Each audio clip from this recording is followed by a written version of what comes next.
Please welcome to the stage Director of the Ronald Reagan Institute, Mr. Roger Zakheim. Hey everybody, thank you so much for being here. I'm Roger Zakheim, as you heard.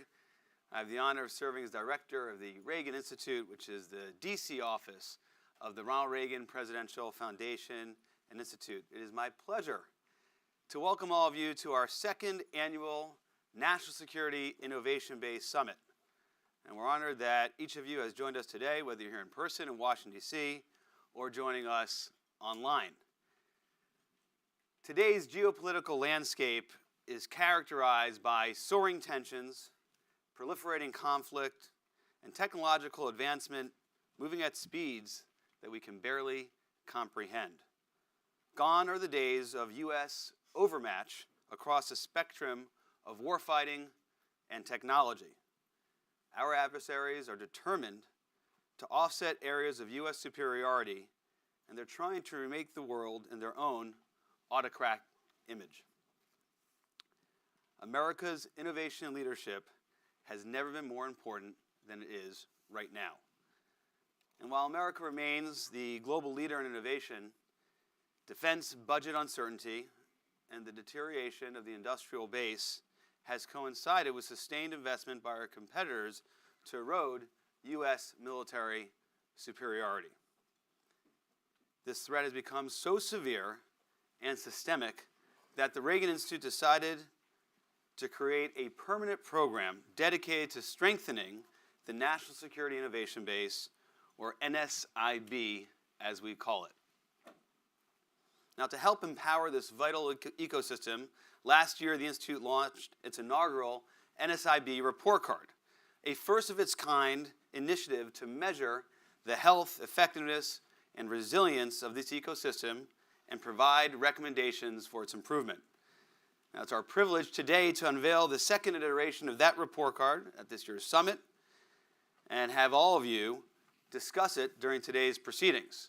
For those here in person, they're right outside. They're going fast, so pick it up, and we're eager to get your feedback.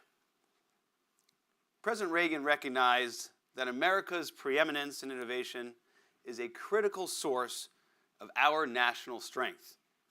In March of 1980, just a few short months after he was elected president, he said, quote, "We have to take full advantage of the contributions that American science and technology can make to the defense of the United States and to the preservation of peace." And while strength certainly involves tangible military assets like a robust Navy, a fleet of advanced fighter aircraft, an inventory of state-of-the-art munitions, we have come to understand that it also entails a healthy and resilient innovation base. It includes the best and brightest minds, sufficient innovation capital, secure supply chains, protection of intellectual property, and synergy between the public and private sectors, all of which will be discussed at length today. But to kick off today's discussions, we'll invite two leaders of the report card to dive into today's discussions. And again, everybody can take a copy of the report card, which stands outside. Those watching online can access the report card at www.reaganfoundation.com/NSIB. To preview these findings, please join me in welcoming to the stage Rachel Hoff, our policy director here at the Reagan Institute, and Mr. Dale Swartz, partner at McKinsey & Company, which serves as the knowledge partner for this important project. Thank you.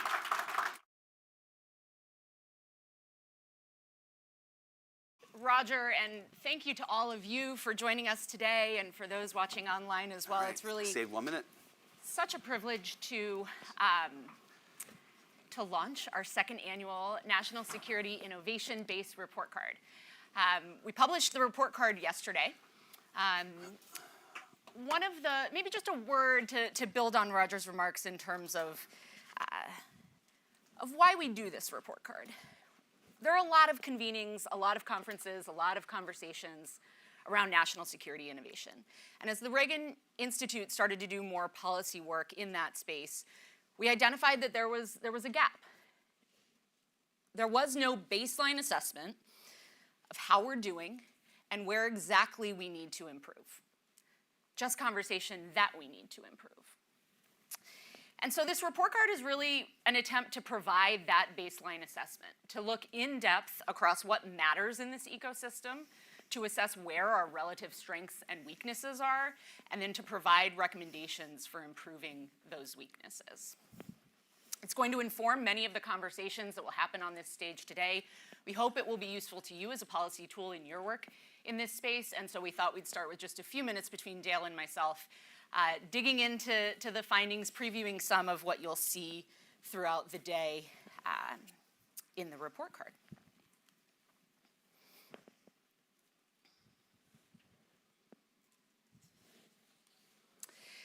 Maybe to start, just a bit on methodology. How exactly do we build the report card? And for those following along in the room or at home, you can find this on page 7 of the report card. When we built our first report card, the inaugural report card that we launched this time last year, we built what we hoped would be a sound and repeatable approach. We dedicated a lot of time in our first year, along with our knowledge partners at McKinsey, to identifying the set of key metrics that we would assess. Those metrics, those indicators as we call them, we needed to be most diagnostic to assessing the health of this ecosystem. Underneath each indicator, we developed a set of assessment criteria. And underneath those, we sourced a wide fact base of key metrics that we could use to measure those criteria. And then, because it is indeed a report card, we used that fact base, those measurable metrics, to assign grades to each criteria and to each indicator. A word on grades, because as we go through, you will see some grades that you would very much not have been proud to receive in school, I imagine. But we worked hard to have a grading rubric that really shows on an A to F scale, traditional A to F scale in this way, that really delineates these lines between our relative strengths and weaknesses. So an A, truly excellent grade, really meant to represent areas of American distinctiveness. A B, really, really, really good grade. These are meant to represent strengths in our ecosystem. C is where we start to see vulnerabilities and inconsistencies in the national security innovation base. D is where those start to really, those vulnerabilities really start to erode the health of our NSIB. And then F is where we start to see catastrophic failures that are undermining American global leadership overall. The structure is designed to be repeated in what will now be an annual assessment. Each year, we revisit our indicators, make sure we're still measuring the right things. Dale will talk a little bit as he goes into indicators about some shifts that we made in how we present those indicators this year. But the 10 indicators from the inaugural report card remain the same. We revisit the fact base, revisit the assessment, reassign the grades, and then importantly, and this is of course new now that we have the second iteration of the report card, we can start to look at trend lines. Those trends over time, I think, are going to be a really important contribution of the report card this year because we can see where we're moving in the right direction, where we're staying flat or neutral, and where, if at all, we're moving in the wrong direction. And there are some key indicators, some important ones where we do assess that we're moving in the wrong direction. Another new aspect of the report card this year, as you dig into the content of the indicator pages, is that each indicator is supported by a set of headwinds and tailwinds that we've identified. So these are meant to identify aspects that are either pushing us in the right direction, holding us back, or indeed pushing us in the wrong direction. So you'll see that through this year's assessment as well. One final note on methodology. There's, we do assign some neutral trends across some of our indicators, but there are sometimes as we went through the assessment where the NSIB report card team, along with our advisory board, who served as an important set of leaders in this space to inform our work as well. We also conducted a number of subject matter expert interviews with those in government and outside of government as we did this year's assessment. The report card team concluded that where trends are flat, if the sense of urgency that Roger previewed in his remarks, given the threat environment we face, is so significant. No progress can actually be represented by a lower grade, given the investments our competitors are making in eroding America's military and technological edge, and given the overall threat environment. We have to be moving at the speed of relevance, so even if we're not proactively moving in the right direction, if we're staying status on certain indicators, that's going to be represented by a lower grade, and Dale will go into some of that as well. Just a word on some of the key themes that emerge from the report card. This is on page 8. Some of the key takeaways from our assessment this year. Number one, there's been a lot of activity in national security innovation in the last year. I expect we'll hear a lot about that on stage from leaders, particularly in government. The report card assesses that those represent green shoots of progress that we are excited about in this ecosystem, but that despite those green shoots, we're not yet seeing those innovation priorities translated and transitioned into at-scale funded deployment of those key technologies to the warfighter. We've still seen no new programs of record that address NDS and NSIB priorities. Number two, the report card finds major warning signs around some of the key inputs that Dale talked about, these critical factors that are necessary to drive national security innovation. That's even despite the fact that there seems to be consensus that there's a problem and that we need to address it and that these things matter. So here, think about things like budget uncertainty, think about talent base, workforce, think about supply chain risk. Number three, there's a sense in, well, a piece of good news, I suppose. America does still lead in global innovation, but the disconnect where we're seeing is the lack of progress in translating those that overall progress in digital technologies into scaled implementation of those technologies. And finally, the report card assesses that national security innovation is at a critical inflection point. There's an urgent need to transition the prototypes and experimentation that we're seeing into at-scale fielding of those technologies and business models. And that's going to require making this the norm, not the exception to the rule. I'll turn it over to Dale now to go over some of this year's findings in more detail. Dale, over to you. Thank you, Rachel, and thank you all for being here. It's awesome for a second publication of this to have it pretty much be standing room only in there, and I know there's a bunch of folks watching on live stream as well. So we know there's a lot of other uses you could have of your time, and so thanks for spending at least part of your day with us.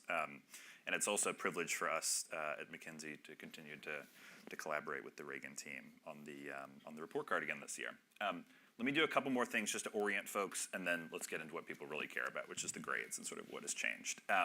As Rachel mentioned, we look at a set of 10 diagnostic key indicators that we think help us better understand the national security engine in the United States.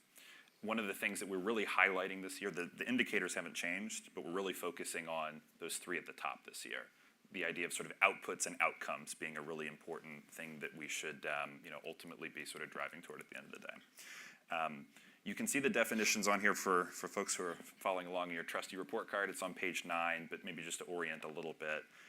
As Rachel mentioned, we look at defense modernization. Key question here is, are we actually getting discriminator capabilities in the hands of warfighters? We're looking at innovation leadership, and so the idea is from a broad system perspective, is the United States actually leading on key critical technology areas? This idea of pull-through for broader national priorities is, this idea of a multiplier effect. Are the investments that we're making around defense technology and innovation actually seeding broader multiplier effects in our economy overall?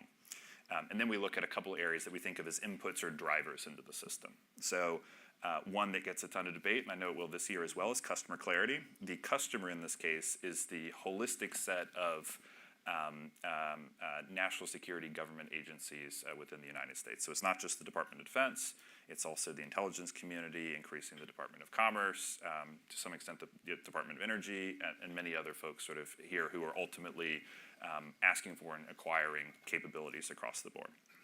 We'll talk a little bit about what these mean when we actually get into some of the grades.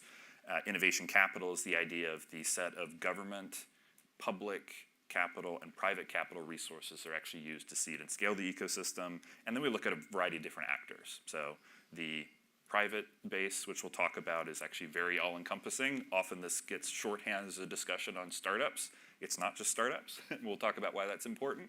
It's a critical piece, but not the only one.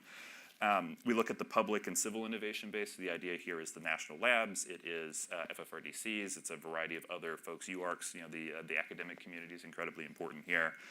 And then we look at levels of alignment from sort of cascading levels of government, international partnerships, and then sort of the talent base, which is a critical piece. All right, lots of wind up. How did the grades actually turn out? Let's go to the next page.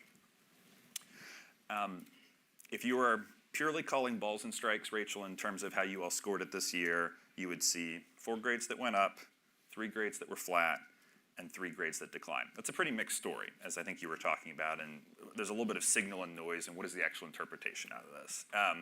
We at McKinsey like our data. We like kind of showing our work, and you see that sort of through here, but there's also a story that sits behind some of this. And let me maybe pull a couple of the dots together in terms of some of the key indicators and trends. The first one, Rachel, is what you talked about in terms of this idea of we need to see more speed and scale across the board. There's a ton of work going on in the innovation enterprise in whole, but as we talk about the world of prototyping, experimentation, that's all great, but we're really looking for things to be sort of at scale across the board. And I would tie a couple grades together from that perspective. The first one is defense modernization. That is one that has declined this year. And you, Rachel, noted, I think, one of the key indicators that we look at, which is, ultimately, to what extent are we actually embedding in sort of the next wave of capabilities? And by the way, innovation here is not just technology. We spend a lot of time on the tech, but it's also innovative processes, it's innovative business models, and making sure that you've got sort of the capabilities in terms of the folks who are actually sort of driving this sort of across the board.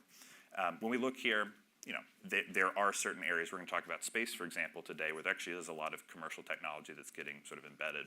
But as we look at the system overall, I think in the view of Reagan, we haven't sort of made sufficient progress, particularly as we look just very squarely at how many incremental new programs of record are there that are driving capability in this area this year and actually getting in the hands of warfighters, and we would say there's not as much as we want. So that's a piece that we would highlight. A second one here is actually if we look at a couple of the inputs. So customer clarity we talked about a little bit. This is a nuanced story, and it's actually probably important to spend at least a few seconds on. We are looking here at first the clear and consistent demand signal from the customer to sort of the broader community that's driving innovation. I think in this area, as you look at the underlying grades, there's a little bit of grades upon grades here. That one actually went up this year. And so the idea of elevating the Defense Innovation Unit, some of the critically important capabilities that have been announced around Replicator, a variety of different discussions around key critical technology areas. There's increasing alignment there, I think, that we see in terms of announcements and otherwise. There's a mitigating factor here, which is the second piece is timely and sufficient funding to support these priorities. And obviously, we're very much having the congressional budget discussion right now. This was, I think, the lowest grade overall in the report card. It was a D here in aggregate, but this specific dimension was an F minus, I think, is where we got to at the end of the day. And a data point that at least struck me, and I think is for us sort of budget and policy wonks talking about right now, is if you think about what continuing resolutions are actually doing here, right? So in 14 of the past 15 years, we have not actually had a full appropriation on time. The aggregate sort of total time you've been under continuing resolution since 2011 is 5 years in total. And as you think about critical sort of next generation capabilities like collaborative combat aircraft and a variety of these others that are actually important in terms of new starts, we're not getting where we need to be from that perspective. And the other one I think I would highlight is, sort of that flashing red light from a concern perspective is on the talent-based side. The number 10 on the grade there, where the grade has gone down.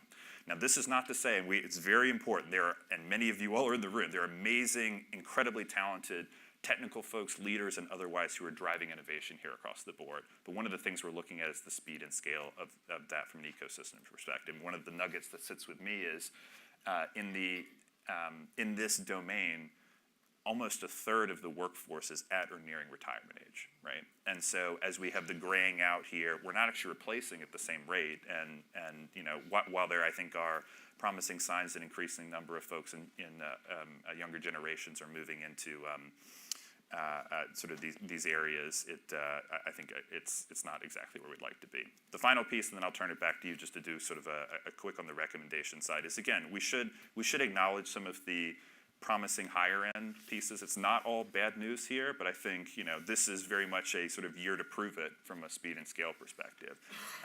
And we should leverage strengths across the board, and two strengths that I think are enduring are the two highest grades here. One is innovation leadership overall. 2023 was a breakout year for artificial intelligence, obviously, but actually seeing that embed in on a defense modernization side is a gap that you talked about. And the second is the strength of the private sector innovation base overall is incredibly dynamic. There are fragilities here, very much a concern for folks across the board as sort of the digital now meets the physical around critical supply chain challenges that many folks are sort of attacking across the board. And so that at least is a little bit of a sort of a yellow flashing light for us. But there are clear strengths to sort of leverage across the board. And with that, I'll pass it back to you, Rachel. Well, thanks, Dale.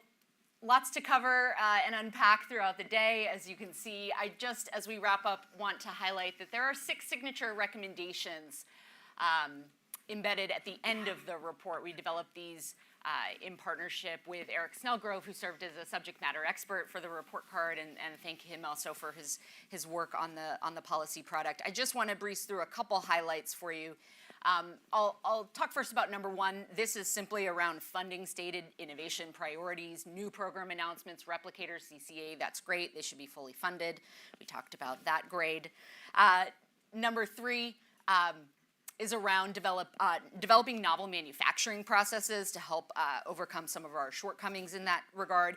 And then I'll highlight 4 and 5 as well, which are both in the talent and workforce domain, kind of two sides of that coin. Number 4, addressing the foreign talent pipeline, and number 5, addressing the domestic talent pipeline, creating a green card recapture program to bring the best and brightest from around the world here to work on our hardest problems, and then number 5, around creating a civic duty leave program. There are other recommendations there as well, but wanted to preview some of those, and I'll note too that these are really targeted towards those lower grades that we assess in the report card to offer the opportunity to think about how we might improve.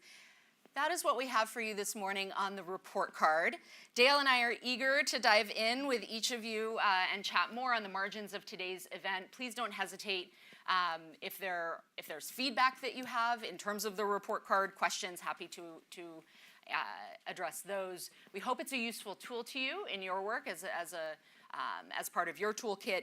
And if there are ways that we can collaborate, please don't hesitate to reach out in that regard as well.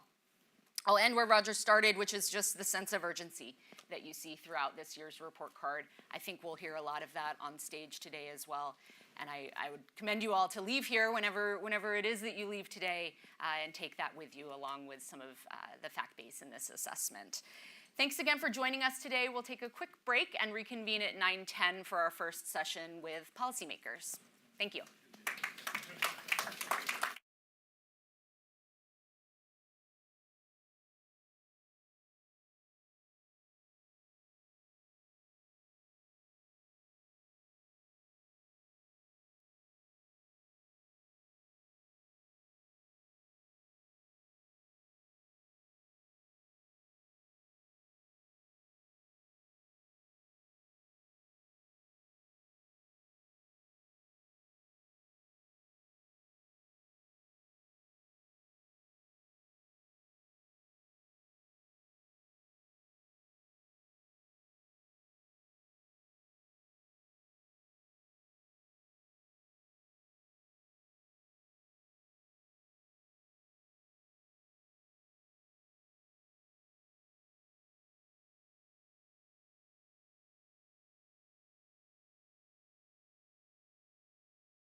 Ladies and gentlemen, please welcome to the stage Joe Gould of Politico and our distinguished speakers.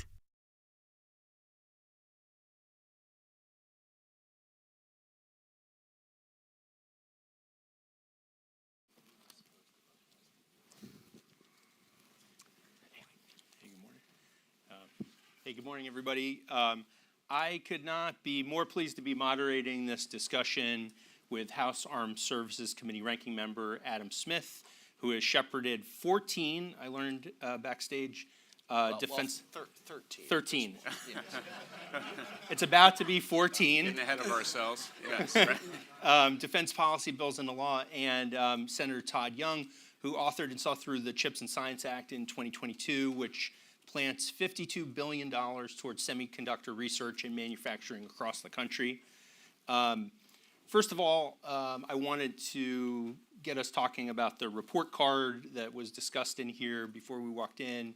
I'll recap. It's a comprehensive report, packs a lot into 35 pages, a number of letter grades for the national security innovation base, but to sum it up, it argues that America is experiencing a continued erosion of its military, economic, and technological advantage with respect to China, with a glaring need to address deficiencies when it comes to innovation. The U.S. excels as a leader in innovation, and there have been initiatives in the right direction, but they're struggling to scale up and do it fast enough. So is that a fair assessment from where the two of you sit? Well, yeah, I'll start. First of all, on the China's catching up part, that part is kind of understandable. I understand what China was, 30, 40 years ago, or even 20 years ago. Very underdeveloped nation, living with a horrible communist approach to economics. So realistically, it's not like, oh my gosh, we're doing something wrong. China's starting to develop. That should have been expected. That part of it makes sense, but the part that is most problematic and that we're working on is how slow we have been in the broader defense industrial base and in the Pentagon to change the way we do business to adapt to a rapidly changing innovation economy. And I've used this quote many times out of an article I read about a year ago in Foreign Affairs magazine. The Pentagon was built to be a very effective 1950s Ford Motor Company, and it needs to be 2022 Apple. And we have not caught up with that innovation need. And I think that is the focus of I always forget the name of the commission that we just did, but there's a lot of focus on this. Chairman Rogers and I are on the exact same page. We need to make changes to get there. Significant problem that continues to this day that we need to work on and change. Senator Young? Well, thank you for having me on this panel. It's a privilege to be here, and I think one of the reasons I was invited to participate in this is because in my time in the Senate, I've tried to reinforce the notion that our defense considerations, our national security concerns, aren't just things that we should be thinking about within the Intel Committee and on the Armed Services Committee, but also other committees of jurisdiction, from commerce to finance to agriculture. Adam has recognized that. He created a new emerging biotech National Security Commission that's underway right now. I have an opportunity to participate in that. Did some work on the CHIPS and Science Act, which we might get into, but the sort of common theme to those efforts is that national security is biology. National security is semiconductors. It's often these dual-use technologies.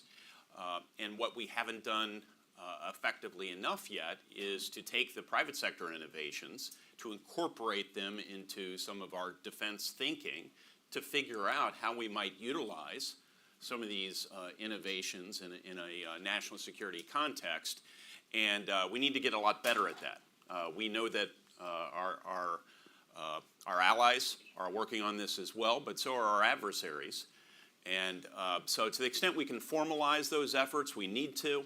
And one of the lessons of the CHIPS and Science Act, half of which was the CHIPS component, was we can't wait until we give up the leading position in research, development, and commercialization of some of these technologies. This hard thinking, these investments can be fairly modest investments, but it needs to occur now as opposed to trying to claw back an entire industry because it becomes far more difficult and more expensive. The report card's lowest grade, I'd argue, actually went to Congress. It received an F minus. Neither of us look surprised. Right. The F minus, by the way, was a made up grade that they had to make it up because to describe where things stand this year with the budgets. We're coming in about 6 months into the fiscal year. It's the ramifications, for defense include, budget delays. There was a year-long setback on the Air Force's top development program, collaborative combat aircraft. I wanted to ask you first, Senator Young, are you seeing those destabilizing effects?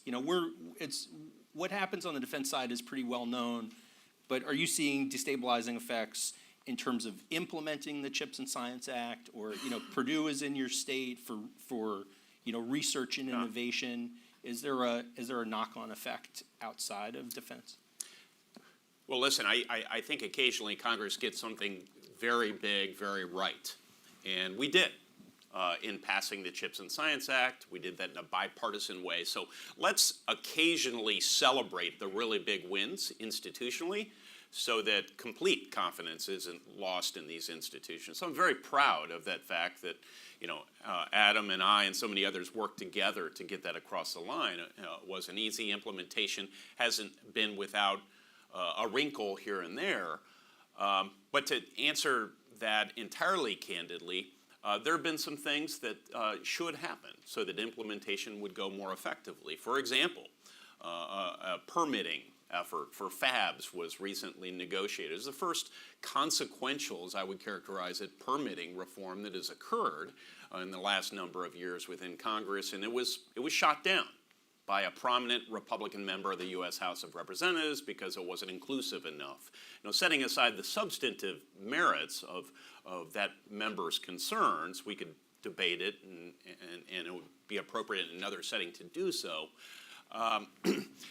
That's a loss for the program, and that will manifest itself either in reduced commercial/national security readiness and or more taxpayer funds required to prop up this industry and claw back key nodes of the supply chain. So that's one of, I could name for you a half dozen other examples of things that we could have and should have done, and perhaps still should do, to ensure implementation goes well. But we'll find workarounds. They'll just be suboptimal, and we live in a suboptimal universe. I mean, that's our value add, is figuring out how to still get things done amidst all sorts of cross currents and countervailing pressures.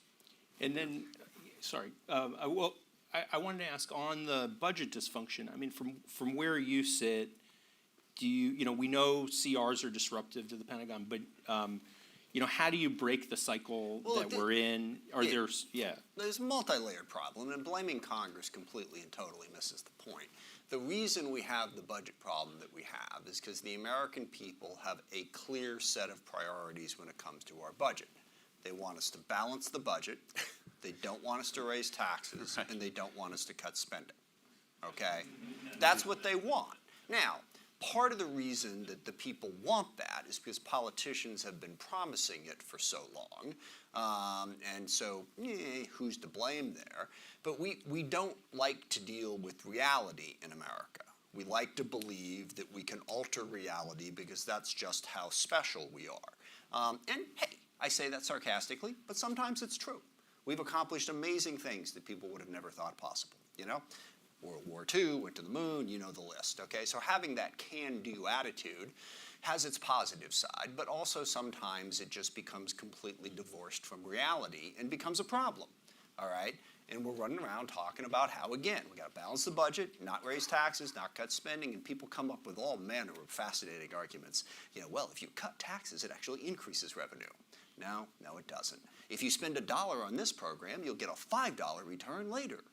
No, you won't, okay? So we don't make those choices, and that is what has got us in this box, because every year, if you're voting on an appropriations bill, you know that you are not going to vote an appropriations bill that balanced the budget and doesn't cut spending and doesn't raise, it's just not possible. So every vote you take, you put yourself in a vulnerable position. So I got a very lengthy budget speech, which I'll spare you at the moment, but we need to begin to have an honest conversation about the choices that we face. I will give you just one piece of it, and that is we cannot continue running trillion-dollar deficits forever. Now, I said that 15 years ago, and we've managed to do it for 15 years, so we've managed to do it for a longer period of time than I would have thought possible, but I still stand by the statement that we can't do it forever, so we need to begin to have an honest fiscal conversation. But the larger problem in terms of innovation is connected also back to what our constituents expect of us. They expect nothing to ever go wrong. And if it does go wrong, they want somebody held accountable, somebody fired, and somebody yelled at for an extensive period of time, okay? That's what they want. So how do you avoid that? You set up a people-proof process, okay? So that when everything goes to hell, you can say, not my fault, I followed the process, okay? And that infects the Pentagon, and it also infects Congress. We don't want to take risk. We want to play the blame game and point fingers back and forth. So the big top line thing here, both at the Pentagon and in Congress, is we need to tolerate risk and we need to tolerate failure and we need to empower individuals to make decisions. We are restricting their ability because innovation is about recognizing new important technologies and making a decision. You know what? I want that. Let's go get it, okay? Now, in our system, if you get to that point, I want that, it's like, yeah, but you got 15 other people to convince, and you got a 3-year budget cycle before we're going to get there. And the innovative companies that are going to generate this stuff, you know, they'll do it a couple times, but after a while, even if they get the right product, they're not going to be able to win because you're not going to be able to buy it for some umpteen number of years, so they're moving on. They're not going to work with the Defense Department at that point. That's what we have to change. We have to change the culture at the Pentagon and the culture in Congress and, frankly, the culture in the country to embrace what innovation is at this point in the 21st century. Can I follow up on that to ask, you know, you're in a unique position as the ranking member. You're going to be shepherding through the 14th NDAA. Do you see, one, an opportunity maybe in some of the PPBE recommendations to make a shift, or do you think that you're going to have to, because of the budget caps? Well, here's the problem. Yeah. The problem, and let me say this correctly because this is publicly broadcast and I don't want anyone to get the wrong idea. The appropriators are the challenge here, but for legitimate reasons, okay? In my more frustrating moments, I'll get angry with them as they get angry with us. It's appropriators, authorizers, the whole thing. You know, but the appropriators, they want to track the money very, very carefully. And the Pentagon, so if we go through the budget process and the appropriators say, here's the budget, here's exactly how you have to spend it, and then along the way there's a need to innovate, it's hard to do. So the solution to that, which has been proposed many times, is to give more flexibility in how you spend the money. But more flexibility is less oversight. And the appropriators are reluctant to do that. Now, I'm not a risk-averse person, so I'm willing to do that. Okay? I'm willing to risk the chance that they might mess it up in order to give them the flexibility to make the innovation we need. The appropriations committees and staffs, as they are currently constructed, are very much not with me on that point. They want that oversight. They want that control. They don't want to let that money go over to the Pentagon and then have them be able to say, well, you sent it over for this, but you know what? That's what we need, so we're moving it here. That process is so slow and so cumbersome. We are going to have to, as a Congress and as committees, give up a little bit of control and take the heat that comes when a mistake is made if we're going to be able to allow the type of rapid innovation that is needed. We've done some of it, small little pieces here and there, other transactional authority, something like that. We've done that. SOCOM, brilliant, but SOCOM, small part of the budget. But that's the tension. That's the thing we're trying to balance. Do you think that given the budget caps, I mean, we're here talking about investments that need to be made in innovation. Do you feel like you're going to have to be more judicious because of budget caps about how you spend on innovation efforts, for instance, like DIU or emerging technologies versus some of the more established programs? How do you find that balance? I've been talking for a while and get the senator a chance here to. You asked about budget caps, and I think that's frankly that's more in Adam's realm. But I would say this relatedly, and I suspect you agree. I would enjoy the long-form budget speech, by the way. It sounds very similar to not some bad. of the... It's Yeah, just, right. you know, we have a small amount of time. It sounds similar to some of the notes I strike. But one of the things I'm careful to say is that we have to distinguish between expenditures that are investments, genuine investments in growth, in innovation, and expenditures that are for consumption purposes, which may be merited, which may be important, but they don't lead to either innovation or to economic growth. And if we make that distinction, you could do it formally by establishing a distinct sort of capital budget, as actual businesses do, but that's not what we're poised to do. So instead of that, if it's an intellectual construct, we'll invest more in research. We'll invest more in innovative companies. We will give special attention to research and development tax breaks that will lead to more innovation. So I do think a distinction has to be made. It's a slippery slope, and we have to be careful not to slide down it, but between public policies that lead to more innovation, more things that can be used incidentally for national security purposes, and things that do not in this conversation, right? I mean, the two things I think are important about that Yes. is one, we are going to have to live with less money than we want. Okay, Yeah. that's absolutely true. And then when it comes to all kinds of creative arguments to sort of avoid that part of the conversation, but you can see what we want, even in defense. Okay, forget about the rest of the budget for the moment, and we can have conversations about taxes and how much money we spend on health care and entitlements and all of that. But even in defense, we are going to have to live with less money than we want, and too few people even want to have that conversation. And the second thing is, if you have that conversation, I actually think you can get better. And I have a number of different quotes on that. There's the Winston Churchill, gentlemen, we're out of money, now we have to think. I had a VC friend of mine who said he hasn't yet seen the entity that can't take a 10% cut and get better at what they do. Okay? I've said that to like 4 or 5 different secretaries of defense, and they all look at me like, and I understand there's a limitation to that enthusiasm. But I also think we just haven't quite gotten there. I've been in things before where you've looked at it and said, oh my, we do not have enough money to do what we need to do. We're done, okay? And just about every single time we've figured it out, okay? And I don't think we're having that conversation in earnest yet around the defense budget, because we're coming up with all kinds of creative arguments for why we really don't have to. And let me just say this, we have to. There is not going to be enough money. Every year coming in and saying you're a defense hawk, and the reason you can prove you're a defense hawk is because you want another $40 billion for defense, isn't helping.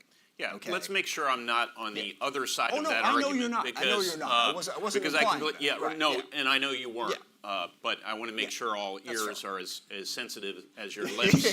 So That's very fair. so, That's very fair, yes. Yeah. So the other thing I would say, since this is a national security forum, is it's going to be very important as we think about debt to GDP. That's the number that I think all economists recognize matters. It's basic math. Let's grow the denominator. There's so much focus on the numerator, but that's something I would hope we could agree on. How are we going to do that? There will be some disagreements on the margins about what regulations are appropriate, which ones are inappropriate. There will be certainly principal disagreement about tax reform. We'll have that early next year. What about immigration reform?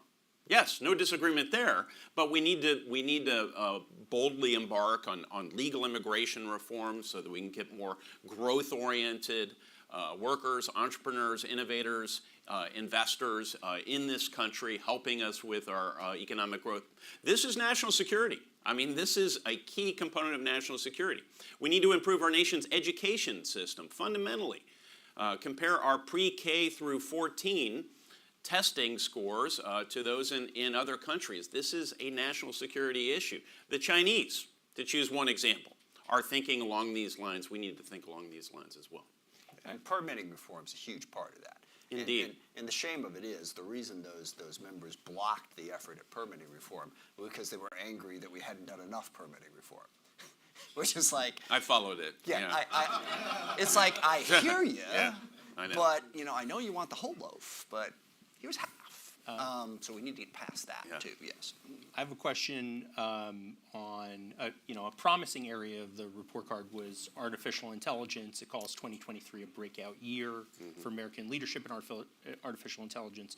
And Senator Young, you're on the Senate's bipartisan artificial intelligence working group, and I believe you said you plan to mark up legislation maybe maybe next month.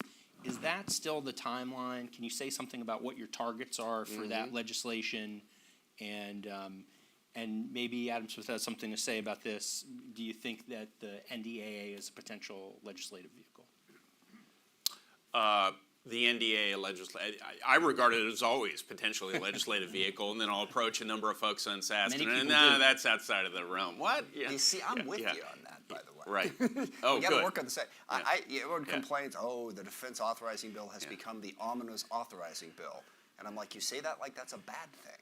Okay? It's an opportunity. It is an opportunity It's to an work on a whole opportunity. bunch of different things. So in this happy to help. area, it would be absolutely merited to include it with the NDAA, because I think it's broadly recognized that to the extent to which the United States can remain ahead in artificial intelligence research, development, commercialization, there will be sort of dual use and spillover benefits, sometimes direct benefits to the Pentagon. What's my goal in coming months, next couple of months? It's to begin legislating in this space. I don't want to sound too sanguine about our ability to come up with a comprehensive AI bill. We're not ready for that, but we want to make sure that some of the risks that, frankly, industry is most concerned about can be addressed. We want to make sure we bring everyone along in this conversation. And I think we're prepared to do that through the committees of jurisdiction. What does that mean? That doesn't mean extensive legislating. That means adapting our existing laws and standards to an AI-enabled world. We have privacy laws, we have consumer protection laws, we have civil rights laws. What do those regulations pursuant to the laws look like with AI? Sometimes they'll have to change, sometimes not. Occasionally we'll need to authorize new funds for things. We will need to authorize more funds for research, for example.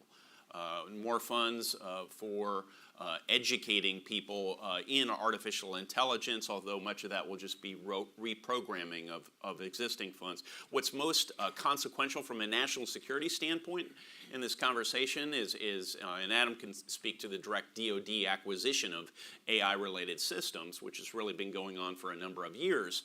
But to me, what's exciting is standards setting. If we can establish a coherent legal framework, maybe one that's slightly better than the Europeans and the Japanese who have moved first, then we can try and harmonize our regulations with allies across international boundaries. And then if the Chinese want to develop AI technologies, become a world leader in any discrete subset of artificial intelligence tech, they'll need to set standards within those technologies that include our concerns about biases against certain racial and ethnic group, our concerns about privacy implications of their monitoring technologies.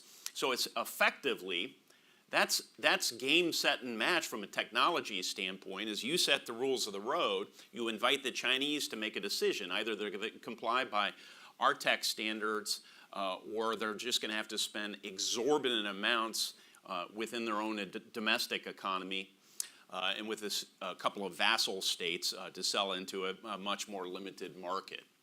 And so that effort to set standards, to harmonize the regulations, and then to coordinate research, potentially production, on a going forward basis is analogous to what we have done on semiconductors. And what you're starting to see is tech allies joined together in those efforts will be able to fight together in addition to living together and embedding our sort of Western standards or Enlightenment based standards into our lives.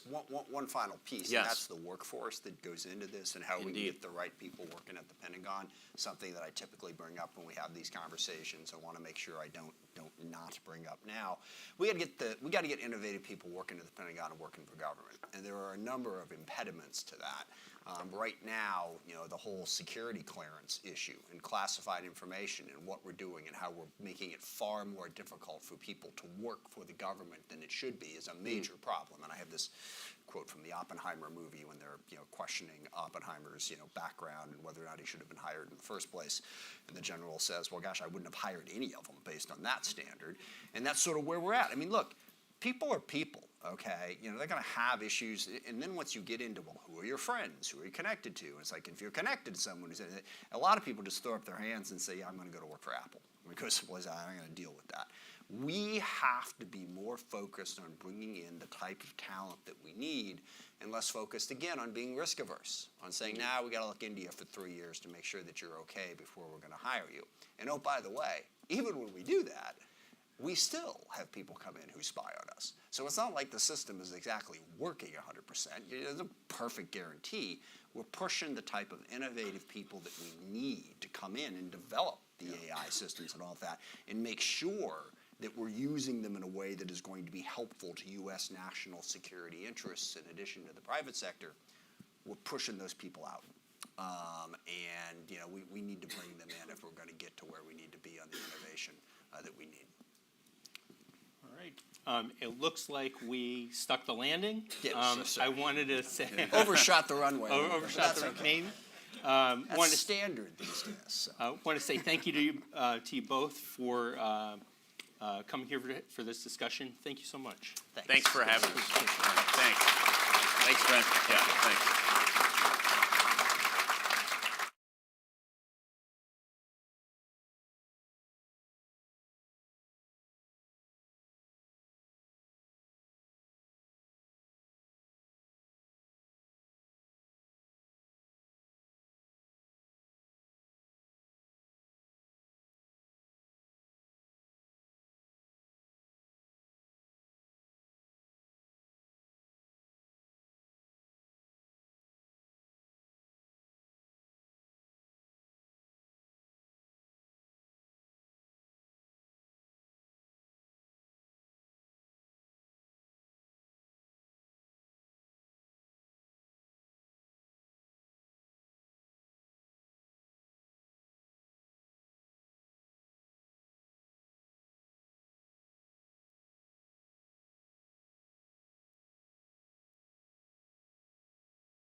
Ladies and gentlemen, our next session, Lessons Learned from New Innovation Initiatives. Please welcome to the stage Aaron Mehta of Breaking Defense and our distinguished speakers.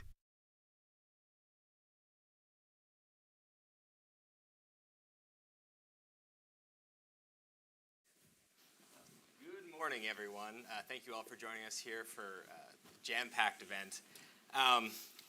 We're going to try to make this all work with these four fantastic panelists, all of whom, as I've said to each of them, I think I've covered personally at longer speeches than we have today. So we're going to do our best to power through this and give you guys as much information as possible because these are the guys who know what's going on. And we have a unique ability here to bring a mixture of perspectives based on their experiences. So we're going to jump in with the first question, which is essentially, when we talk with the Reagan Foundation team about this report and that what they wanted us to try to focus on and tackle, they asked us to focus on two key issues that they had in the report. The first is customer clarity, in such that what the Pentagon is telling to the commercial industry, the tech industry, and then how defense modernization is actually going. For the report card, if you haven't actually checked it out yet, which you should, is fantastic work. Customer clarity stayed the same from last year. Defense modernization dropped a grade, not because anything traumatic happened, but because nothing happened effectively. And I guess the first question I want to start with, and maybe we can just go down the line, Mr. Bush, you can start, is effectively, do you agree with these two assessments, where we are? Well, I wouldn't say that nothing happened.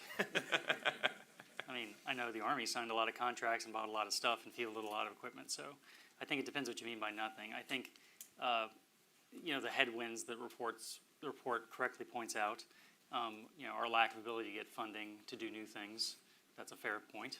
It's a big team effort. DOD and legislative branch have to work together, but that's a fair point. That has slowed us. Overall defense top line pressure has slowed us a bit in places, so that's a fair point to make. Cost of personnel does continue to go up in the Department of Defense. That's just fact of life. That's a bit of a headwind for some of the modernization accounts. But I would say that having read the report, I looked over it, made a lot of great points. I think one thing that a bit of good news to report is that it takes time. The loosening of the system overall for acquisition pathways and contracting methods is making a difference. So Chairman Thornberry started a lot of that when he was chairman, some of the legislation he worked on. It does take time to filter through the system, but it's becoming more normal to do, for example, a properly structured OTA versus a FAR-based contract for certain activities.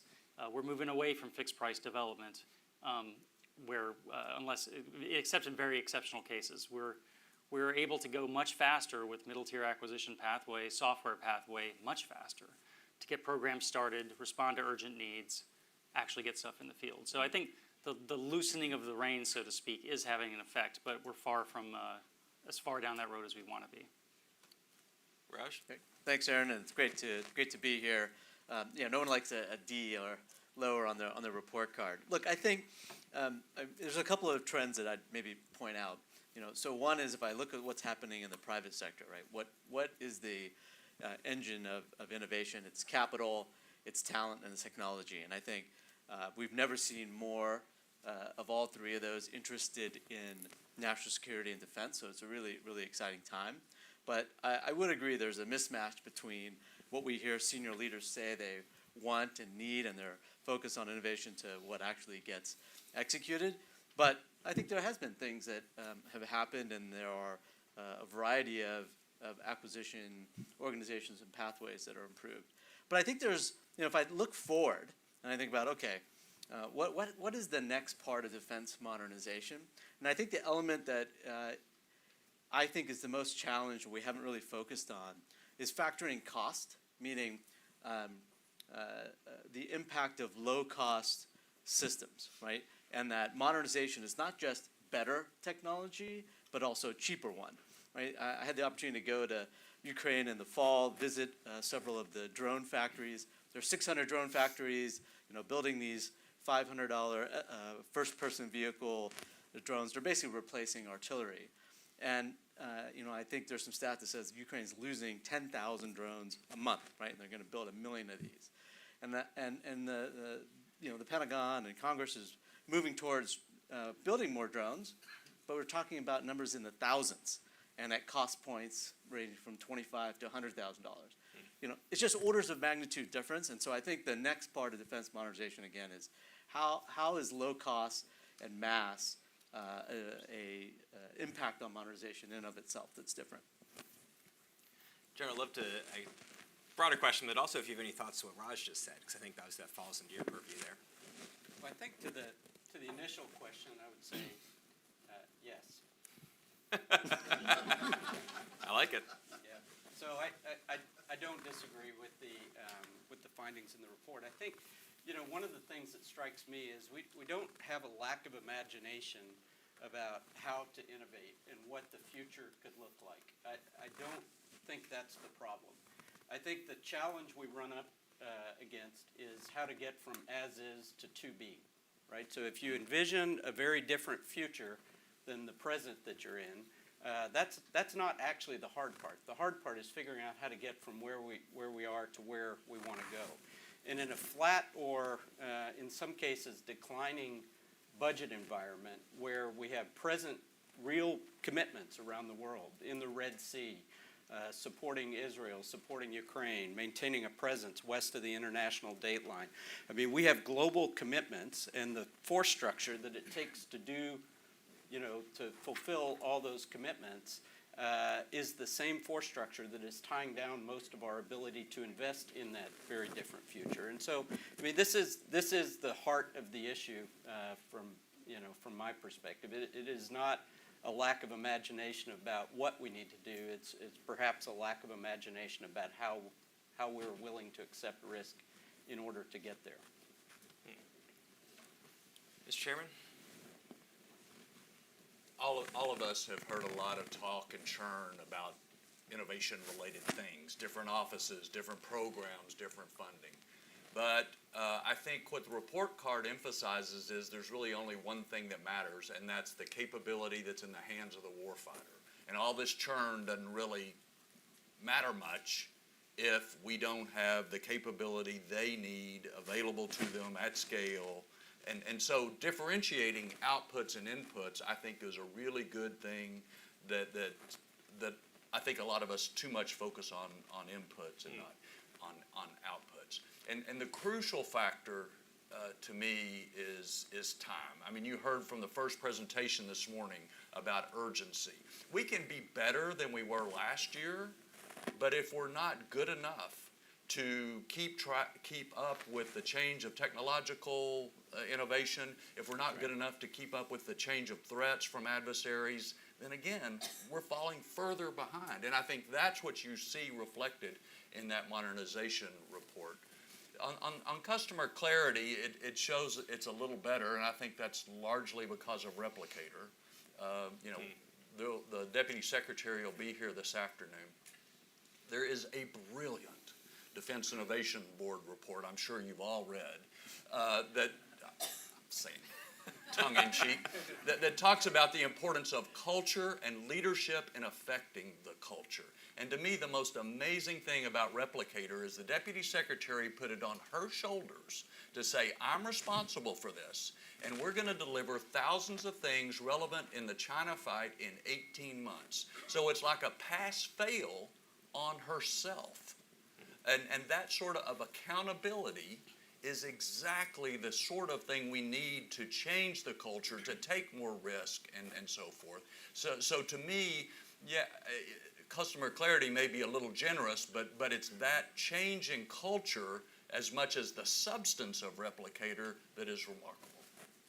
Since you brought up Replicator and Raj did as well, I guess I'd be a little remiss not asking Mr. Bush and General Slife, from where you guys sit, how do you feel about Replicator? Do you feel the communication has been clear about what this is going to be? Do you feel you have clear guidance on what your portions of this is going to be? Because certainly when we talk to industry, there's a little bit of sense of confusion on some people about, okay, is there money, there isn't money, what isn't Replicator? Maybe Mr. Bush, you can speak to that.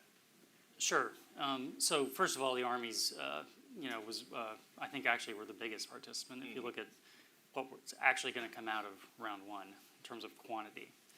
We are limited in what we can talk about.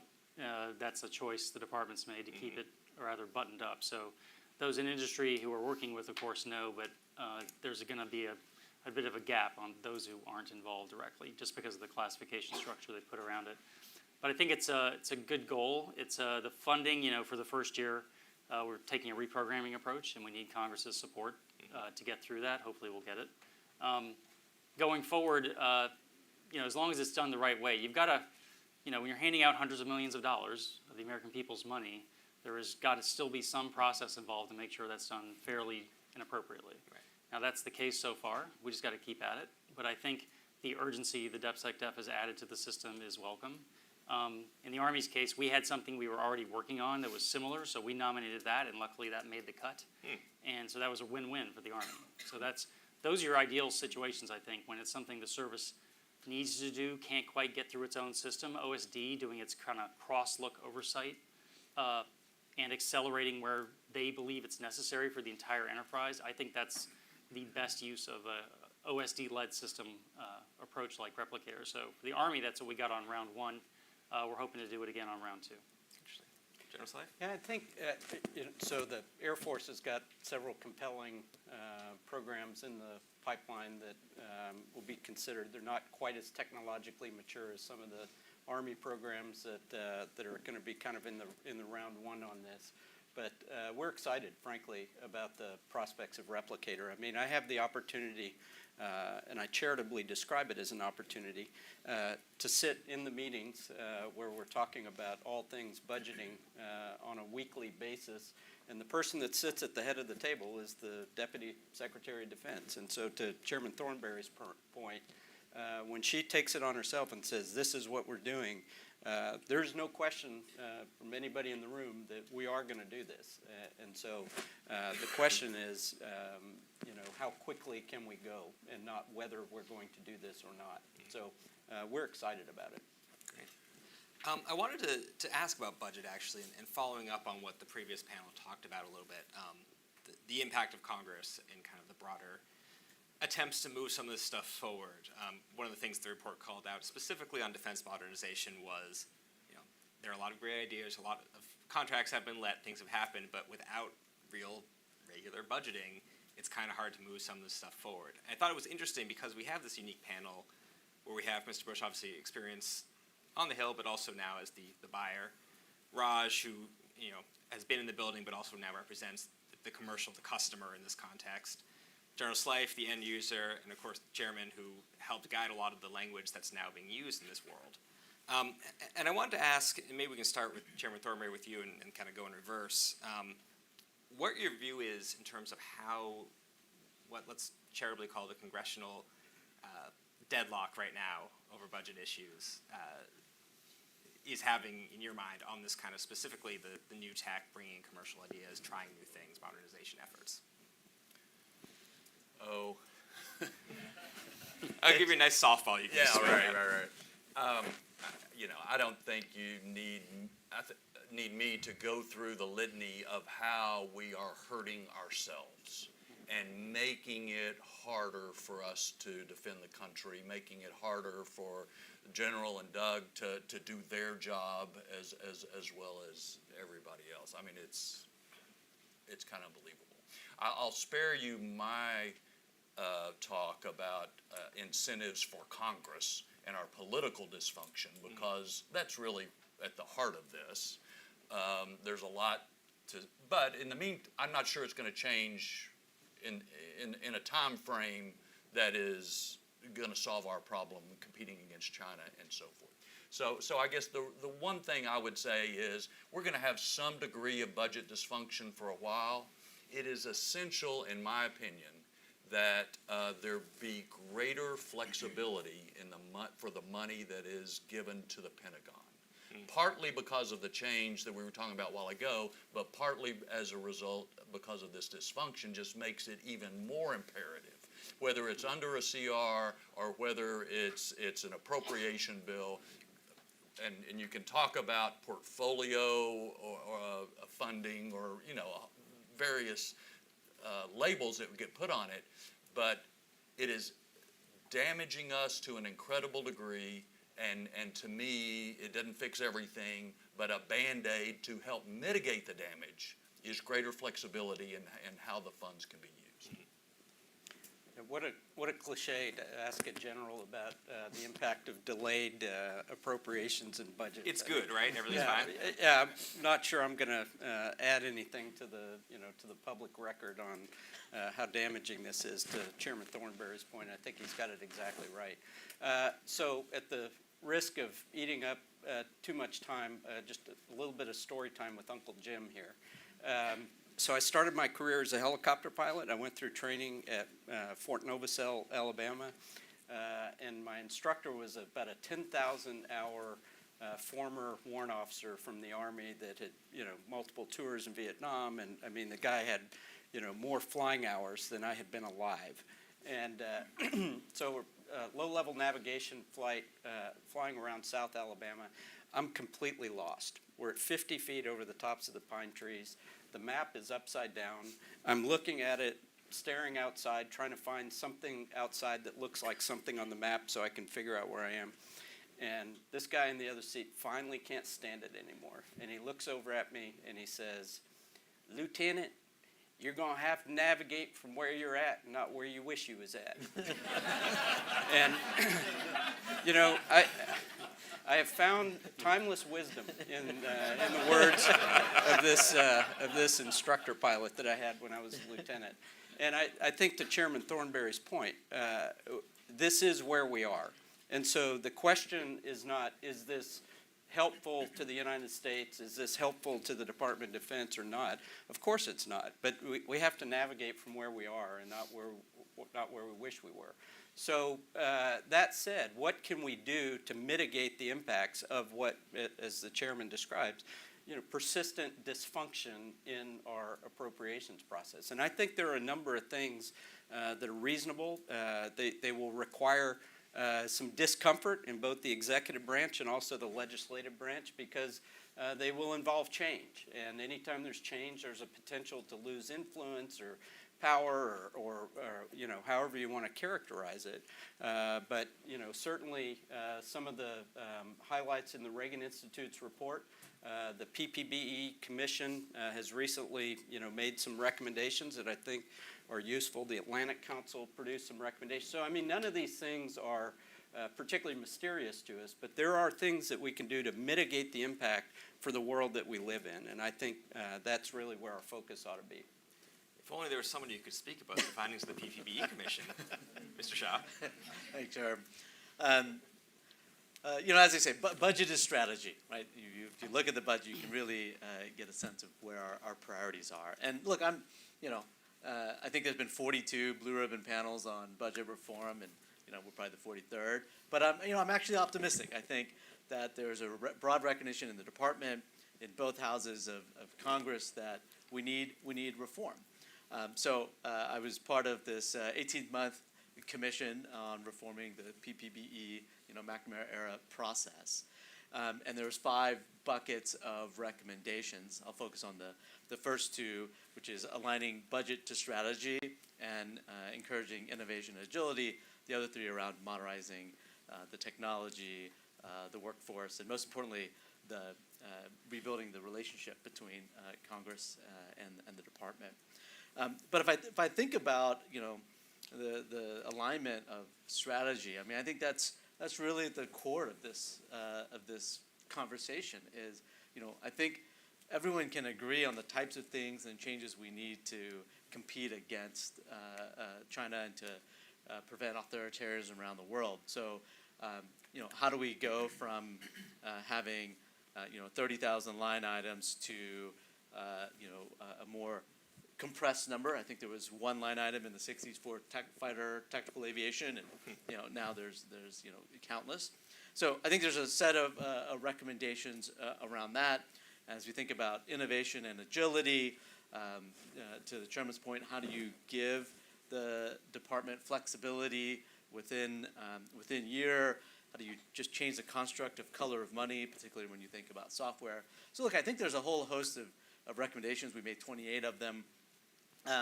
But I think the crux of it, and I think it was at the last panel that Representative Smith made, is I think it's possible to give the flexibility to rebuild these relationships, yet still give the appropriators the level of oversight that they need and that their job is, right, to protect taxpayer dollars. And I don't think the two are mutually exclusive. That's right. And so I'm encouraged that the Congress will look at this. I know that Senator Reid I think they're having a panel today on it.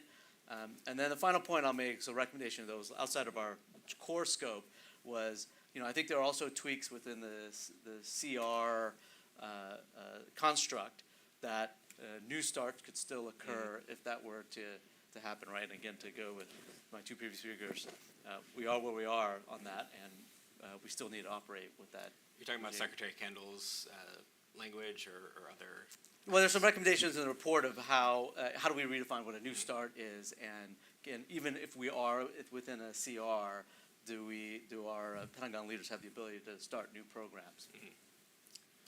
Mr. Bush, I guess the broad question, but then also, I guess to Raj's point, is there something, as you're looking at the CRs, and I think we're in month 7 now, what would be helpful for you in that regard? So I think I can go just kind of down a couple levels from the strategic view, outstanding strategic views you just got, all of which I agree with. Research and development is our most restricted area of funding. It has the most funding lines. The purpose within those lines is also restricted.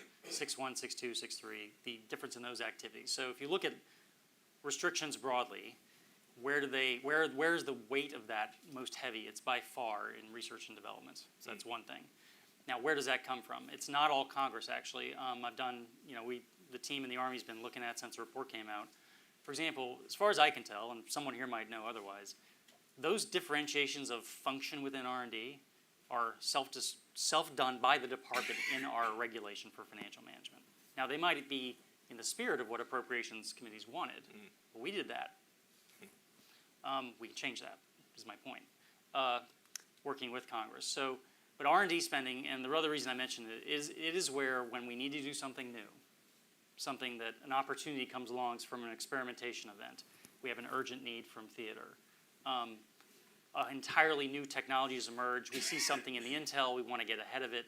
That is where we are the most restricted, but also need the most nimble.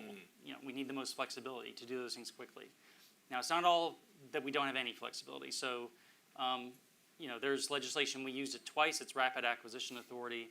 It's a SecDef authority. It's a high bar to use, but we used it twice after October 7th to do 2 large counter-UAS procurements for CENTCOM. And that's basically extra reprogramming authority, and the Army initiated those, and together they were close to $150 million. And we did those in a matter of weeks. But that shouldn't be the extreme exception on the edge case. We should have that kind of authority and ability to do that on things that are perhaps less of an emergency and just something really good we need to get ahead of, for example. So the good news there is there's precedent for Congress giving us that kind of authority and that kind of flexibility. We just need to make it more normal, not the exceptional edge case. So the bridge we're talking about crossing with Congress is not as big as some people say. We've got examples of that kind of flexibility in the classified program world as well. We just need to make it more normal and kind of apply it to more things. And that's not a huge bridge to cross with Congress. I think the Army, I think the Secretary-in-Chief are thinking about, rather than asking for unlimited R&D authority, how about more flexibility for certain mission areas that are really important? Tech is moving fast. We have to move faster. That would bound the flexibility we're asking for, and I think we're hopeful that members and staff will be open to those conversations, perhaps as early as 25 if we were to work inside the Pentagon and then be able to ask them to kind of refactor what we presented. And then in 26, we're doing the 26 POM now. We're already looking at R&D specifically, perhaps paired with procurement by mission area to provide more flexibility. That was kind of what the PPVE Commission report was getting at. So I think it's entirely doable. It'll just have to be a close collaboration, not just with Congress, but OSD Comptroller. They own that regulation. It's their job. And even OMB, because they also have a role in just how our defense budget's structured. It's interesting, as you said, it's not that big a gap with Congress. And I think when you certainly listen to members of Congress, certainly ones who are going to attend an event like this, there's widespread agreement. Yes, we got to get this issue. Chairman Thornberry, I guess I'm wondering, maybe you can speak to why it is, if everyone agrees largely we got to get this problem, there doesn't seem like, as Doug said, there's a big gap between where the Pentagon wants to be and where Congress wants to be. What's the issue with getting over that gap? I think Adam talked about it earlier. It's tolerance of risk, because if there's a chance that somebody would do something foolish with some of this money, not only is the Pentagon going to get blamed, but the congressional overseers are going to get blamed too. And so over the years, we have created all of these processes and offices and so forth that have to justify their own existence.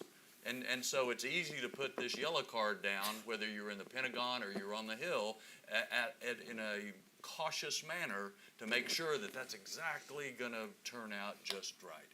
And that's not the world we live in. It's not the world we can afford to live in. So I do think the point that was made about transparency, real-time transparency is possible now with technology, more so than it has been in the past. And it's especially the appropriators. It can give them the assurance they see where the money is going. And so I am on the hopeful side that this could be done in a relative, easier than most people think it could be. On that optimistic note, which I love, we do have a couple of minutes. We're going to try to get one or two questions. I think what we're going to do is take two questions together. There's somebody with a mic, supposedly. And I see one hand up. Do we have a second question from anybody? No? All right, let's go. We'll go with the two gentlemen in the back. I don't know who has the mic. There's a person. Oh, here comes the mic. We're just coming. We'll just wait so that the people who are watching online can hear the question. But John Harper with Defense Scoop. My question is for Mr. Bush and General Slife.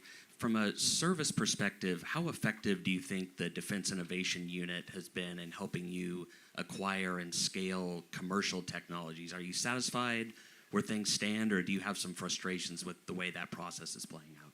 And then just want to take the gentleman in front and the red tie. Thank you. This is Greg Bowman from Siemens. Just curious about how you're approaching digitalization as you look at the tech capability that is being implemented across the department. How is digitalization playing a role in that? Great. All right. Thank you. So for General Slife and Mr. Bush, the question on DIU, and then broadly question of digitalization. If you want to try to tackle both of them at the same time, you're welcome to. So DIU's been helpful. They over time, the relationships they've developed with the tech industry, non-traditionals, has made it easier. Not always apparent at the big program level, but even one level down, where perhaps we're pairing with new people, new entrants on software within a big program. They've been very helpful building those bridges. They've got some contracting vehicles, some consortium OTAs that we've been able to leverage to go fast with those companies with appropriate oversight, with appropriate mechanisms in place to protect the government. So broadly helpful in building those bridges. I think DIU assisting the services being better, in my view, is the best outcome, because we still have the Title X responsibility to buy this stuff and to field it. But there are a lot of ways we could do that better, and DIU has been very helpful in building bridges. I think that could be expanded. I think there's plenty of room for them to do more to help us get where we want to go. General Slife?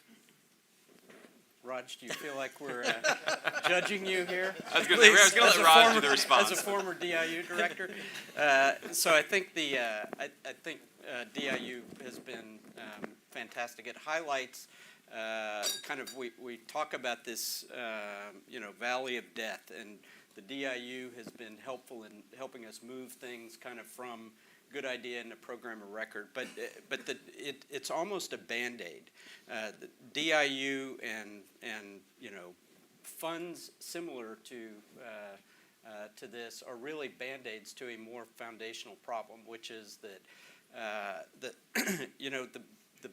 budget is already accounted for in the PPBE process. There is no unspent money from the department's perspective for the next 5 years. And so when somebody comes in and says, hey, I've invented a teleportation machine, we think this thing is going to be transformational for the Department of Defense, our answer to that is terrific. We'll see if we can work it into the FY27 budget, because that's the next one that actually has any space in it. And most small companies can't survive for 3 years waiting, for this process to play out. So first of all, we'll get back to you in 27, and then I have to find somebody between now and 27 that has already wedged their way into the budget that I'm now going to displace, so that I can put a teleportation machine line into the budget. And bureaucracy is intended to prevent us from making bad decisions quickly. Unfortunately, it has a side effect of often preventing us from making any decisions quickly. And that's why I think, things like DIU are necessary but insufficient to solve the more foundational problem of we are structurally unable to adapt technology as fast as the world is changing. Do you want to chime in, Raj? Sure, I'll say a word and maybe sidestep. Look, people talk about the valley of death. There's a valley of death between technology and the Pentagon. I think there's also a valley of death between the Pentagon and Congress. Look, at the end of the day, these are people-driven organizations and people-driven processes, right? It's not some arbitrary black box. And part of, I think, what needs to happen is a rebuilding of trust, because with flexibility, you have to have trust. And so maybe I'll share a quick story. When this was in the Stone Ages 8 years ago now, was doing DIU, there was a lot of mistrust in the early days. You can go back and see some of the articles, maybe even that you wrote, Aaron. Sorry. About our time. And there was a lot of pressure about should we even have a budget and who are these yahoos from the Valley. And there was so much mistrust that we had something happen to our budget, which was called, we got zeroized, which at the time, I did not know what that meant. It sounded bad, and it's worse than you think. But to the leadership of the chairman, Thornberry here, we were able to rebuild that trust. He asked for a meeting with me, just one-on-one with the chairman and the 1-month-old leader of DIU, which is pretty atypical for meetings with the Pentagon. But he listened to us, heard the vision, and said, look, I'll support you, and restored the budget and gave us that flexibility. So I think at the end of the day, we can't forget, it's a people-driven organization, and these relationships based on trust for the ultimate mission, right, which is to preserve democracy and our way of life is important. Real quickly, if we can have, and maybe Chairman Thornberry, if you want to jump in on the digitalization question that was asked and kind of how the Pentagon is approaching that. We always have had a challenge in getting funding for IT systems at the Pentagon where you could take advantage of all the data that the Pentagon had and has. And I still think, the General made this point earlier, the world's not going to stop while we get our act together. They've got to deal with the world as it evolves, the threats that are out there. And I do think one of the challenges for making better use of the data that's out there has been the infrastructure of the Pentagon. They're doing better, I think, but are they doing better fast enough? And just to get to Raj's point too, the report card makes the key point that we're having trouble with all these good things happening around the Pentagon. We're having trouble getting it to scaled up and available. I thought Calvert was right on target to give DIU $1 billion to go help scale some of the cool things they come up with. I don't think that's the way the budget's going to work out. But we've got to figure out about this scaling thing. Again, the report card emphasizes that, and I think it's really important to take advantage of the great work the DIU has and is doing. Unfortunately, we are hitting the clock here, but thank you all for joining us today. Please join me in giving a round of applause here for this fantastic panel.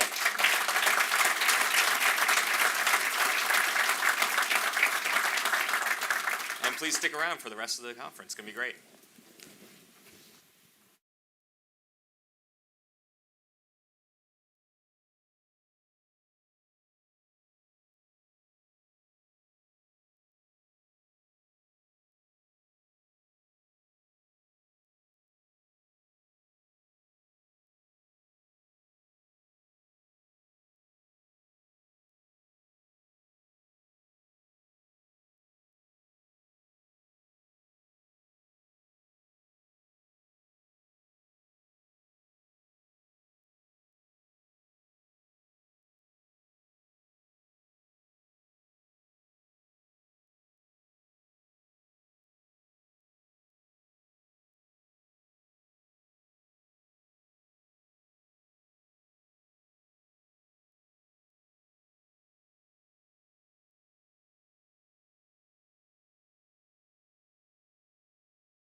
Ladies and gentlemen, our next session, The Farthest Frontier, Innovation in Space. Please welcome to the stage Jacqueline Feldscher of Payload and our distinguished speakers.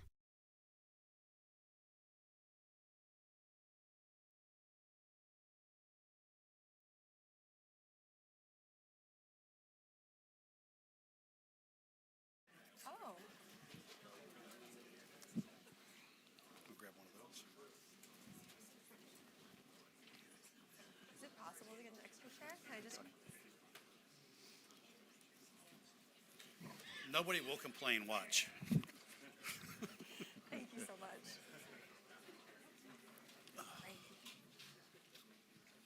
Great. Thank you all so much for being here. I am Jacqueline Feldscher, the managing editor of Payload.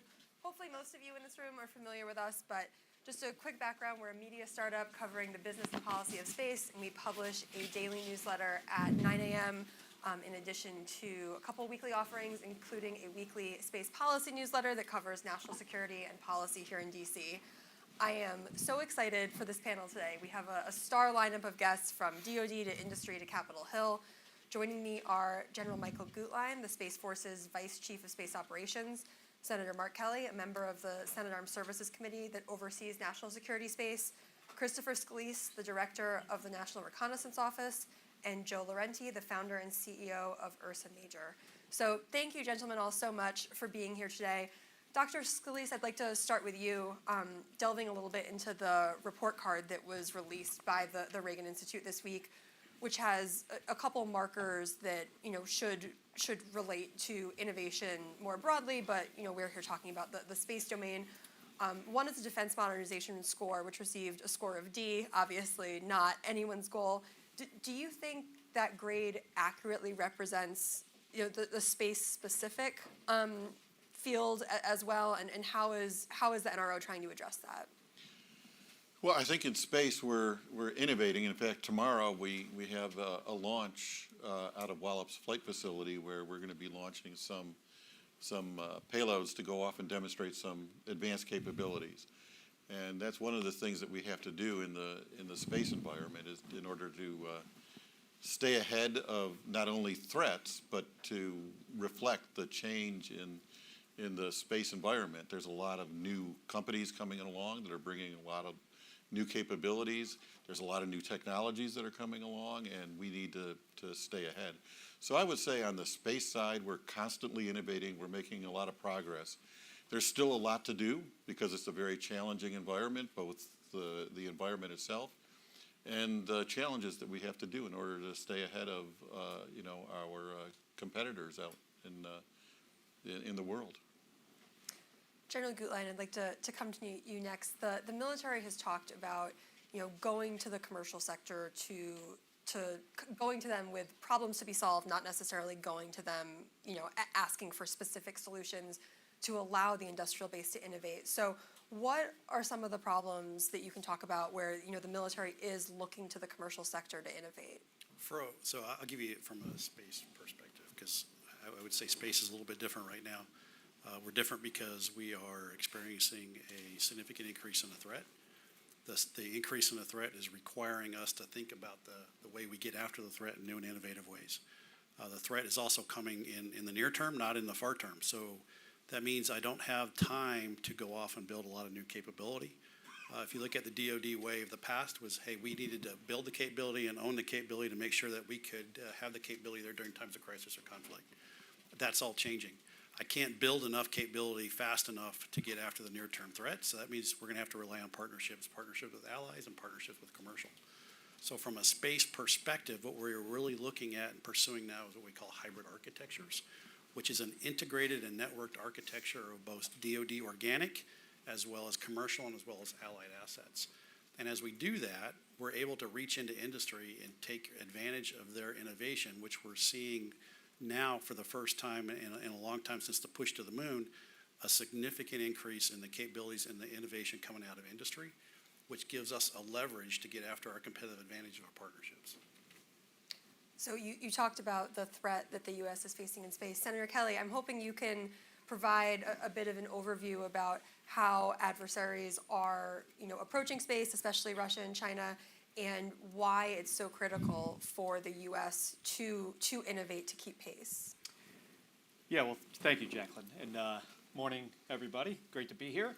I've been on the Armed Services Committee since I showed up in the Senate in 2020.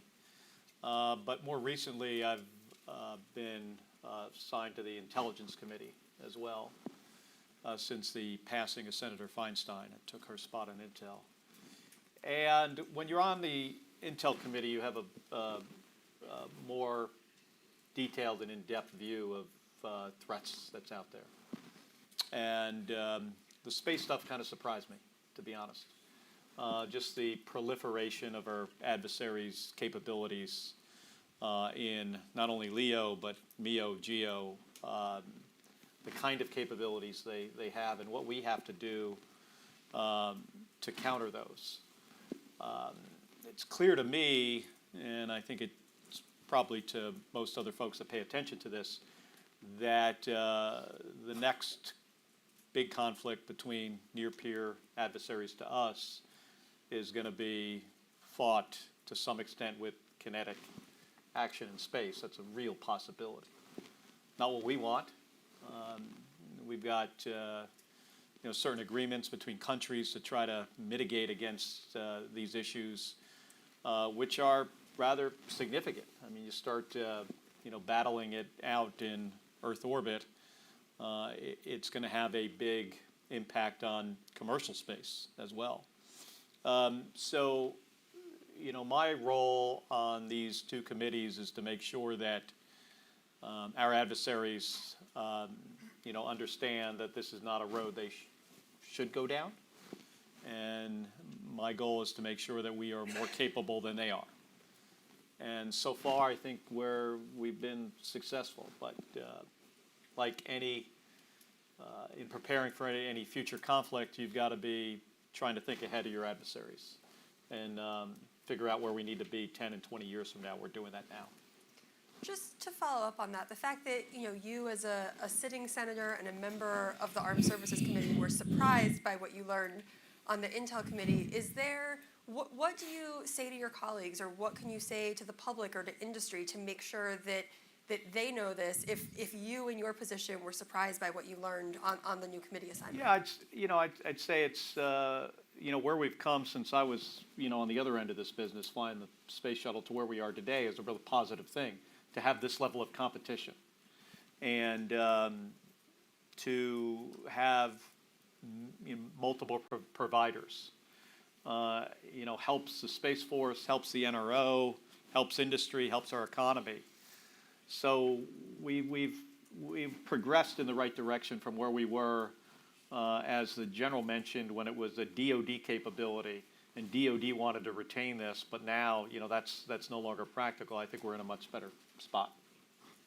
So Joe, moving to you and turning back to the report card, one of the recommendations made urges both Congress and the DoD to prioritize the development and maturation of novel manufacturing processes for munitions and military capabilities, obviously something that you are approaching at Ursa Major. So how do you look at that, and what, from your viewpoint in industry, can Congress and the DoD here do to better support private companies? That was a great recommendation in the report card. I think tying to something General Gutlein said, that this isn't the DoD of old. This is, we're entering, especially within space, an era in which we need to iterate, innovate very rapidly. And we are seeing private industry pick up the torch there.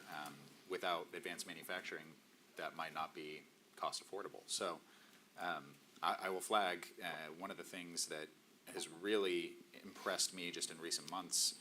The most recent SpaceX Transporter rideshare launch had 3 novel startups launch their first satellites in True Anomaly, Atomos, and Apex, I believe was the last one. And I think all 3 of those companies are likely using novel advanced manufacturing like 3D printing, advanced metallurgy, and likely developing even low-cost sensors, low-cost satellite buses in ways that certainly startups weren't doing 10, 15 years ago. So embracing, really investing in novel manufacturing is not just going to help efforts in space, but like the suggestion reports, munitions as well. And is there anything that Congress and DoD can do in terms of policy or legislation or authorities that you think would make it easier for industry in this realm? There's a lot there. I think it's difficult to point NRE funding, non-recurring engineering funding, toward something as broad as advanced manufacturing, but certainly when it comes to requirements, Department of Defense requirements, intelligence community requirements for manufacturing qualification, there's a lot to be learned still. So I think it starts with just embracing novel mission sets, embracing new ways of communicating with companies like ours, and really being willing to take risk where acceptable. In space, risk is really not very acceptable. So further upstream on the benchtop in the lab, that's the area to do so. So another marker on the scorecard is about the talent base, and obviously innovation is really driven by people. So Dr. Scalise, how are you approaching the need to recruit and retain an innovative workforce at the NRO, especially when you look at competition with the commercial sector? The talent-based portion of the scorecard received a D. So how are you trying to improve that within the NRO? So as you know, the NRO is composed really of three workforces, and one of those is we call cadre, and that's the one that we actually do the recruiting in. It's relatively new, and we've found that we're relatively successful in bringing in people to the NRO who want to go on and work on some of the things that we do. When we explain what it is we do, we're operating in space. That's an exciting field to be in, and we're working in a lot of advanced technologies. We start off really by going out to universities and talking to students, bringing them in as interns, and giving them an opportunity to actually work on projects and see what we do intimately and get involved with it.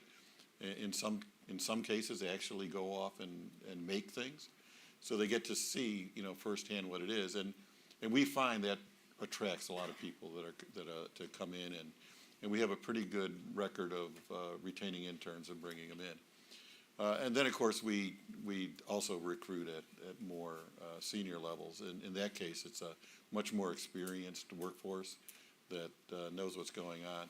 So we're finding that we're actually pretty good at recruiting.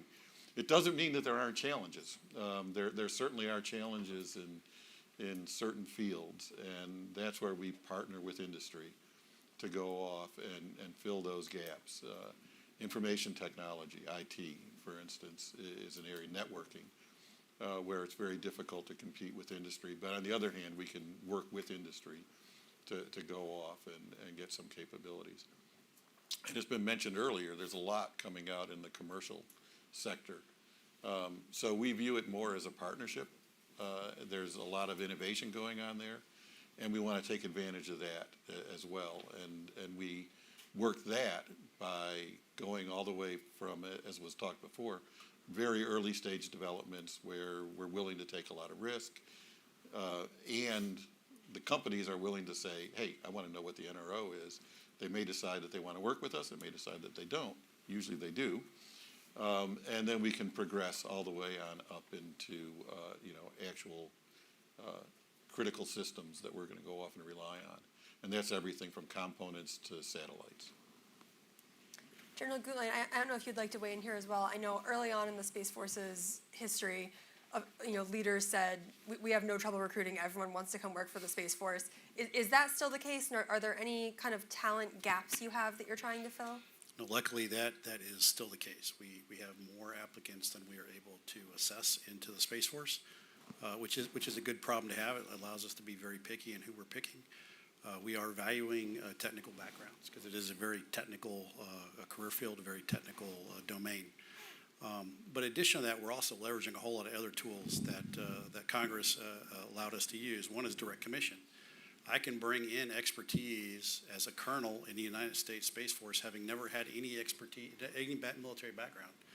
Highly qualified experts. We hire a lot of highly qualified experts straight out of industry into the government for 3 to 5 years For example, Dr. Claire Leone, who is now running the Space Systems Integration Office out in Los Angeles, she came out of industry and out of academia, come back into the government. Our congressional affairs we hired out of industry. So we're able to reach into all those organizations. But going back to what Dr. Scalise said, that 1/3 of his population is also guardians, guardians and airmen. And we are intentionally growing those individuals into the NRO, collaborating with the NRO to get that expertise and then bringing it back into the Space Force. So we've been very good at both the recruiting, the retention, and then getting access to various technical backgrounds through those programs. So Senator Kelly, I'd like to come to you next. You obviously referenced your time at NASA. You were there during a pretty transformative time for the agency where they began relying on commercial providers for some of the most important missions, including launching people. So can you talk a little bit about sort of that experience at an agency that was beginning to rely more on commercial providers, and anything you saw that maybe could be lessons learned to incorporate in the national security sector? Yeah, when I arrived at NASA, it was 1996. We were sort of in the middle of the space shuttle program. Flew my first mission in 2001. Shortly thereafter, we had the Columbia accident. I was on the second return to flight mission. And then, flew again in 2008 as the commander of Discovery and then commander of the final flight of Endeavor. Towards my later two flights is when we started talking about this, commercial cargo, commercial crew. And so I got to see sort of up close the beginning of SpaceX and them trying to, orbit a spacecraft for the first time. To be honest, I didn't think it was gonna be possible. It was always countries that did this, not like small private companies. It seemed like a really hard thing to do, because it is. I mean, space stuff is hard.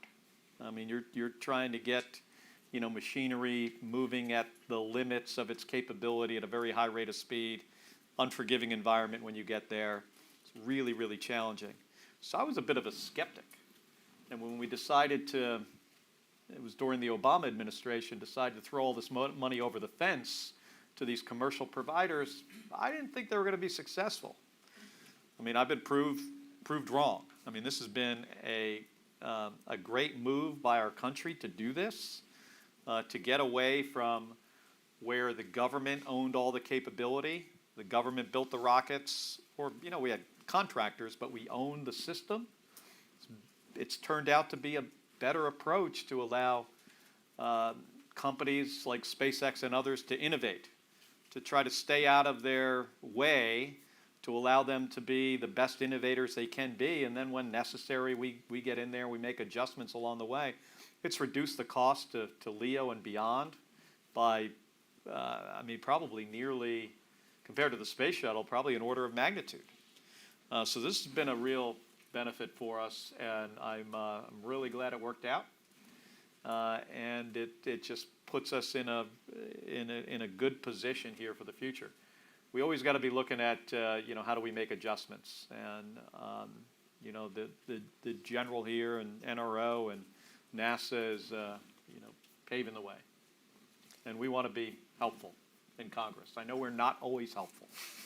Congress can often get in the way of things, but we're trying to do a better job.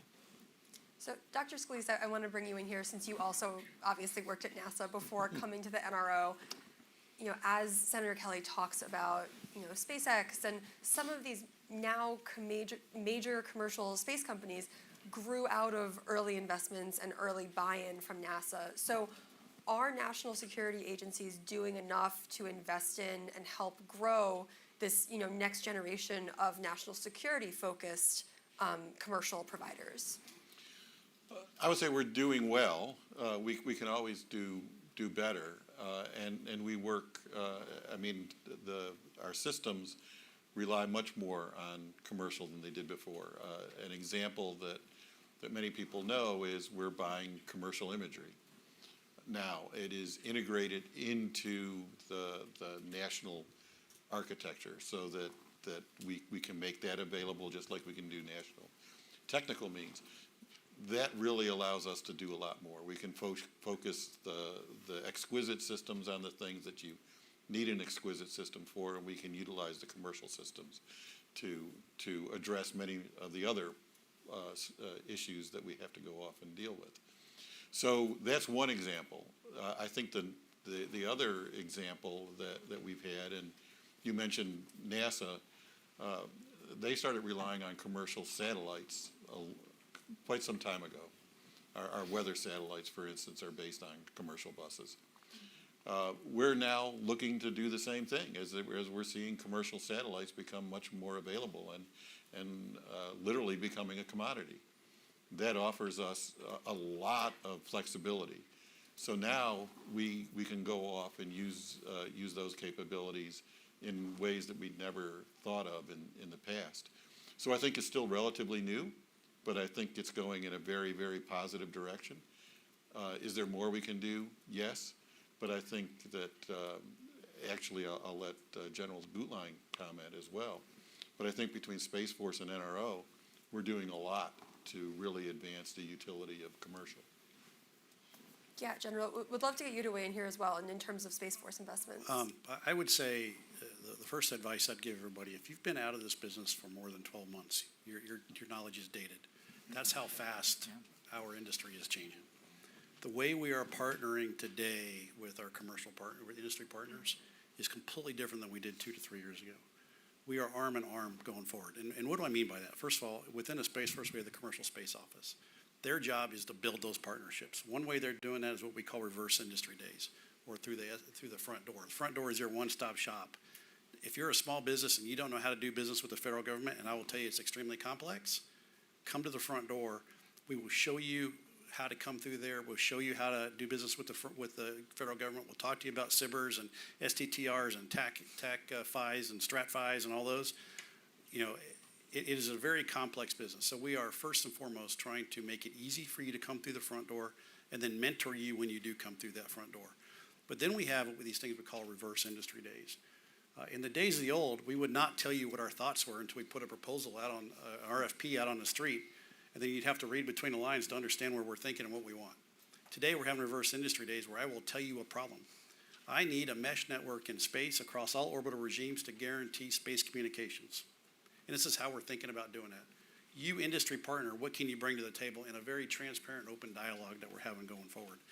That is paying a lot of dividends. The second thing that we're doing, that we're going to release the commercial strategy here within the next month. In that commercial strategy, we're going to talk about the commercially augmented space reserve. That is all about building the partnerships during peacetime with our industry partners that we've never done before, so that we can share data, talk about ideas, et cetera, so that I can guarantee your capability will be there during times of crisis or conflict. Those are transparent conversations that we need to have that we haven't been having in the past. So we are trying to go across the entire spectrum of discussions and organizations and processes to embrace as much of the commercial partnership as we can. So Joe, I'd like to bring you in here. Obviously, we've heard what the military is doing, but would love to get your perspective in industry. Obviously, you know, harnessing innovation and going faster are things that have been talked about in the military for a long time. From kind of the side of business, has progress been made? Do you know about these, you know, options that are available to you, and are they helpful? Absolutely. I'll actually flag what the senator said, that 15 years ago, SpaceX was awarded their commercial cargo contract. I was at SpaceX at the time. I also was not a believer in it, but it obviously worked out very well. And we've moved from private space endeavors just seeking to create access to space, in the case of SpaceX, to some of these on-orbit capabilities, proximity maneuvering, development of sensors, in our case, development of propulsion systems that probably would not have had a demand signal from DoD or the intelligence community even 12 months ago, maybe, in the case the general said. So I think we're absolutely seeing change, and if we are going to shortcut that innovation cycle between industry and government, it's going to be very multi-pronged. We're going to need that 10-year signal of the direction technology and the mission is headed. We're going to need rapid signals in the case of a one-year change to adversarial capabilities, and we're going to need reserve capabilities in which industry can quickly fill needs that industry might not have planned on or that we didn't seek to develop. Well, great. So I was at Satellite this week, yesterday, as I'm sure some of you were in this room as well. There's a lot of space going on this week. And I heard overwhelmingly positive things from industry, especially about SDA.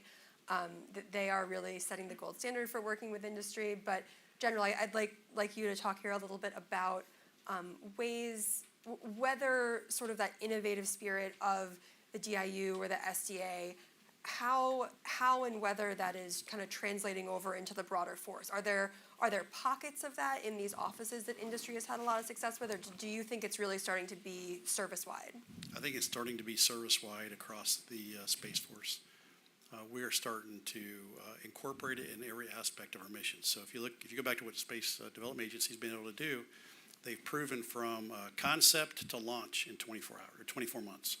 So they were able to say, hey, we're going to build this tranche of satellites and we're going to launch it 2 years from now, and they absolutely did it. There's 20-some satellites up there today, and they're headed into the hundreds here pretty soon. Their method of business was take something commercially off the shelf, don't modify it, get it up there as fast as you possibly can, and then iterate off that design in multiple tranches. That's kind of the way we're looking at going forward, is I don't always have to have the most exquisite solution possible, but sometimes it might be the 70% solution. If you look at what we're doing under tactically responsive space is about providing effects to the combatant commander on tactically relevant timelines. What does that mean? 24 hours-ish. Combatant commander doesn't have time to wait years for a new capability to come down line. What we just did under Victus Nox is that we proved that we can go into a open production line on a satellite manufacturer, take their bus off the production line, take a sensor off a production line, integrate those together, take a rocket off a production line, and then within 24 hours of the word go, they can integrate those, encapsulate those, launch those, and have those in operations. We did that within 27 hours. The objective was 24 hours. Why did we need 3 additional hours? Because we were waiting on the Earth's rotation to come around to the point where we wanted to launch. That's the only thing that slowed us down. That is going to be the way of the future, is taking advantage of the commercial products in their current form, integrating them together to get us capability against the fight that we don't currently have tonight. So, Joe, I want to come back to you about, what, you obviously have a room full of officials, a panel full of officials. What is your, greatest ask from industry? What does industry need to really have a strong supply chain, a thriving industrial base? What would your wish list look like? I mean, it takes a lot of backbone for not just companies like us, but the private investors that back us to say we see the need here, we see the value in the mission that we're providing for, and we're going to continue to back that. It's very attractive to say we're going to go put together a scrappy team in a garage and build the next app of the future, but I think sensors and propulsion systems and munitions and satellites are much more important for the next 10 years of this country. And as long as we have buy-in there, we're going to see industry and the investment base behind it partner in really novel ways going forward. And I want to build off that, because it really comes down to the conversations. Absolutely. In order for you to understand where we're going, we have to have a transparent conversation. So I have to have that conversation with the developer, but I also have to have that conversation with the venture capitalist, so that they can understand what that future demand signal might look like, so that they know if they're going to take a bet, there's a chance that bet's going to win. And so are you meeting with, directly talking with people in the VC and funding communities now? We are sharing notes back and forth. We're going to some of the same conferences. The majority of that effort's right now happening under the Commercial Space Office, under Colonel Rich Nisley and the front door conversations. We are inviting the venture capitalists to all of our reverse industry days, so that they can understand where our thoughts are and have that dialogue with us. We've even got relationships where if they see something promising out in industry, they're tipping us.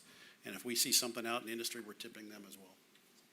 That's interesting. I mean, I obviously knew that the military was trying to work more with commercial providers, but I didn't realize it was kind of tipping over to the fundraising community too, which is obviously crucial to the success of commercial providers. Dr. Scalise, is there, can you weigh in from the NRO perspective here on that? Certainly, yeah, it's very much the same thing. I mean, we were different. 30 years ago, we were a secret, roughly, right? There was, somebody in a dark suit would come into a room and say, hey, you want to talk? But never say where they were from. That's not the case anymore. And we are out there. We are involved in trade shows. We're at conferences. And yes, I mean, we are reaching out much more broadly than we have before. And with a number of different ways. We have a Director's Innovation Initiative where we reach out to universities and industry at all levels to bring them in with their ideas, not our ideas. They're their ideas. We've gone off, as General Gutlein said, very similarly, and said, hey, these are the problems we're trying to solve.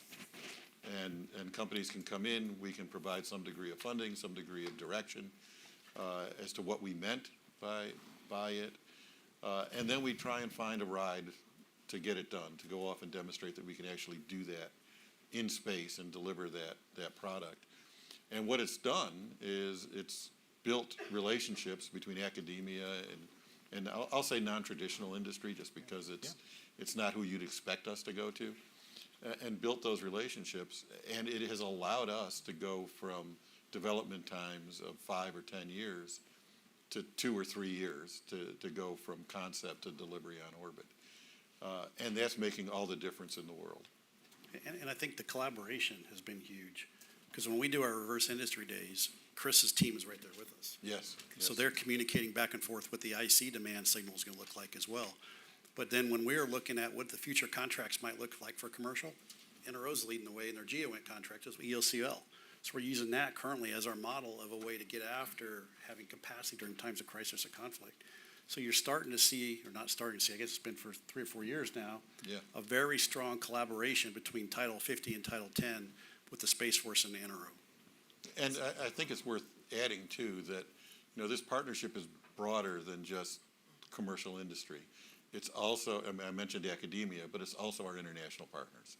We have a lot of relationships with our international partners now that we didn't have before, where we can share information and share technologies. I think it's important to mention that that partnership also includes folks in Congress. Absolutely. It's really important for all of you guys in this room. If you do this already, if you get up to Capitol Hill and explain, your company, your industry to members of Congress, the amount of stuff that comes through our office every week can be a little bit overwhelming. So meeting somebody in person, having them explain this, and then come back 6 months later, it really helps members of the House and Senate understand, why do we do this? Why do we appropriate this money? And it helps us draft whatever next piece of legislation is going to be. Right now we've seen this Chips and Science Act. The president was in Arizona this week, $8.5 billion grant to Intel to build these fabrication facilities. I mean, a piece of legislation that size, $52 billion, only happens because it was a collaboration between, members and DoD and industry. So I encourage you to keep doing that. I do want to backtrack just a little bit to this idea of the demand signal that's coming, from obviously the Space Force and the NRO, but Congress is also a part of this, its ability to pass a budget, to pass authorization bills. Senator Kelly, it's obviously been a struggle on Capitol Hill, but what can you say about, maybe in these meetings, ways that Congress can telegraph that demand signal even in today's legislative environment? Well, you say a struggle, I think, is an understatement. After I'd been in the Senate for about, 6 months, I, realized that if NASA had the rules of the United States Senate, the rocket ship would never leave the launch pad. It just wouldn't. It is a challenging organization. We're trying to, improve things, all the time. On the demand signal side, I often think that's that generally comes more from DoD and NRO and the agencies, but we're often, especially on armed services and intel, you're seeing national security problems out there, maybe sometimes before other people realize it. And when we see that, we try to filter that down to DoD and the intelligence, back through the intelligence community on how do we get to a solution, and then that gets to industry. We have just about a minute left, but willing to take like one or two, maybe one question from the audience. Courtney, if you want to. Do I need to wait for a mic? Yes, he's coming your way with a mic. Hi, yes, Courtney Alvin with Defense News. Dr. Scalise, I wanted to ask about the space-based GMTI program that you're working on with the Space Force. About a year ago at this time, you talked about plans to launch some demonstration satellites. I wondered if you can, update us on that. Have you launched those, and what are you learning there? And then also, what are you doing to reduce risk on that effort and move quickly to field that capability? So short answer is we have launched them, and they've been up there for a number of years. We work very closely with the Space Force on that. They have informed what we're doing, and we're ready to go now with launches to start making more progress and getting it operational. So it's been it's been a very, very tight relationship. Yes, the prototypes went up there. They were delivered in about 36 months from concept to launch. Operated fine, and we have exercised with Space Force and the other services to prove their capability, and then we're able to move on to production. Well, we are unfortunately out of time. I know I was saying earlier I could have gone 35 minutes one-on-one with any of these very impressive guests. So thank you so much to our speakers for being here. Thank you to our audience. Thank you so much.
Ladies and gentlemen, please welcome to the stage Ellen Nakashima of The Washington Post and our distinguished speakers.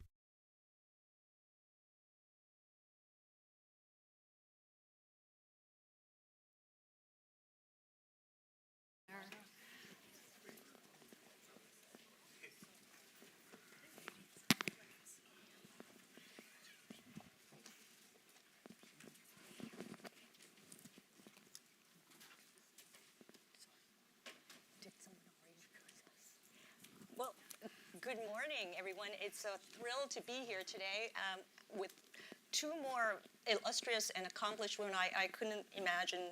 I'm honored. To my immediate left is Senator Joni Ernst, as you know, a member of the Senate Armed Services Committee and the ranking member on the Emerging Threats Subcommittee, and the first woman combat veteran to ever be elected to the Senate. Awesome to see you and have you here. Thanks. And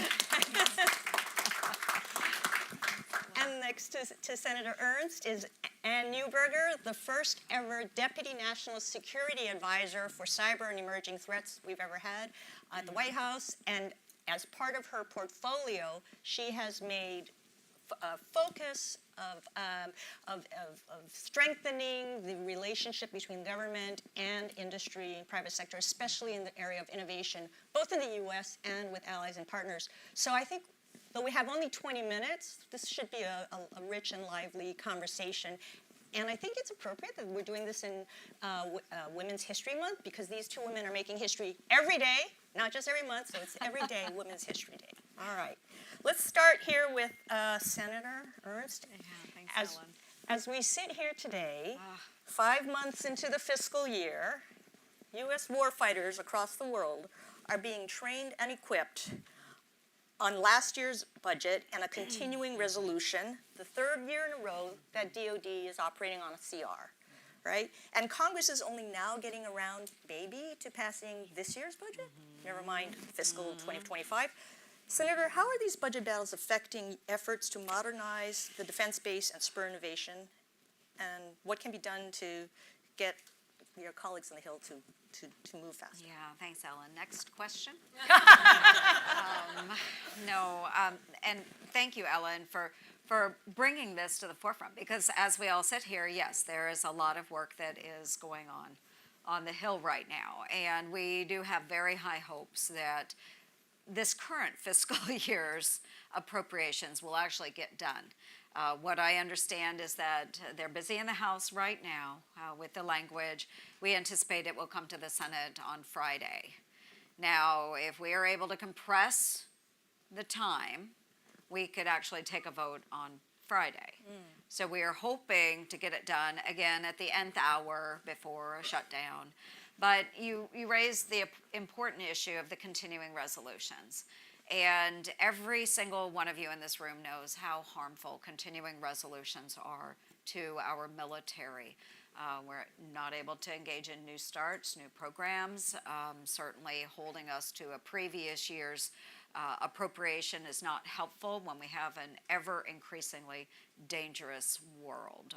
So let's all agree that it's harmful, and let's get back to regular order. That's what we need to do. But again, we hope to have this year's approps done on Friday, and then for heaven's sakes, we need to get next year's fiscal year's appropriations done before the fiscal year actually happens. Okay, great. Ms. Neuberger, the NSIB report card shows that China is closing the gap on emerging technologies like 5G and 6G. In fact, despite lobbying efforts by the Trump and Biden administration, Huawei is still the world leader in 5G market share, and in the global south, China significantly subsidizes the costs of the gear. How do you deal with that? And are you changing your approach to competing with China in telecoms, especially in emerging markets? So there's really two aspects to your question that I want to talk about a bit. Thank you, Ellen. One part is strategic technologies like telecom. And why is telecom so critical? Because the nation's secrets and the nation's IP ride on telecom networks. And the future of a number of industries, whether connected cars, whether UAVs monitoring distributed energy infrastructure around the country to make maintenance or repair of down lines more efficient and rapid, all of that relies on connectivity and on trusted connectivity. So that's the reason that both the Trump administration and the Biden administration have put such a focus on saying we must have trusted telecom. What makes China, and specifically Huawei, but really the two go together, such a potent competitor is the fact that China maintains a largely closed market. The Chinese, Indian, and U.S. domestic markets are the largest telecom markets in the world. And because China largely maintains a closed domestic market, they can subsidize their international subsidies by their domestic market. And Chinese products are good. The R&D budget of Huawei is twice Ericsson and Nokia, which are the two Western telecom equipment providers, are twice their budgets combined. So that really makes the Chinese industrial strategy, and notably Huawei, such a potent competitor. So the approach we've been taking, really building on the prior administration raised a great deal of focus on the need for trusted telecom. The answer we would often get back is, but you don't have an economically viable approach, right? Because of heavy Chinese subsidies, trusted telecom approaches were often 30 to 40% more. So what we've been working to do is bring the two parts together, the national security message with an economic package. And the first example of that has been Costa Rica.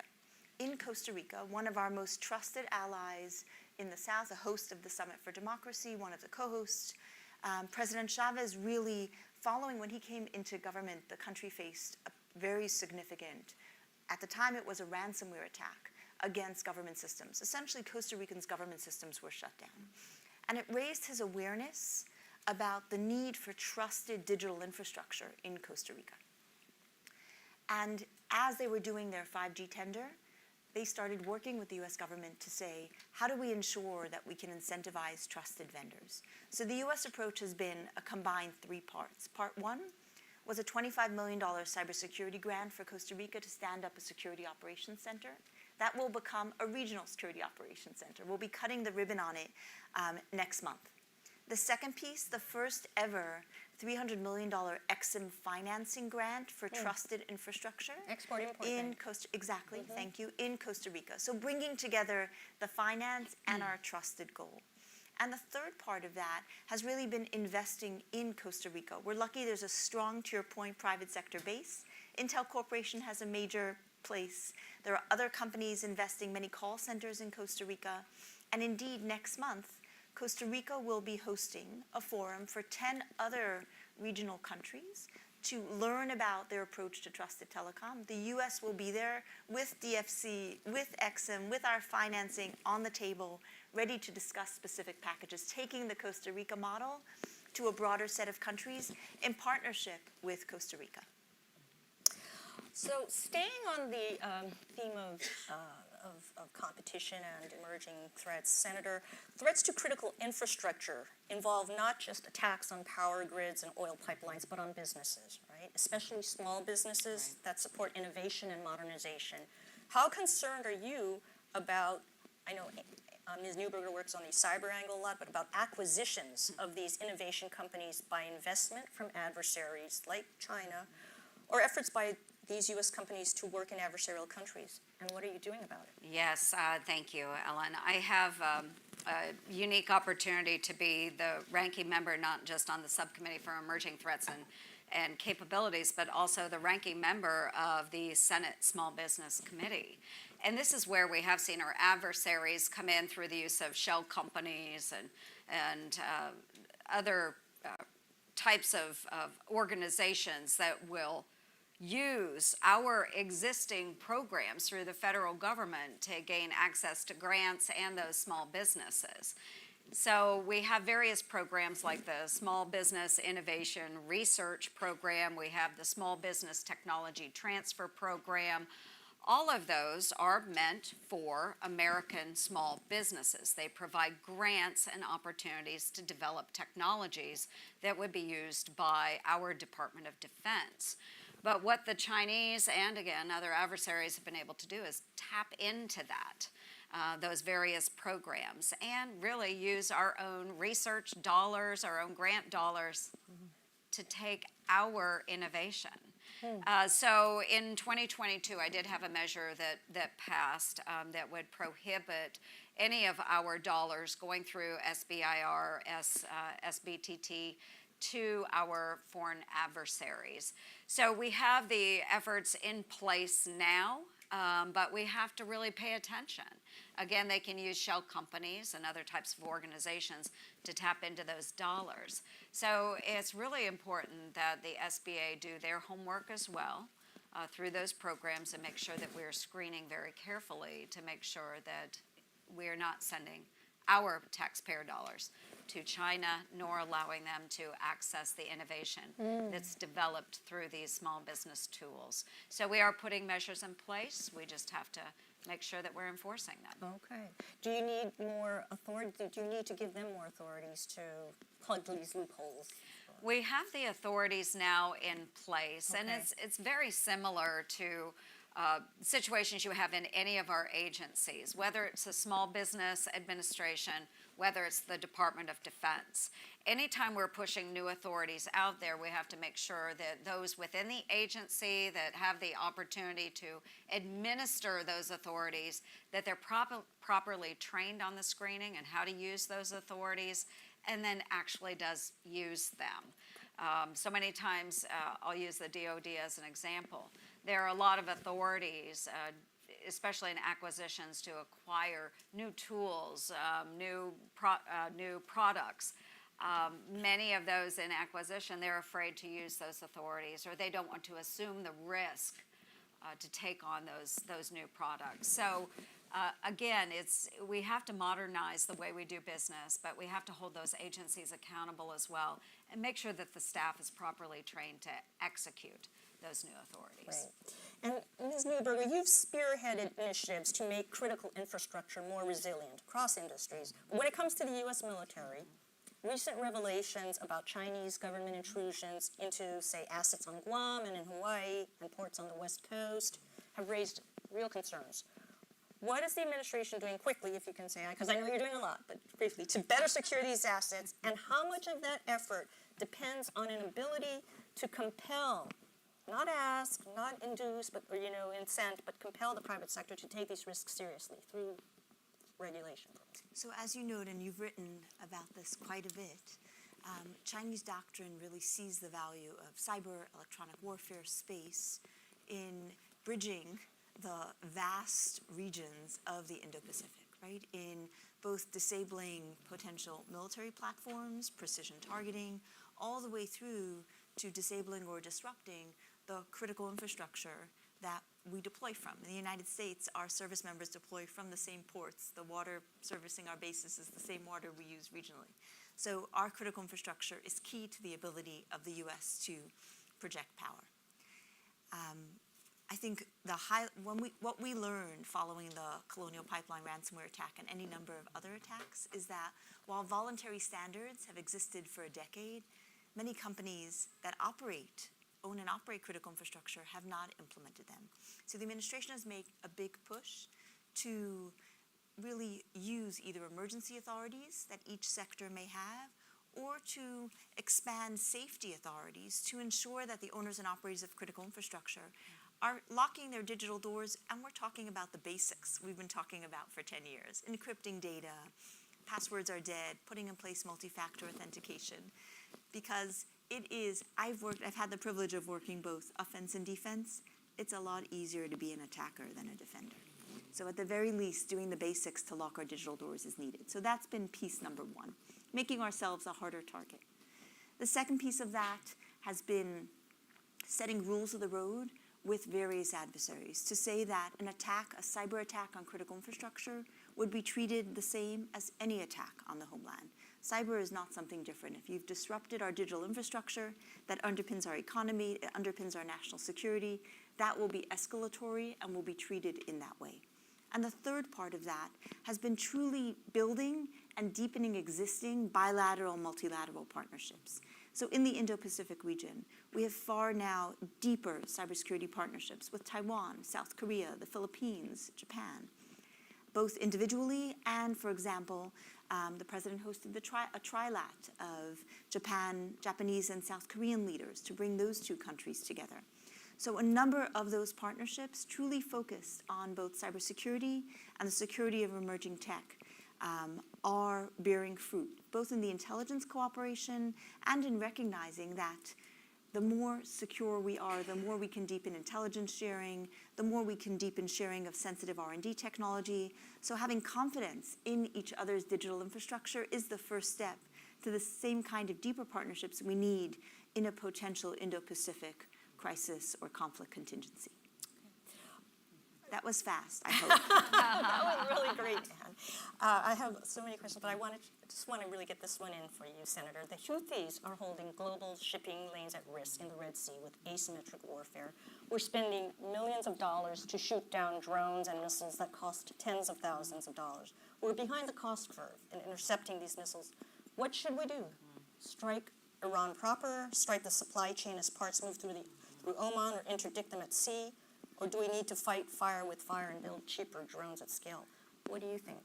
I think there are several options there without directly going after Iran, although we've had many people publicly say that perhaps that's an avenue someday. But yes, we need to make sure that we are preventing the opportunity to have those supplies coming out of Iran and going to the Houthis.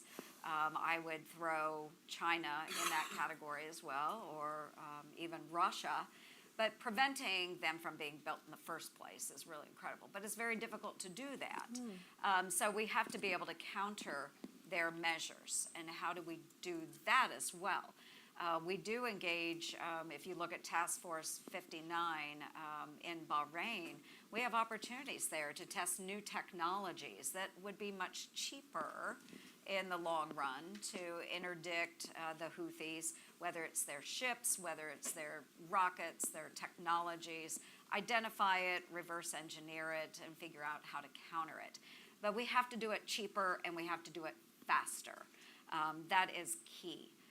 What I hear a lot from, yes, my constituents in Iowa, as we are looking at how we are interdicting drones or UAS, whatever it might happen to be, even interceptors that we see in Israel with rockets coming in from Gaza, is why the heck are we spending $50,000 on an interceptor to shoot down some little drone that's out there that our adversaries are popping up? And it's oftentimes commercial off the shelf.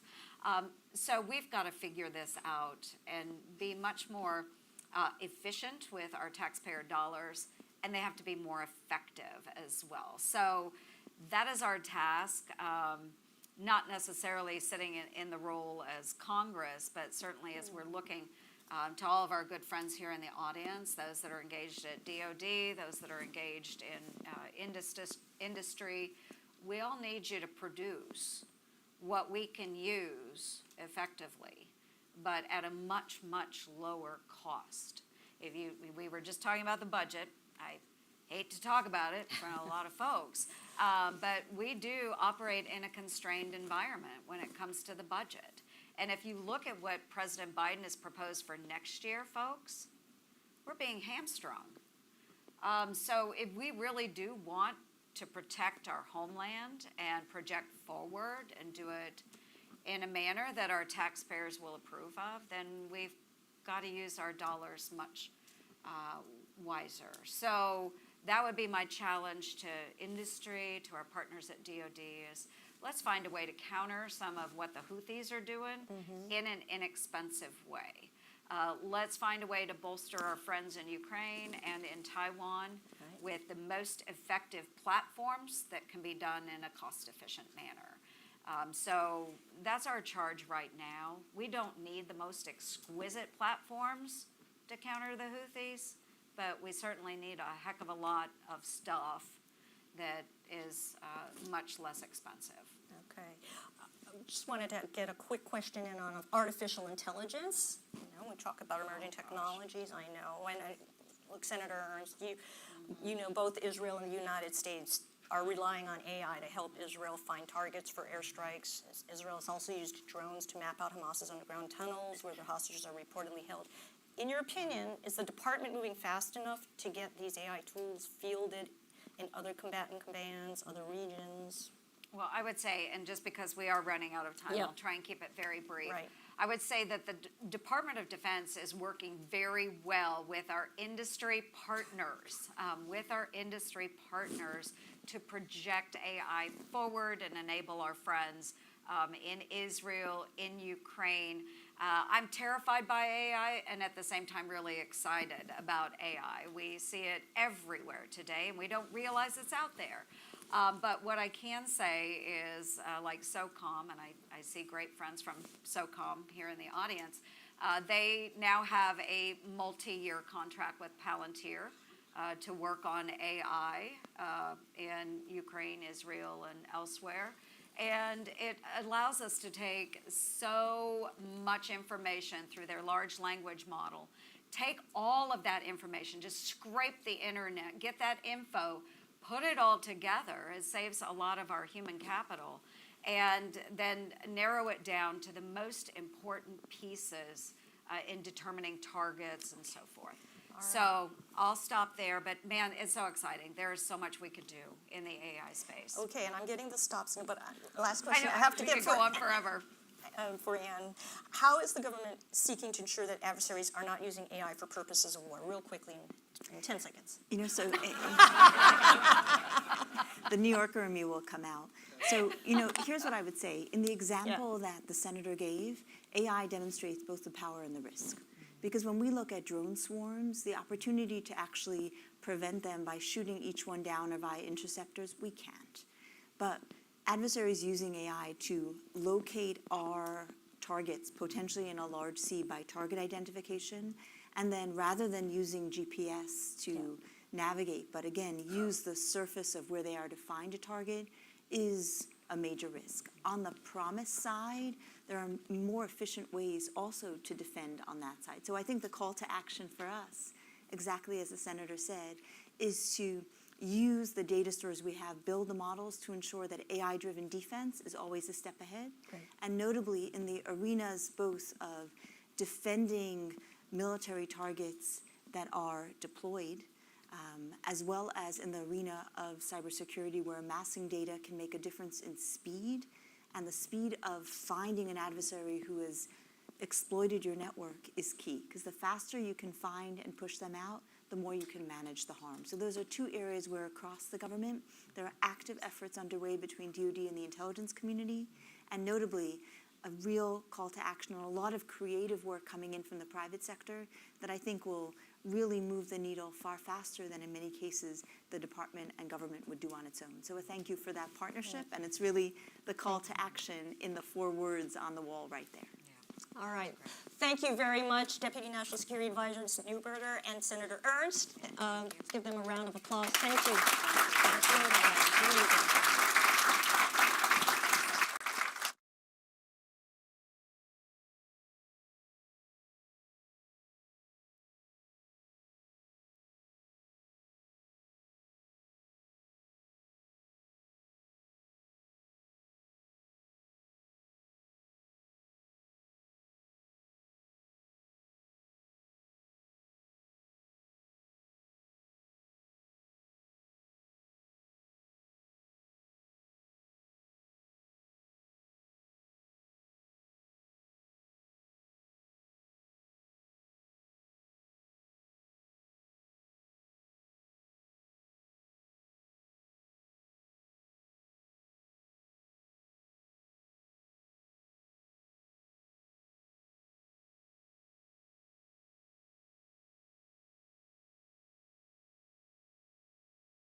Ladies and gentlemen, our next session, On Demand, Signaling to Suppliers.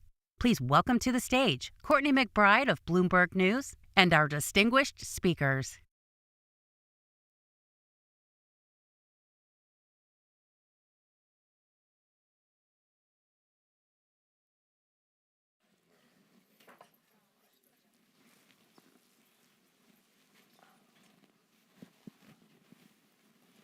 Hello, everyone.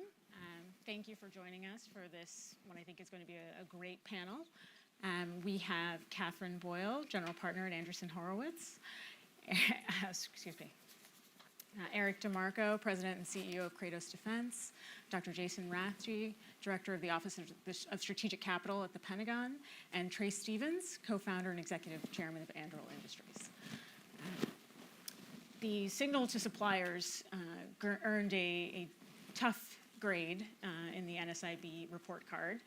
We're looking at a D here. Communication was considered to be a bright spot, but budgets in particular were considered a stumbling block as the Pentagon tries to develop the innovation base and to actually transition to programs of record. I'm interested to hear from industry, from funders, and also from you, Jason, how you think that grade was earned, whether it's fair, and how you can move forward. Do you want me Jason, to start? go ahead. Okay, yeah, sure, great. Go ahead. Yeah. I'm sorry. Well, certainly, Office of Strategic Capital, we've been around for about 15 months now, and we just recently released our investment strategy. That is a way that we are trying to communicate better directly with suppliers. And one of the areas that OSC is very focused on is catalyzing the component supply base. So we're looking at areas of our industrial base broadly that support both our national security and our Department of Defense and our broader economic security. So what do I mean by that? One of our priority areas is focused on materials for microelectronics. Right? Now, when we say transitioning capabilities to the warfighter, and you hear a lot about this when it comes to the national security innovation base. We've got to be better buyers and procurers, and certainly there's been a lot of, I think, progress towards those ends, certainly as I've seen it happen over the last 5 years. But where OSC is uniquely focused is nobody says, I'm going to transition our semiconductors to the hands of our warfighters, right? But everything our warfighters need relies on access to core component technologies. Solid rocket motors is another area, right? That, again, is a core component technology. Not something we buy directly, but in the systems that we procure. And a lot of OSC's focus in the supply base is specifically targeting those areas. And the tools that we're bringing to bear to help catalyze technological growth in our supplier base are tools that directly impact production and manufacturing. So we're bringing brand new tools out. Recently we were authorized about 3 months ago to be able to provide direct loans to critical technology companies, so companies that are aligned to our supplier base needs. And so that means, hey, we're going to be able to provide project finance, equipment finance, new tools to be able to catalyze things like production and capacity that support, again, both our defense industrial base and our broader industrial base, but allow us to make sure that we have access to what we need when we need it. Are you able to give us any preview of the timelines for those first investments or any of the companies that may have been selected? Well, this is, I think we're going to be moving at breakneck pace. I think the last federal credit program, which is the kind of group of programs that we're in, this is the first loan program in the Department of Defense. Almost every other government department and agency does this. There's 131 other federal credit programs. This is the first Title X loan program. I think the last loan program office took 3 years to get stood up. We're committing to move faster than that. But we have this great partnership with the Small Business Administration now where we can provide direct loan guarantees to private investors to catalyze investment in areas that we think are important to national security. Again, aligned to the investment priorities we just published in the investment strategy. And we anticipate the first funds to be licensed through that process in the next few months, which is great. We have funds focused on advanced manufacturing in our lower to middle market tier 2 supplier base. When we talk about innovation, sometimes we talk a lot about venture-backed companies. A lot of the companies that we actually rely on are not venture-backed. They do require capital to scale production. And so we're looking at tools that help catalyze that part of our supplier base. And then we're also, with some of these new tools that we've worked closely with the SBA and an OMB on over the last few years, allow us to work directly with venture capital as well and provide additional capital directly to venture capitalists to help invest in areas that are normally non-investable. And what I mean by that is areas that are generating lower returns than your typical venture-backed companies are going to see. So areas that are in our investment strategy, you know, RF transmitting semiconductor chips, for example. We're looking at advanced materials, metamaterials and nanomaterials. Biotech is a huge area of focus for us, but also biotech manufacturing. In areas that we can catalyze more investment in those areas allows us to make sure that we're ahead of the game. So in 30 to 40 years from now, we don't need another Chips and Science Act to kind of reshore an area that we had IP advantage in, but we can make sure that we can expand production and manufacturing for these new and emerging critical technology areas to make sure we have access to the technologies and the products and services that are derived from those technologies within the United States. Thanks. So, I mean, moving back to the customer clarity grade, I'm interested to hear, Eric, perhaps from you. The Reagan Institute deemed communication to be fairly strong from the Defense Department to industry, but budgets received a grade I didn't even know was possible, an F-. The lack of certainty, the lack of stability. Where do things fall from your perspective? What is Kratos seeing in communication, in the signaling that you're getting from the customer? Yeah, I'll analogize it to a football. For the first 80 yards, the last 10 or 15 years, the clarity from the Pentagon has been 2020. Whether it be the strategy documents they put out, the national security documents, the war games we're invited to, the fight up the J books.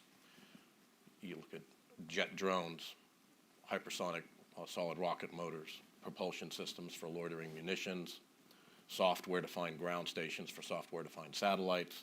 I can go on. The Pentagon has laid it out. So first 80 yards, 2020. The red zone, I can understand some of the grades that were given. And is it, where are the areas of communication or lack of clarity in that red zone? From my perspective, the companies that lean forward actually bring a product forward. It might not be 100% of the requirement, but it'll be 90, 95% of the requirement.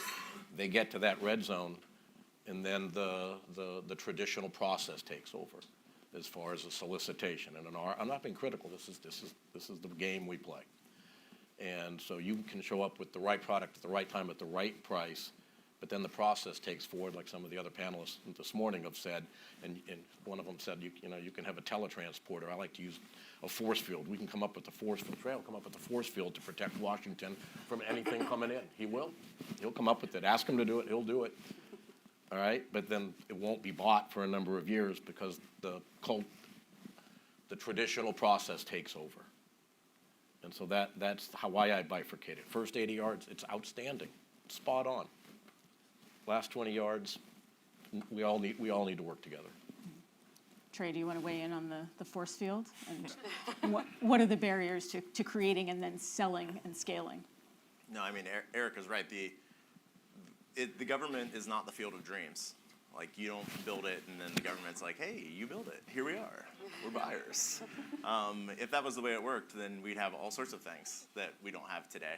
And I had dinner with someone last night that said, man, Trey, I like the things that you have to say, but I would really like for you to be more optimistic and positive. So I'm going to try a new me for a moment. I think that the signals in that first 80 yards, to borrow Eric's analogy, are absolutely right. I mean, we're doing all of the things to lay out, we're investing in the innovation base, we're putting together DIU, we're increasing SBIR spending, we're communicating more openly about programs where companies are going to have a real shot on goal, whether that's Replicator or whatever. And we could spend the rest of this panel just talking about all of the things that we're doing right on the signaling side of things. But actually transitioning that into real production is virtually impossible. It's only been done a couple of times. If you look at like revenue in the last 5 years, which is I think in the report card, I didn't flip into the appendix, but revenue over the last 5 years for venture-backed companies doing business with the Department of Defense, it's a power law distribution, just like any venture curve where you have SpaceX has the most, Palantir has the next most, Anduril has the next most, and then there's like a long tail that drifts off beneath that. And if we're going to take multiple shots on goal, we need to change that curve so that there's actually a possibility for companies to come in that offer real products that can be used by the warfighters in the real world. Catherine, can you talk a little bit about the challenges for funders in terms of incentivizing investment given the problems with the transition that we're talking about? Yeah, well, I'll say, like, the last time that I said, I'm trying to be optimistic as well, but the last time that I spoke, or tweeted at RNDF, time was running out with Silicon Valley. That was 2021, and I made a prediction that was wildly wrong. I said it would be about 24 months before companies started dying, before we had sort of, I would say, a retreat of venture capital from defense. And what has happened is the exact opposite, which I think is a wonderful thing for this country. It's a wonderful thing for the people in this room, our companies, where investors are still taking bets on this category despite the F- scorecard.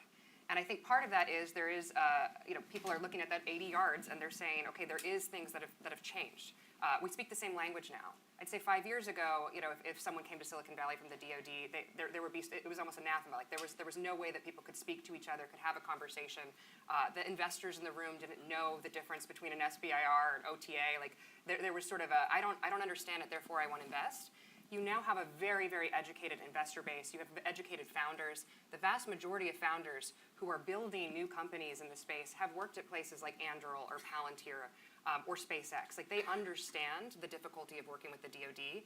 So there's a lot of wins that are coming out of this last generation of technology, and I think it kind of sets the board, to use the analogy again, like we are at the 10-yard line or the 5-yard line. Like all we have to do is close the deals. And I do think that you're going to see, you see patient capital, you see founders who are willing to say, okay, it might take a little bit longer than expected, but there will be a reckoning if we do not have more production contracts, if we do not see startups winning programs of record, because you can only require Silicon Valley to be as patient as it can be for a little bit of time before people start saying, okay, it's impossible to work with the DoD. So I do think there has been, to give the optimistic case is traded, like there has been extraordinary change in the way we communicate, extraordinary education on both sides, within the DoD of how venture works, within venture capital of how the DoD works and the expectations there. But we have to see some more wins in the next few years, or I do think we are going to see capital dry up. What message did funders receive from the abrupt closure of Shift, which had been a key nexus, I think, between DoD and Silicon Valley? I think it's one of these kind of disappointing unforced errors, to be frank. What a beloved program by both sides. Trey can speak to this as well. We've had Shift Fellows inside of our companies. Shift Fellows work inside of our venture firm to teach them how venture capital works. Over the years at multiple venture firms, I've hosted Shift Fellows so they could understand, how do we even outside of DoD companies, how do we look at businesses in America? It was an exceptional program. It is an exceptional community. And I think that community will live on despite the unforced error of it no longer existing in its current form. But I think Trey could speak to it as well. Yeah, totally. I mean, it was a very useful program for the ecosystem, no doubt. And, as all things, these are people decisions. Like, it's human beings making decisions at the end of the day. And I can only imagine that there is some person or some set of people running around in the Air Force saying, we have to kill this program because there was some personal vendetta or something that they have for it. I want to know who that person is. So if any of you can tell me who the person is that was pushing for that decision, I would love to talk to them. Just talk. So Trey, I'll stay with you. How do we move forward? How does the DoD founder-funder partnership traverse that, not just that last 20 yards, but the valley of death. How do we move forward and nudge that grade upward? It comes down to decision making. I think we could certainly offer hundreds, if not thousands, of policy suggestions, authorities that need to be changed, ways that oversight can play into the process in more effective ways. But at the end of the day, I think it's primarily just decision making. If you assume you have all the policies you need to make the right decisions, can we make the right decisions or not? And I think a lot of times we end up getting into this past performance mindset where, it's kind of like Adam Silver, the commissioner of the NBA, like standing on stage with the 2024 Chicago Bulls, who are terrible for all intents and purposes, and handing them the trophy and saying, we're giving you this trophy because Michael Jordan was great in the 80s. That's what we're doing over and over again. We're giving the trophy to the 2024 Bulls for the accomplishments of Michael Jordan. And I think we have to get out of this mindset that the past their primes, not the primes, the past their primes are our only option. Because there are other options. We should be giving the trophy to the 2024 Denver Nuggets, not the 1983 Bulls. Okay. So I'd like to hear from Eric, actually. The report card pointed to the congressional budget process as a key stumbling block in transition. How does that affect your company's efforts to innovate, to move forward, to transition? And I'll turn to each of you in turn. But.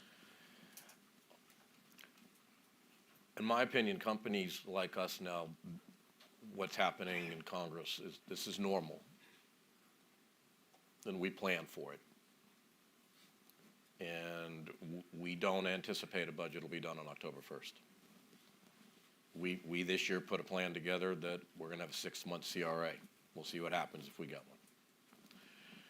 So that's the planning part. The preparation part is we have done everything we can for the last 7 or 8 years, and I know other companies have done the same and they're doing it. Most of our products and technology is dual use. I think 35% of what we do is commercial or international. So it's not tied to the budget. So we have a hedge, right? And so we try to strategically plan for it and tactically have dual-use technologies, commercial, DoD, national security, with our products, which also is good for when everything is flowing, is good for all the customers because you have greater quantities. It drives costs down for everybody. It makes everything more affordable. So I try not to stress about it anymore. I can't control it. Everyone's trying to do their best. This is how we deal with it. Trey? I agree. Succinct. Catherine, is there? Yeah, I largely agree too. One thing I'll call out is I was speaking to someone earlier who said, well, hopefully most of your companies are dual use.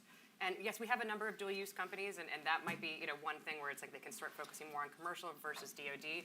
But we also have hypersonics companies, and they don't have that option. And so I think, like as was said, like the best companies plan for it. They understand that this is the new normal. But we also have to understand that there are startups who have heard the call. They've heard, okay, we need to build for the DoD. We are going to build solely as for the DoD to be our customer. And they do not have the luxury of sort of sitting back and waiting. And so I think we need to be mindful that there's a whole new generation of founders who really do believe this mission is important. And they move faster than companies did 10 years ago because they have the capital, because they have the talent and the know-how to do it. And so I think they expect that the DoD at some point will learn to move as fast as them. I want to add something to this as well. I was having dinner with an unnamed combatant commander. I won't throw them under the bus here. And I'll give you an exact 2-sentence quote of what happened. I said, what do you think the biggest challenge is? And he said, we really need dual-use technologies. We need the government to be involved in the commercial sector and get companies that are both commercial and government businesses involved in our acquisitions process. I said, okay, that's great. What do you need most? What is missing for your command? And he says, one word, weapons.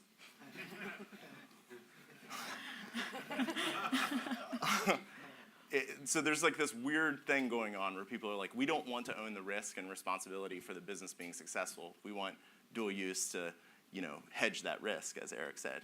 And then you ask them what they want, and they say, we want things that blow up and go kinetic. It's like, okay, guy, you got it. Sometimes it's not going to be dual use. Yeah, exactly. So, and Eric alluded to this, and Trey as well earlier, but one of the challenges that we've seen in terms of requirements development is that perhaps DoD or the services can be overly prescriptive and challenge your ability to provide perhaps that 90-95% solution. Jason is nodding knowingly here. Is that speaking the same language, or these conversations that are happening, these earlier communications, improving that situation at all, or is that still a barrier to innovation for you all? At Kratos, we have many Kratosisms. One of them is affordability, is a technology, but another one is better is the enemy of good enough. And in my 80-yard analogy, companies like us, we will build incredible products and demonstrate them. We've demonstrated some recently. They have demonstrated some awesome ones recently. I'm making this up. They're 95% of what anyone could ever dream of the requirement. Okay? And they're a fraction of the cost of that 100% requirement, because that last 5 or 10% to get 100% is where 4 or 5x times what it took to get to 90% comes from. We need a culture change. Well, let's get these products that are in the U.S. 90 to 95% of the 100% requirement fielded, which, by the way, are exponentially better than anything China has already. And then let's iterate off of them. And then if industry, Congress, the Pentagon wants to go after the 100% requirement, then go run a solicitation for that. Go after it. Go for it. Let everybody bid. We like competition, but let's get something fielded that's better than anybody else has. It's low cost because it's 90 or 95% of the requirement. All right? It shows my friend here that there are winners. That's going to bring more money in. That money will be a force multiplier for the taxpayer and the Department of Defense. It'll reinvigorate the industrial base. This is not difficult. That's what needs to be done. I mean, I'd like to talk to the CEO who's in charge of this and say, you need to do this. Trey, did you want to weigh in on? I agree. You're saving us time. I like it. Eric, I mean, just pulling on that thread, I mean, then what, if you had your druthers, how would innovators writ large respond to this problem? How would you tackle the big threats with that 95% solution ahead of, say, a standard RFI, RFP?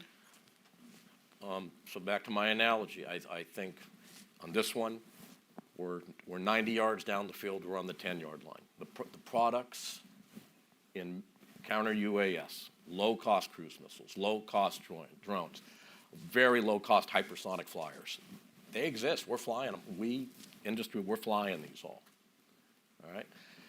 Understanding the realism of the situation, if I was in charge, I would take 0.5% of the defense budget a year, say $5 billion. I would say, Madam Secretary Hicks, here's $5 billion a year. Take that $5 billion, and you are going to give production contracts to Palantir, to Anduril, to Kratos, to SHIELD, to Epirus, I can go on. Get the stuff fielded, and you're going to do it every year. Here's $500 million every year. Get that stuff fielded, iterate off it, get it in the hands of the warfighter, and keep the FAR, keep all that, and let's see what happens after 3 years. I think it would be an incredible transformation without blowing up the system. If I could just add, we talked about the Small Business Innovative Research Program, the SBIR program. Prior to OSC, I led the Air Force's SBIR program, and we created this new process in that program called the Open Topic. And one of the reasons why is because the SBIR program traditionally was very requirements-driven. And that budget didn't actually require you to be requirements-driven, right? So you could literally fund anything as long as there was a department potential need for it. Right, there wasn't a requirement to work on a certain specific system or even a certain technology. And so we ran that as an experiment in 2018. And a number of companies, including Anduril, have early contracts through that process and have gone on to be able to win successive phase 3 contracts. Now, we do have a gap. There's no corollary to SBIR on the production side, right? There is no funding that's available just for production. But it did work well enough on the R&D side of the house, which is where SBIR is, so that our friends in the House and Senate, when they reauthorized the SBIR program, made a requirement that everybody have an open topic that took away requirements and allowed and lowered the barriers to entry for innovators. Because at the end of the day, if you ask people, for the famous Henry Ford quote, right? If you ask people what they want, they're going to tell you a faster horse. And that's how we operate too, right? We know what we need. We think we need that thing, and then we go ask for incremental improvement to that thing, which is generally good for maintaining operational relevance, and you've got a force that's trained on the existing systems. But when you have ideas that are blooming outside of the DoD fence line, you need a way to funnel those in, and then we need a way to be able to actually accelerate into production. So as a corollary to the desire to have some kind of structure funding available to accelerate production, we do have that on the R&D side of the house, and it has been successful as bringing new entrants into the department. Is there any consideration of something like that on the production side, or any willingness? I mean, obviously, I know every billion is spoken for, perhaps a few times over. But. I mean, I think I don't know if the Department of Defense is the right place to ask that question. I think the key, I will say on the OSC side of the house, we're pivoting away from spending to lending. Right, we're building a loan office, a loan program office, similar to the Department of Energy's loan program office, Export-Import Bank, Development Finance Corporation, hundreds of billions of dollars of loans we give out annually as a country because, one, they affect positive momentum and growth in specific areas that we care about, like energy, to include companies, venture-backed companies like Tesla, who received loans from the DOE's loan program office, but also they're efficient to the taxpayer. Right, at the end of the day, they don't increase spending. To do lending, you don't actually increase the budget, and we've seen that we don't expect massive growth in budgets over the next few years. So we need to find more efficient ways. But one of the great things that we're excited about within OSC is that these new tools allow us to directly partner with our capital markets, which are a competitive advantage in the United States. And you've seen the innovation base really leverage our capital markets to invest in these types of companies. And that has grown substantially. I mean, when I started doing some of this work with AFWERX back in 2017, 2018, it was a very, Catherine's point, it was a very small group of folks. Most of the investors I talked to would say, hey, I'm not going to touch defense with a 10-foot pole. Now that's completely changed, and that's great. And that venture is one part, private equity is another part, growth investment, banking. Right? These are all different ways that we can help mobilize things like production in our supply chain and hopefully reduce costs over time and allow for more flexible integration and deployment of capabilities because our supplier base is built in a way that can directly support these companies in a low-risk, kind of robust situation as opposed to where we are now, which is much more brittle than we'd like it to be. So, Catherine, you said that Silicon Valley founders, funders, and DoD are now all speaking the same language. That being said, there still seems to be a disconnect between the incentive structure that is needed for private capital and the timelines that the Pentagon operates on. So, I mean, is there a misunderstanding on the Pentagon side, or is it just that it's a very large ship to turn? I think it's really hard to change culture. You talk to any founder of any business, the hardest thing to do as you scale and become a massive org is to shift the culture and to remain lean, to remain hungry. And so we're working, the DoD is very large, it is massive, and I think, it's just going to take a lot of time to change the culture. I'm, by my nature, an optimist. I have to be because I'm an investor. So I think that the culture is going to change. I think there will be a number of success stories, and I am hopeful that those success stories lead to more innovation around the defense industrial base, that more companies enter the market. I think the thing that I'm pleasantly surprised by, I wouldn't have predicted, I'd love to hear whether Trey would have predicted this, is I can't overemphasize how enthusiastic, and I say Silicon Valley as not as a geography, but as an idea of company building. the most incredible founders right now are entering this market saying, we want to build for America. I would have never expected that 5 years ago. It was a handful of people like Trey, it was a handful of companies, but it was not an entire ecosystem of innovation. And we firmly believe that the next great 15 years of innovation, the story of Silicon Valley, could be this hardware, software selling to the Department of Defense. Like, we have a once-in-a-generation opportunity, a once-in-a-lifetime opportunity to move back to the roots of what Silicon Valley was. And my biggest fear is that, to use, again, another great analogy, that we are on the 10-yard line. Everyone is speaking the same language. We finally have the talent that has come up through these great companies like SpaceX. We have the capital that's really patriotic, that's moved away from China and saying, we want to invest in America, we want to invest in hardware, and we're not going to get there. So I think that's the thing where, I think we all can point the finger at why that is, and we'll all have different people to blame. But my biggest fear is that the next few years, we won't get, across to the touchdown, to use your analogy. Yeah, I think storytelling is so important to recruiting and retaining talent. And as Catherine said, there's a tremendous amount of momentum right now in getting people who would otherwise, be going to optimize ads at Snap or Google or Facebook or whatever, are now interested in doing something in national service. And I don't want to gas you up too much, but Catherine has created language that has rallied troops, and I think has been a brilliant storyteller that's created a movement that people are excited to get behind. And we're super grateful to have people like Catherine that have been able to do that effectively. And I think we haven't had that as much on the government side. It's been hard to motivate and rally the troops behind this idea that this is something that we want to do. This is a thing that we're excited about. It almost feels like people feel like they've been punished and they're working their way out of purgatory or something. It's not an exciting opportunity. And so I think it would be great if we had reciprocal amounts of excitement and momentum that are being driven from the government side about doing this work and rebooting that relationship that was so productive as recently as 30 years ago. It wasn't ancient history. It was very recently that there was a deep partnership. I realize we are the last thing standing between you all and lunch, but wanted to open the floor to any questions from the audience. We have a gentleman here. Wait for a microphone.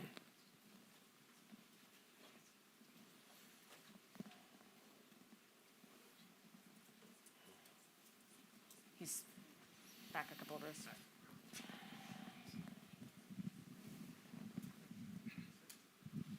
Thanks, Patrick Wilson from MediaTek. My question is about innovation inside of big incumbents, right? The challenge of getting incumbent innovative companies, the really big companies in Silicon Valley, to embrace the same idea, right? About why you want to pursue a customer inside DoD or inside the IC. That continues to be a real problem, right? Because they have a lot of the capital and a lot of the IP. I think of the top 10 IP generators last year, 8 of them were semiconductor companies. How do we get those people who are not in startups, right? They're really innovative people inside really big companies to care about this enterprise? Do we mean the defense industrial base, or do we, because NVIDIA, defense industrial base okay, companies, right, got it. Yeah, wow. There's probably multiple answers to this. The first is that, if you're in China or Russia, the big companies don't have an option about whether or not they do work with the governments. I don't think we should do that. If you want to work at Google and Google decides that they don't want to work with the federal stuff, I love you, Josh. I know you're doing the Lord's work. Then I don't think you should be forced to do that. And so I think the expectation that the big tech companies have to do work for the government is probably not true to our democracy. That said, I think they would probably be more interested in doing business if it was more clear how to do so. Can I maybe add just to that? I think the correlate to that from my perspective is in 1957, when Sputnik crossed our skies, the Eisenhower administration tried to figure out ways to unlock talent. Fairchild Semiconductor, spin out of Shockley, was born out of this brand new asset class called venture capital. It may have still been called adventure capital at the time, right? So they changed the way that we work directly with the capital markets to provide more opportunities to companies. And one of the things we're focused on with OSC is not only focused on the things that we buy, the pointy things that go boom, as Trey said, but also underlying technology base, right? Our semiconductor industrial base. I was talking with investors recently who were telling me how difficult it was. I was pointing to Trey as a class, not as a specific person. I'll keep them anonymous as well. How it was easier for them to invest in defense than it was into semiconductor companies these days. Which, when we look at things like CHIPS and Science Act, look at some of these other kind of broad national security opportunities that the government's trying to push out, it's a little shocking to me. And one of the things that we're focused on with OSC is trying to break free opportunities for maybe those large companies aren't going to pivot and directly support the Department of Defense, but providing opportunities for innovators, for entrepreneurs, for technologists to be able to go and start companies and actually bring some of this new technology to bear, increases competition in our critical technology supplier base in ways that we used to do when we were in competitions in the past, and I think we can do again. Okay. We are unfortunately out of time. Please thank our panelists for, I think it's been a great conversation.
Ladies and gentlemen, please welcome to the stage Oren Lieberman of CNN and our distinguished speakers.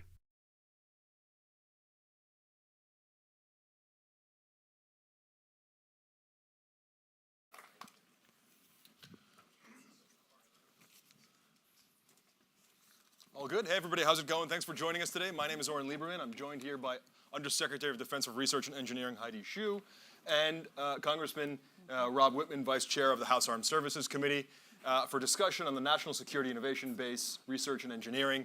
And I just told them in the green room that even if I don't ask intelligent questions, I expect intelligent answers. This is a fascinating time to have this discussion, especially given a major modernization effort from China that we're seeing.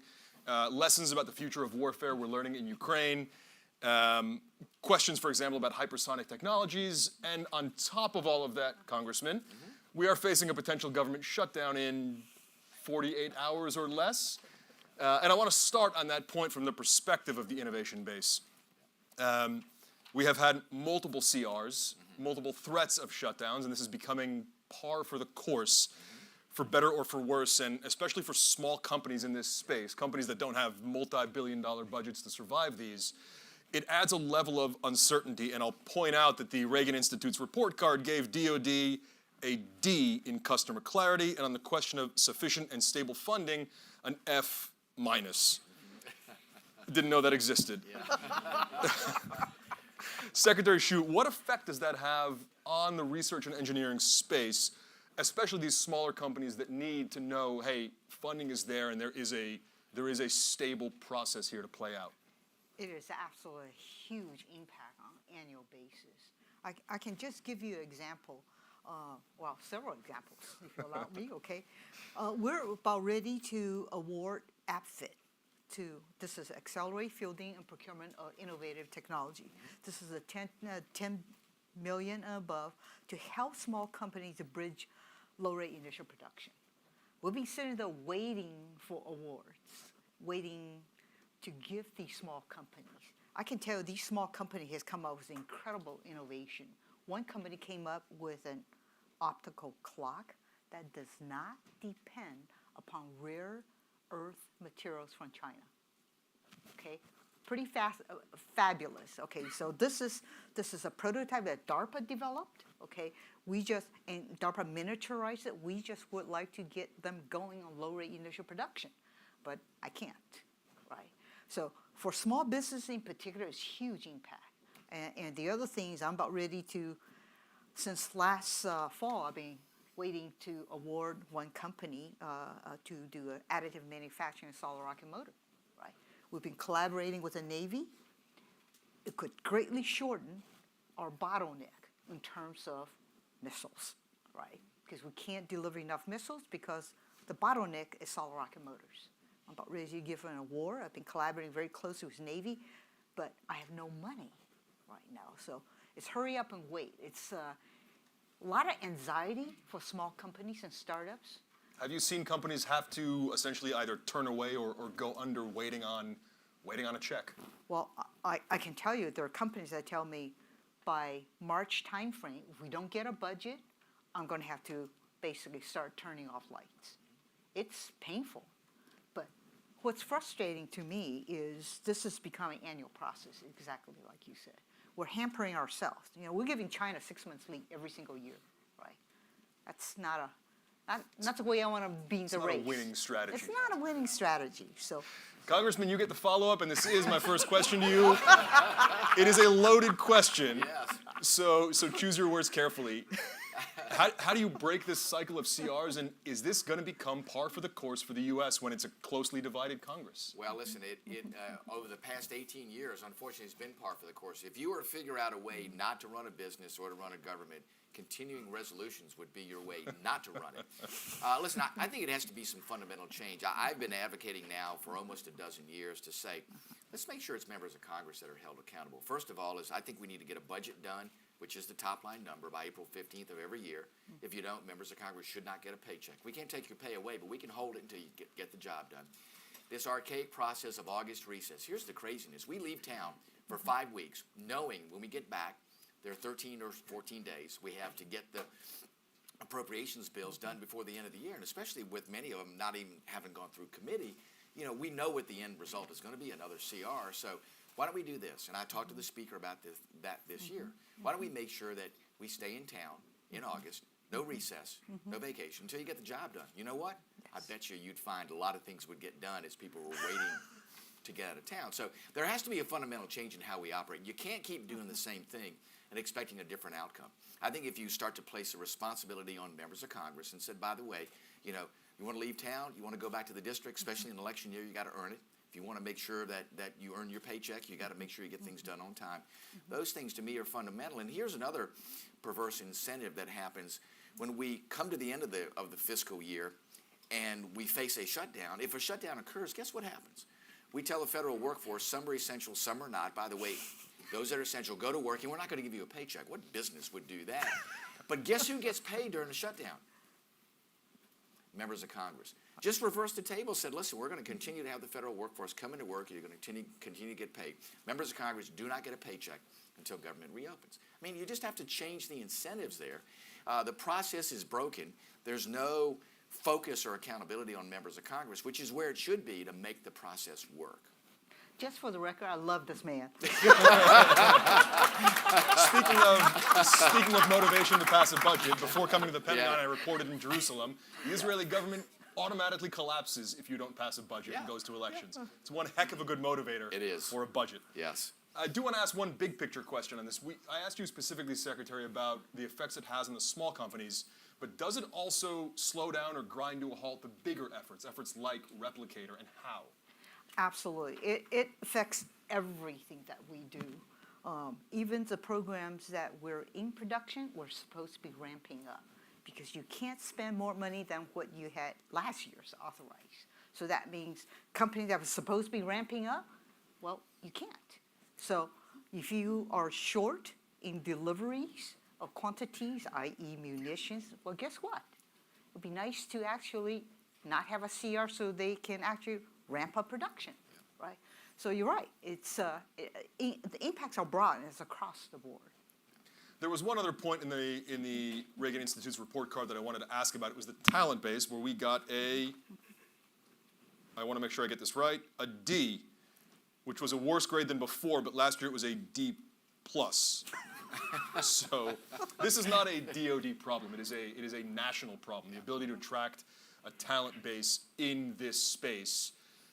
Congressman, the first question to you here, you would think in an era of rovers on Mars, the Webb telescope, it would not be hard to attract people into this space that then come to work in the critical technology areas, and yet that's exactly what we're seeing. Why, and is this fixable?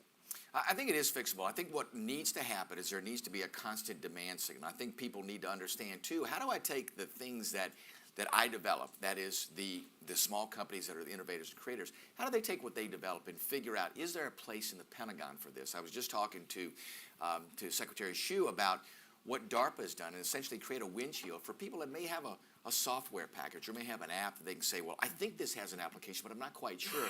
How do I test it, or how do I put it into a framework to understand, is there an opportunity there for me? So creating those windshields are going to be key. We're going to be working on that this year as part of NDAA.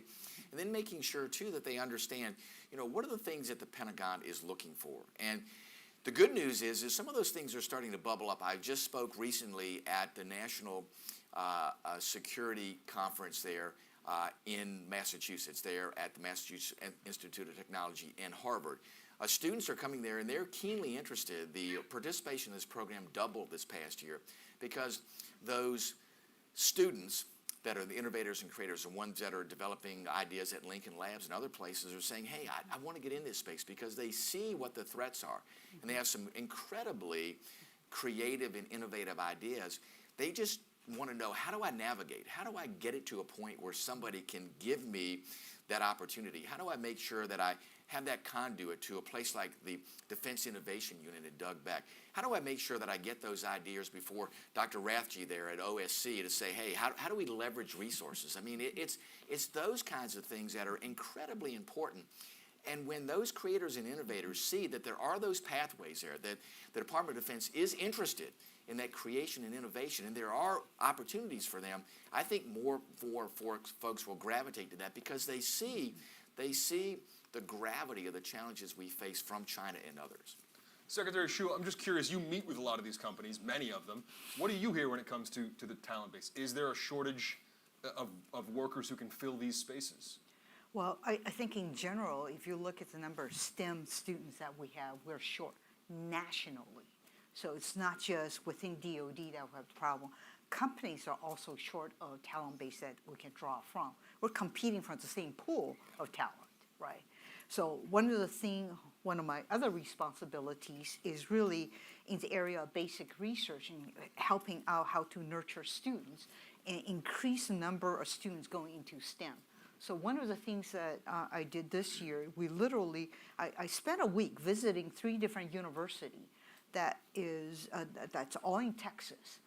And I really gained a much better understanding when talking to the professors, the deans, and the presidents and the chancellors.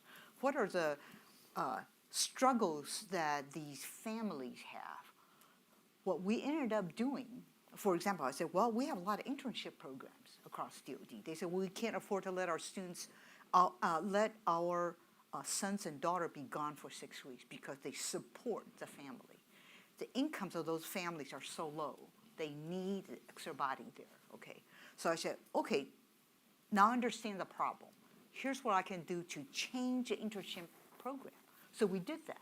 I said, how about for the very first week, you go to whichever DOD lab to learn what project you're on, get to meet the people. Rest of the 5 weeks, you can work from home, right? And that was a huge benefit to some of the students. So that's one thing we've done, just understanding the problems out there to try to help the students to stay in the STEM fields. I will say, though, these are incremental steps for what feels like a generational issue. Yeah. So the other thing that we're trying to do is, certainly we're trying to increase the number of SMART scholarships that we have. We've, in the last 2 years, last 2.5 years, we have awarded 1,400 STEM scholarships. And the STEM scholarships help the students. It's a fee for service. I pay 4 years to college, you owe me 4 years of time within the DOD laboratory, right? If I pay for your PhD, it's fee for service for a number of years. I can tell you, here's how it helped. I actually met a number of these SMART scholarship students. One guy who was briefing me, he said, I benefit from one of your SMART scholarships. I deployed to Iraq and Afghanistan. Okay. After I finished my deployment, I wanted to go for an advanced degree. I didn't have the financial means. Okay. So he applied for a SMART scholarship. He got in. We paid for his master's and paid for his PhD. Now he is doing underwater sonar research and Naval Underwater Warfare Center, right? And did outstanding presentation.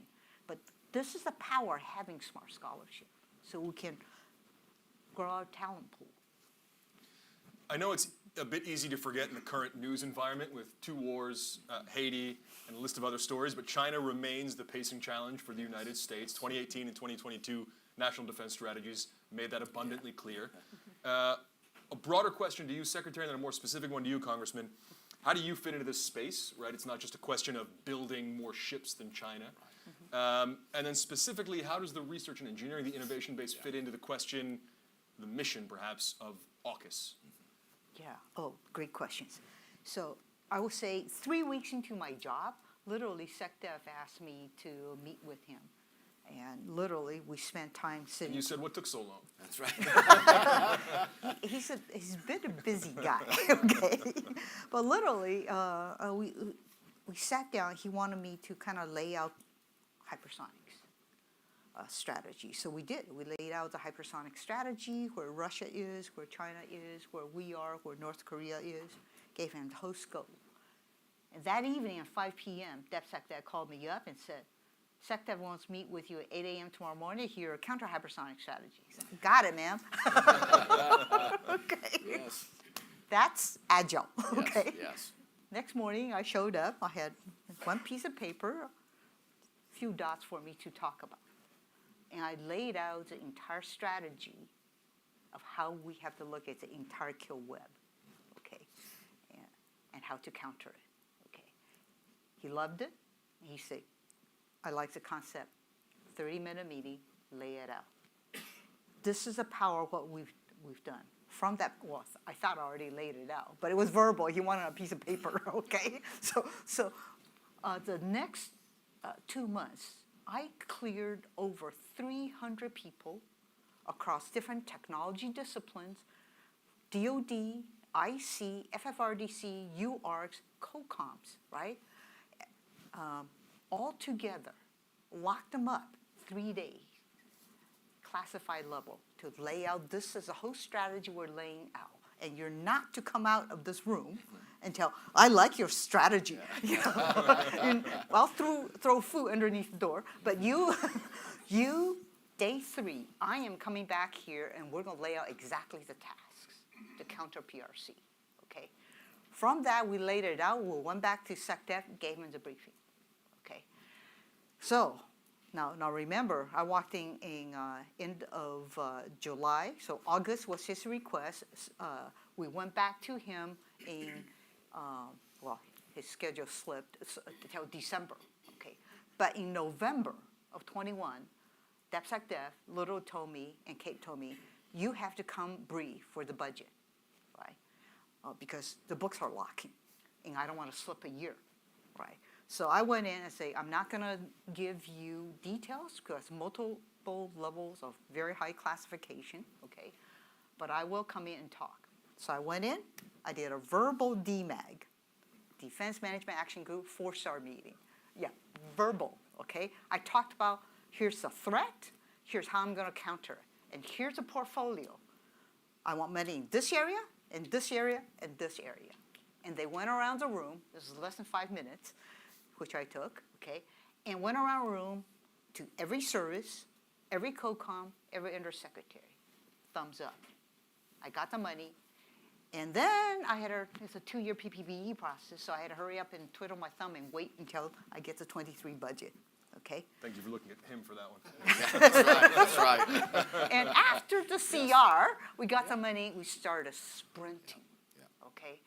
But this is the process we do to ourselves. I don't have current year money. It's you have a great idea, wait 2 years, right? And then we'll get you funding. We think sprinting.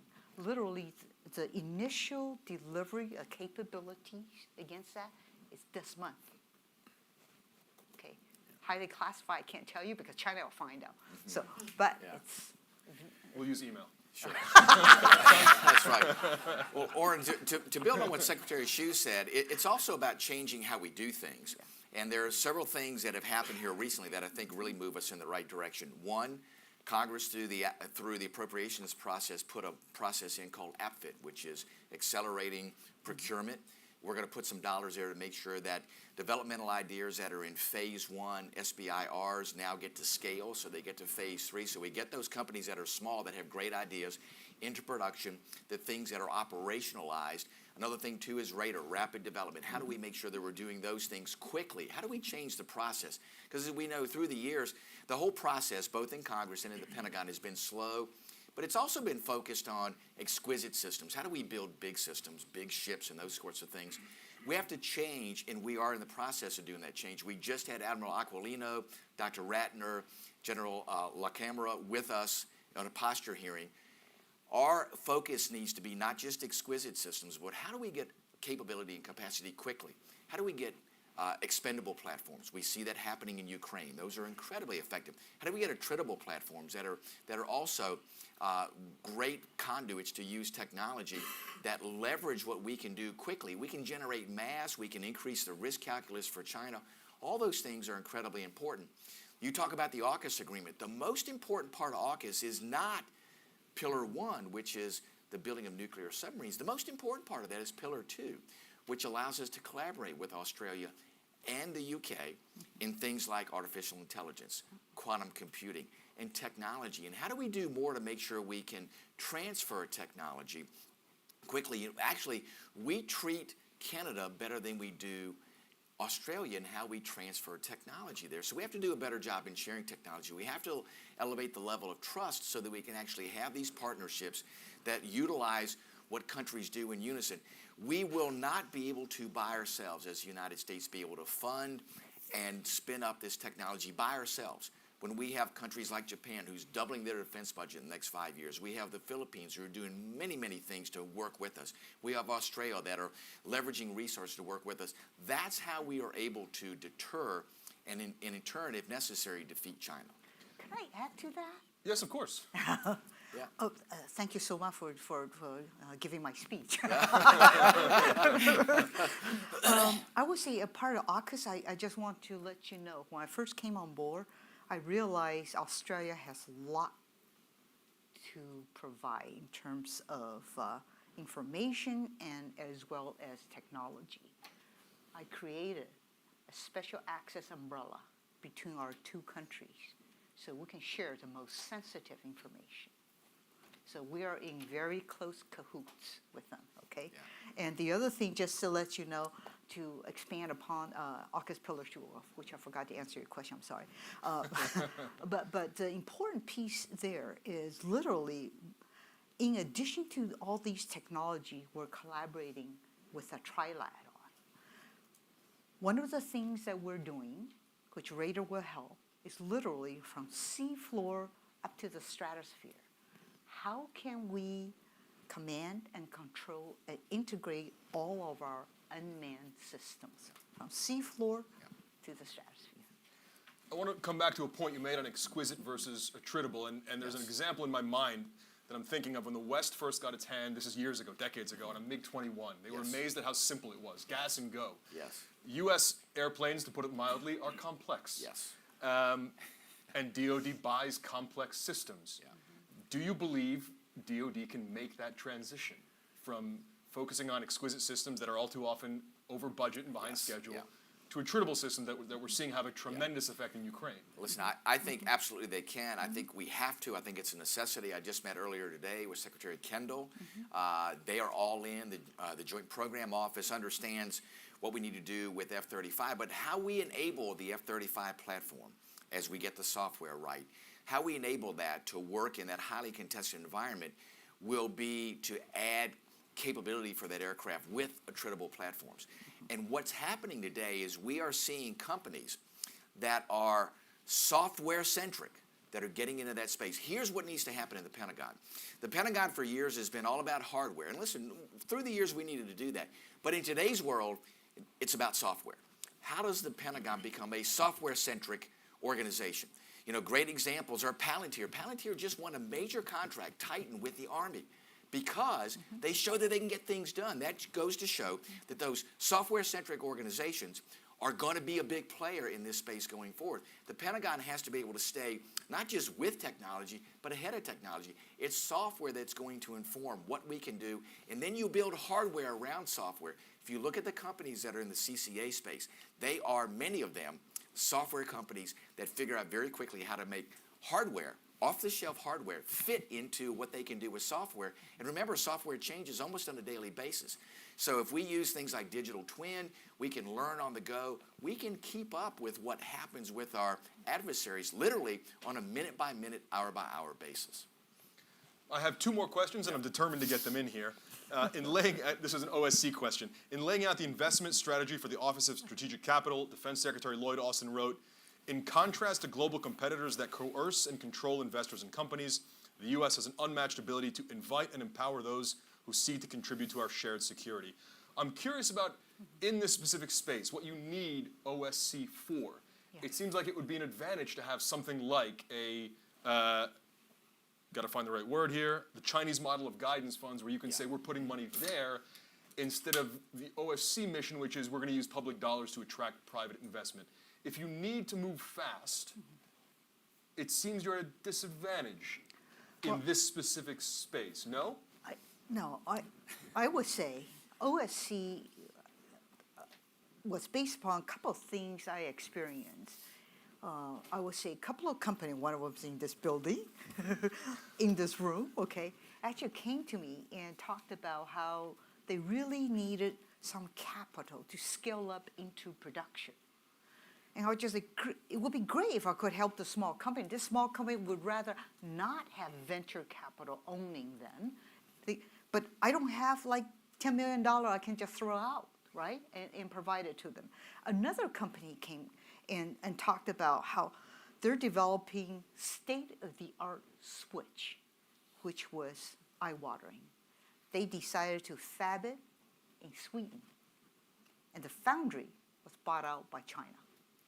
And now I can't buy that component because China owns the foundry, right?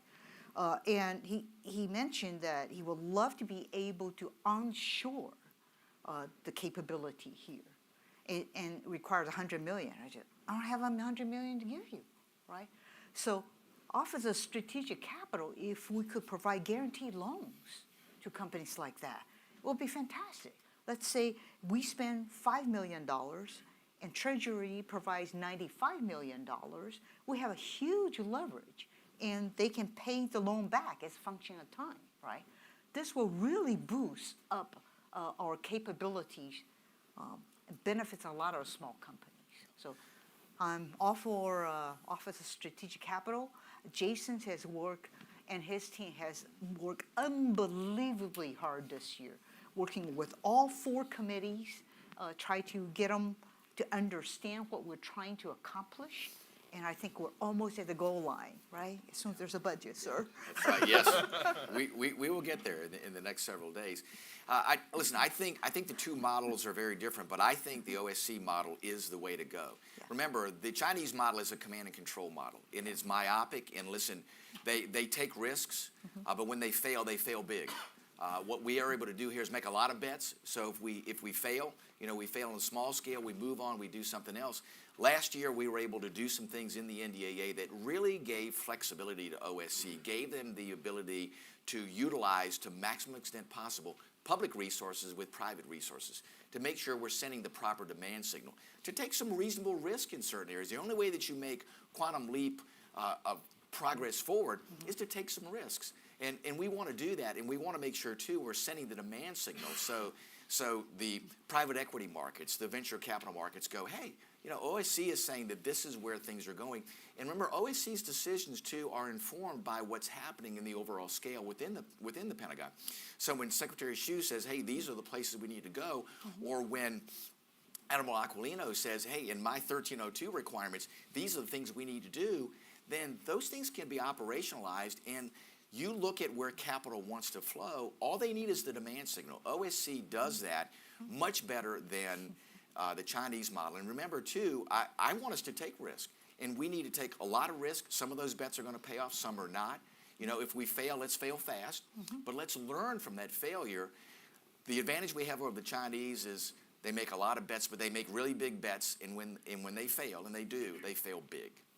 Congressman, I said I would ask 2 more questions, and this is my second one. It's an easy one. Sure. But it's from MySpace. Yes. Is the Ukraine supplemental going to pass? Well, the appropriations bills, I think, will pass. I think they'll be on the floor, it sounds like, on Friday. As far as the supplemental, I think that's yet to be determined out in the future. It'll probably have something before us when we get back off of the 2-week break that we have coming up. But I'm very confident that the appropriations bills will get done, hopefully by the end of the week. There's a lot of back and forth about the 72-hour rule, but it sounds like, and I don't have anything official, but it sounds like that it may be on the floor in the House on Friday to vote for final passage on the 6 appropriations bills. See, Secretary, that was pretty optimistic. Yeah. Thank you for your time, everybody. Thanks, Our time Warren. here is up. Thank you. Thank you very much.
Ladies and gentlemen, our next session, a conversation on innovation from within the defense industrial base. Please welcome to the stage Rachel Hoff and Tony Towns-Whitley of SAIC.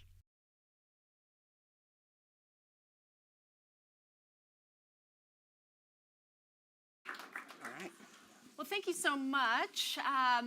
And I'm so delighted today that Tony Towns-Whitley has joined us for a discussion that I think she's uniquely suited for at this event. Tony Towns-Whitley, as you all know, serves as CEO of SAIC, and so in terms of where she sits now, working for a company that has for so long been such a major player in the defense space, has been a private sector partner to DoD, but also because of where she's been. Many of you would have known her from her role at Microsoft, where she served as president previously for U.S. regulated industries. You've worked at a major defense company, or you currently lead a major defense company. You've worked at a major tech company. You've driven so much innovation and entrepreneurship on both sides of that coin. Thank you for joining us today. Thank you. Thank you so much for being here. This is a great setup, by the way. My first time, I know last year was the inaugural, but there's something in a name here, and I think you've caught something here on this sort of national security innovation. Oh, I thought you meant Ronald Reagan. That too. Clearly, we knew that name. But what we're talking about now is almost this sort of 2.0 of the DIB. We keep talking about the DIB, I think, in anachronistic terms, often, of the defense industrial base. This, to me, is maybe the turn of the corner on the expansion of that base, the renaming, maybe leveraging that base as more of a portfolio to address some of the issues, and we'll get into that. But I really have appreciated this event, and that's not to be solicitous here, but I really do think this is about the proximity and the right mix of individuals that can actually lean in. Well, thank you. With that compliment, all the questions will now be softballs. That's right, and that was actually my intent. I think we've arrived then. No, that's squarely what we tried to achieve with the event. We didn't make up the term National Security Innovation Base. It comes from the National Security Strategy. We've worked with Nadia Shadlow and so many others who really drove that strategy and incorporated that term, which we've adopted, as so many of you have, to really understand this ecosystem. And as we think about innovation, and as we've talked about it here on stage today, a lot of people are going to think in terms of companies, those smaller kind of tech startups, dual-use commercial sector companies with defense relevance, and they're important players in this ecosystem. We've had many on stage today. But there's also innovation happening, as you know, from not only the technology community in that sense, but from the defense industrial base. How do you think about innovation from where you sit and where you've sat? Yeah, it's been interesting. I'm 6 months in the role, and because of where I came from, a lot of impressions of what's going to happen to SAIC. Somehow we're becoming a hyperscaler overnight or something because I came out of Microsoft. But I will tell you, it's been interesting to watch and to understand how innovation is talked about, particularly from the various vantage points. I still believe we're still a bit narrow in our definition. When I think about innovation, we have an audience that speaks to sort of the what's being built and the new capabilities that can change the scenario, change the environment.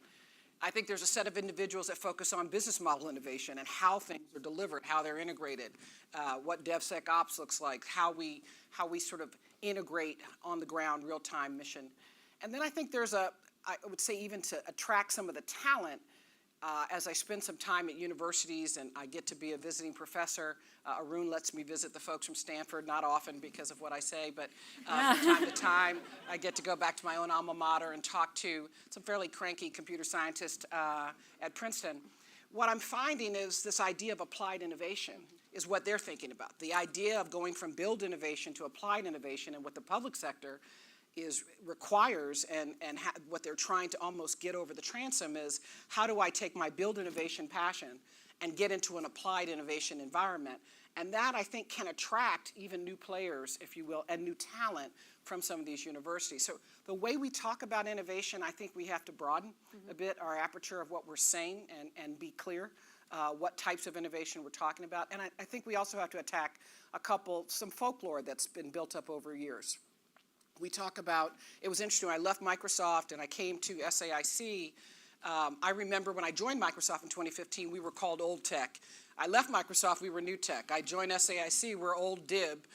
My hope is we're new DIB. I mean, at some point, we just have to kind of think about the fact that across the industrial base, innovation is happening at every level. You know, if you looked at it as a portfolio, there's the venture community, there's the private equity community, there's integrators that are trying to figure out what's the 2.0 role for next system integrators. There are primes, and if you will, there are those who are building vertically and fully integrated solutions. All of them are in many ways trying to innovate. We have an innovation fund at SAIC. I think most people wouldn't even think when I hired my chief innovation officer, I snagged Lauren Knausenberger out of the Air Force CIO role. And her first question was, and this is our new innovation officer, we have an innovation fund. It was a little concerning at the first, like, you are the innovation officer. But this is how we bring on, and the reason that's important is so much of what we've heard in your report card outlines is that if we really juiced the actual the actual base, this industrial base, it's not about just more money. It's flexibility and the ability for companies that are mid-size to bring some of these small companies and some of these ventures and startups across that valley of death. And we're doing it every day. I just don't think we actually have some visuals on how that's happening.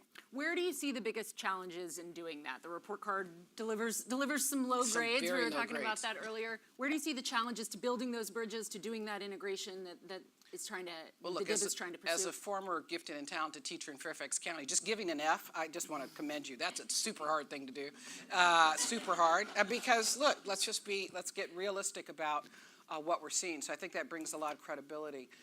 Look, we know the government is looking for a combination of solvency, security, and scalability. On our end, we sit in the mission space. We embed technology and integration and science and engineering, and we have a view to what these companies, whether at almost every stage, what they're looking for. And I could probably boil it down to there's capital and capital infusion to get through certain phases. There's coaching, absolute coaching that has to occur. And then there's some coherence, the coherence of if you live in this world, you understand that DoD wants to be data-centric, but the policies are often net-centric. They're not. So if you're a small company or you're a startup, that coherence is not there. You have to have companies that can help you understand, or partners that can help you understand how to get through that. I think we have found, I was excited, we've been doing some work with a venture partner of ours, Zage, which is basically zero trust architecture capability, and just the ability to help them get through these pivotal moments. We're learning along the way. It's changing our own process. There's a little bit of reverse engineering that happens when you start to engage with the venture community. But I would suggest to you that the biggest challenges are signals. Lack of clear signal from a customer, if you will, from the government, lack of the government's ability to even give you a clear funding signal so you understand what should be in your IRAD, the fact that companies like my company and many that are in the room, we're having to make bets. We're doing, if you will, we're making bets ahead of the curve. And that's okay. We've all got shareholders, we all got boards, we all have to explain those bets. We're willing to make those bets, but the timing of the bet, the return on the bet, the consistency of the narrative, all of that are signals. Counter UAS, perfect example, right? Top priority for the Department of Defense, one of the top ones. The signal has been mixed on what's the acquisition strategy? How do we go from a capabilities office to a true, fully program? What does that look like for a company like SAIC that is positioned in this space? And not only in the DoD side, what that might even mean for like a Homeland Security or CBP on the border, what that would mean for that kind of capability, you got to have clear signal. And in the public, if you're a publicly traded company, which I think condolences to all of us that are here, on the publicly traded side, that signal has to be translated into a financial model. And I think we are struggling with signal. I don't think we're struggling with funding. Look, of course, funding from the perspective of a clear funding signal, not more funding, but clear signal on funding and flexibility. Well, that's where I think we do realize some of the lowest grades in the report card and the assessment. Another lower scoring aspect of our assessment was on the talent piece, the talent base, our workforce. It's not to say that we don't have some of the best and brightest minds in the world here in our country, whether they're American-born or foreign-born, coming here to study at our universities in STEM, even bringing workers up through the skilled trades. How does industry think about workforce challenges? How do you see those challenges in whether it's attracting talent, training talent, retaining talent, and what are you all doing to overcome it, or what more do you need from government to help? Well, look, I think you heard a great conversation. Undersecretary Hsu just sort of named it. Look, both the pie is not as sufficient as it needs to be at the national level, and then we're all competing for some of the same talent.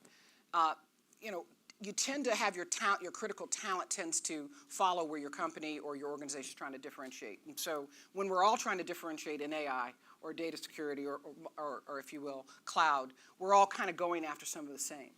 I go back to this idea that first, applied innovation. We have to get people excited, students excited. I say this as a former teacher, getting students excited at much younger ages about applied, not just the build, but the application of innovation. It is a different skill set, and we need to get them excited. Look at down in Huntsville, the Alabama School of Cyber and Technology, taking high schoolers from every county of Alabama, 2 from a county. One of the most diverse schools I've ever seen. They do a 3-year high school curriculum. They get their security clearance sophomore year, and they start working senior year. And they start working in Huntsville, in this sector, we need models like that at that age, at that stage. The second answer to that is something that my friend Arun Gupta and I have been talking about, our triple threat players. And we say that with a little sports excitement for those of us who play basketball. Arun thinks he does. I actually have played. But this sort of, shoot, dribble, pass. Triple threat players, it has to be cool to come out of your institution, your university, and do a round in the public sector, in the private sector, in the nonprofit world. Like the idea, when I came out as a Peace Corps volunteer, it was about service. And people thought that would hold back your career. In fact, it actually catapulted my career. Many of you have had military service. People think maybe that it catapulted. We don't have a catapult signal to our students coming out that says it's okay. Many of them are purpose-driven. They want to make a difference in the public sector, but they think it's a trade-off. It's an either-or. And as long as we have it as binary, you're going to see some phenomenal talent move out of the government and not think that it is part of their career path. So that's a message we're trying to get through is triple threat means go ahead and operate, and in fact, you get better in every sector by having worked in the last one. So that's one area I think we've got to do. Government can help us tell that story. Okay.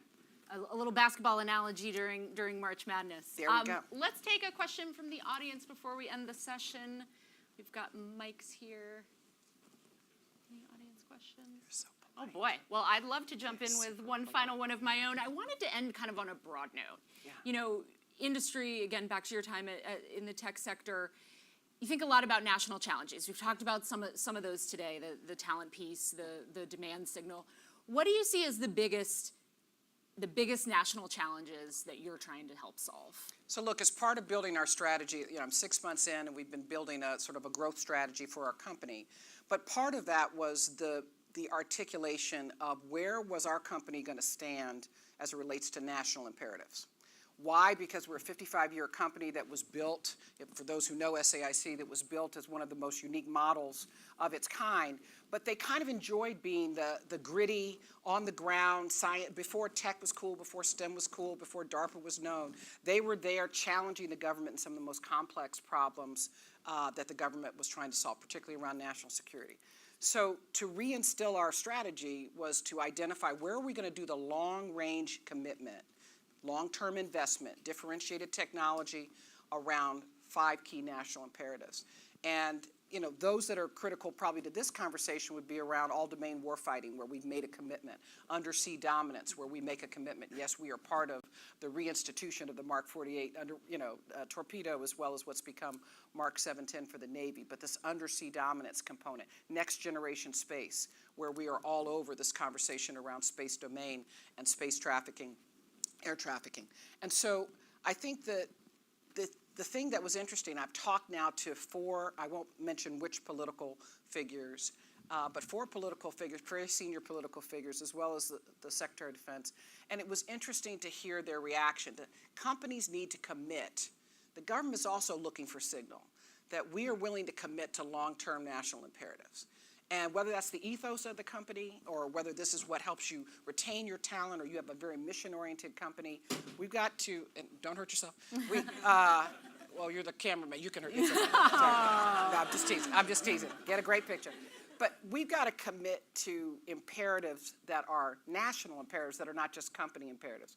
And you start talking about when the government sees that we can get past our proprietary dramas that we have within industries where we will sell things that we know the government doesn't quite need. We're not always on next gen, where we all have our challenge with direct labor, all the things that happen to our industry.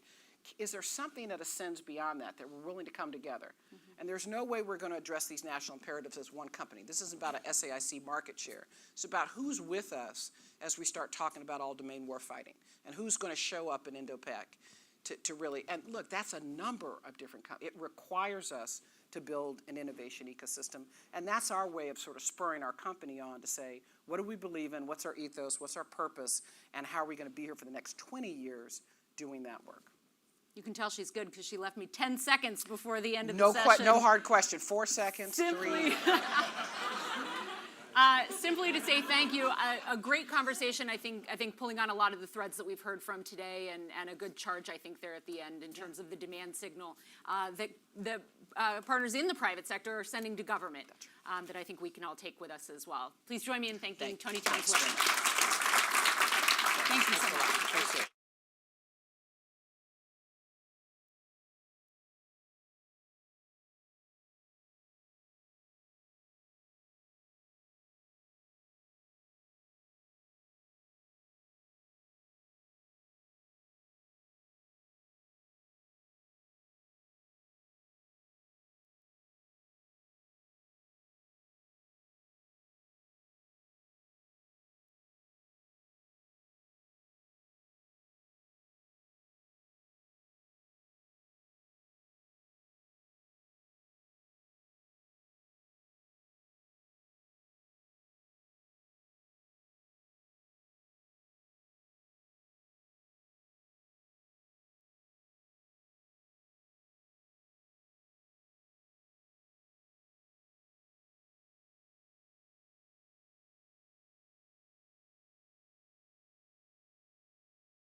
Ladies and gentlemen, our next session, The Future Intelligence in the Age of Autonomy and AI. Please welcome to the stage Julian Barnes of the New York Times and our distinguished speakers.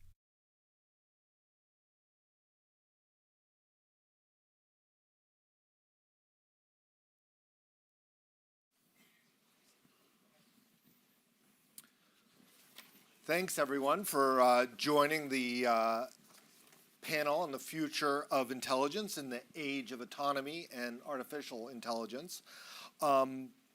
We have a great panel here today, and I'm going to be asking them questions. We have here Steve Boucher, the president and CEO of In-Q-Tel.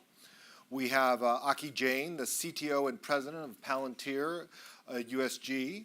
And then Vice Admiral Frank Whitworth, the director of the National Geospatial Intelligence Agency. So the publisher of the New York Times loves to tell this little story about artificial intelligence, about a story that I was involved with and had a small role in, about how the New York Times, which has a kind of uneasy view of AI, how we used AI to track the spy balloon across the Pacific Ocean back to its base on Hainan Island. And we were kind of proud of this, and thought that this was kind of an innovative use of AI for a newspaper. And so I want to start with Admiral Whitworth, and I want to say, are you deeply impressed with what we did? Do you want to send your analysts over to see what we're doing at the New York Times? Or, as I suspect, have you sort of gone well beyond this? Tell us how you are using AI in intelligence analysis right now. Thanks, Julian, and thanks for this forum. Right off the bat, there's a certain empathy that I think both intelligence analysts and journalists share. And so based on your question, the answer is we welcome you into We weren't necessarily surprised during that whole episode. Our people are very good. I won't go into more detail than that, but I'm impressed that you had people that were looking for that high altitude balloon as well. As to NGA, what I'll do, I'll just take 1 minute to introduce NGA, because sometimes people don't know enough about NGA. And then I'll talk about the challenge of a deluge of data, and I'll talk about a solution that we're finding in AI. First on NGA, just as an agency. Yes, we are an intelligence agency, but we are also a combat support agency. So what does that mean? We've got about 9,000 people who are located here in the DC area. We've got about 3,500 people in St. Louis. And we've got 500 people in Denver who do a very specialized skill set. And then we've got the swing arm of upwards of 1,500 to 2,000 people who are actually integrated in the combatant commands, breathing the same air as those commanders, listening to what they need, and then translating that into value from a geospatial perspective. So the DNI and the Undersecretary of Defense for Intelligence and Security have delegated to me functional management for GeoInt, meaning especially how to make sense of a lot of imagery from many different modes. So think especially satellite imagery, but it could also be handheld. It could be even imagery that's generated over social media. That's a lot of data. And the good news is we have a relatively flat budget over the last 15 years, despite the fact that we've had a tremendous increase in the number of terabytes coming from space, especially in the visual domain. This is a very good story of where are those efficiencies? How did we do that? Some of the genesis of AI previously in computer vision, meaning how to find something and detect it. If I'm looking for this, I have found this glass of water and I have characterized it as such. That was already on, I'm not going to say cruise control, but it was being done. That's how we were so efficient. Now for the bad news. The amount of data that will be coming in over the next 9 years with a growing constellation. Exponential's too strong, but it's going up substantially. We're probably not going to have more eyes and processing units and brains to evaluate that. So we need a new advantage. And this is why we have made this such a priority to move into artificial intelligence. The solution currently in at least targeting, and we have responsibility for targeting, we have responsibility for warning, and we have responsibility for safety in the safety of navigation. For targeting, we have moved to Maven. So we call it NGA Maven because it's only about 80% of the entire Maven program.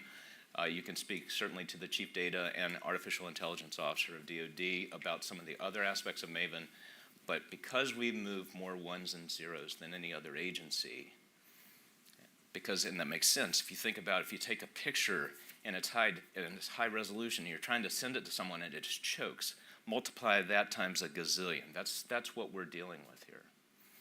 So Maven allows us to do better triage, find objects of interest, and have them identified in a human-machine team.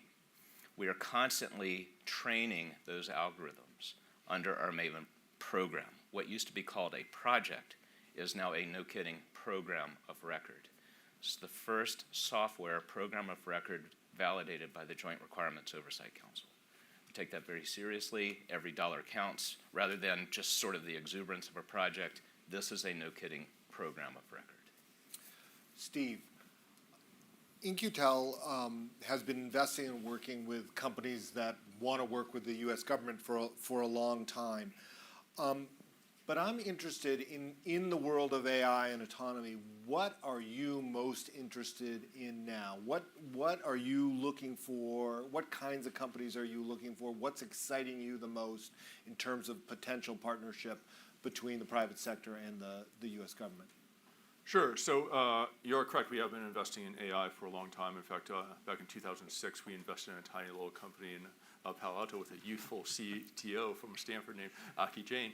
And along the way, we've invested in a lot of the building blocks to AI in companies like Anaconda and Primer. I think Primer is represented in the audience here.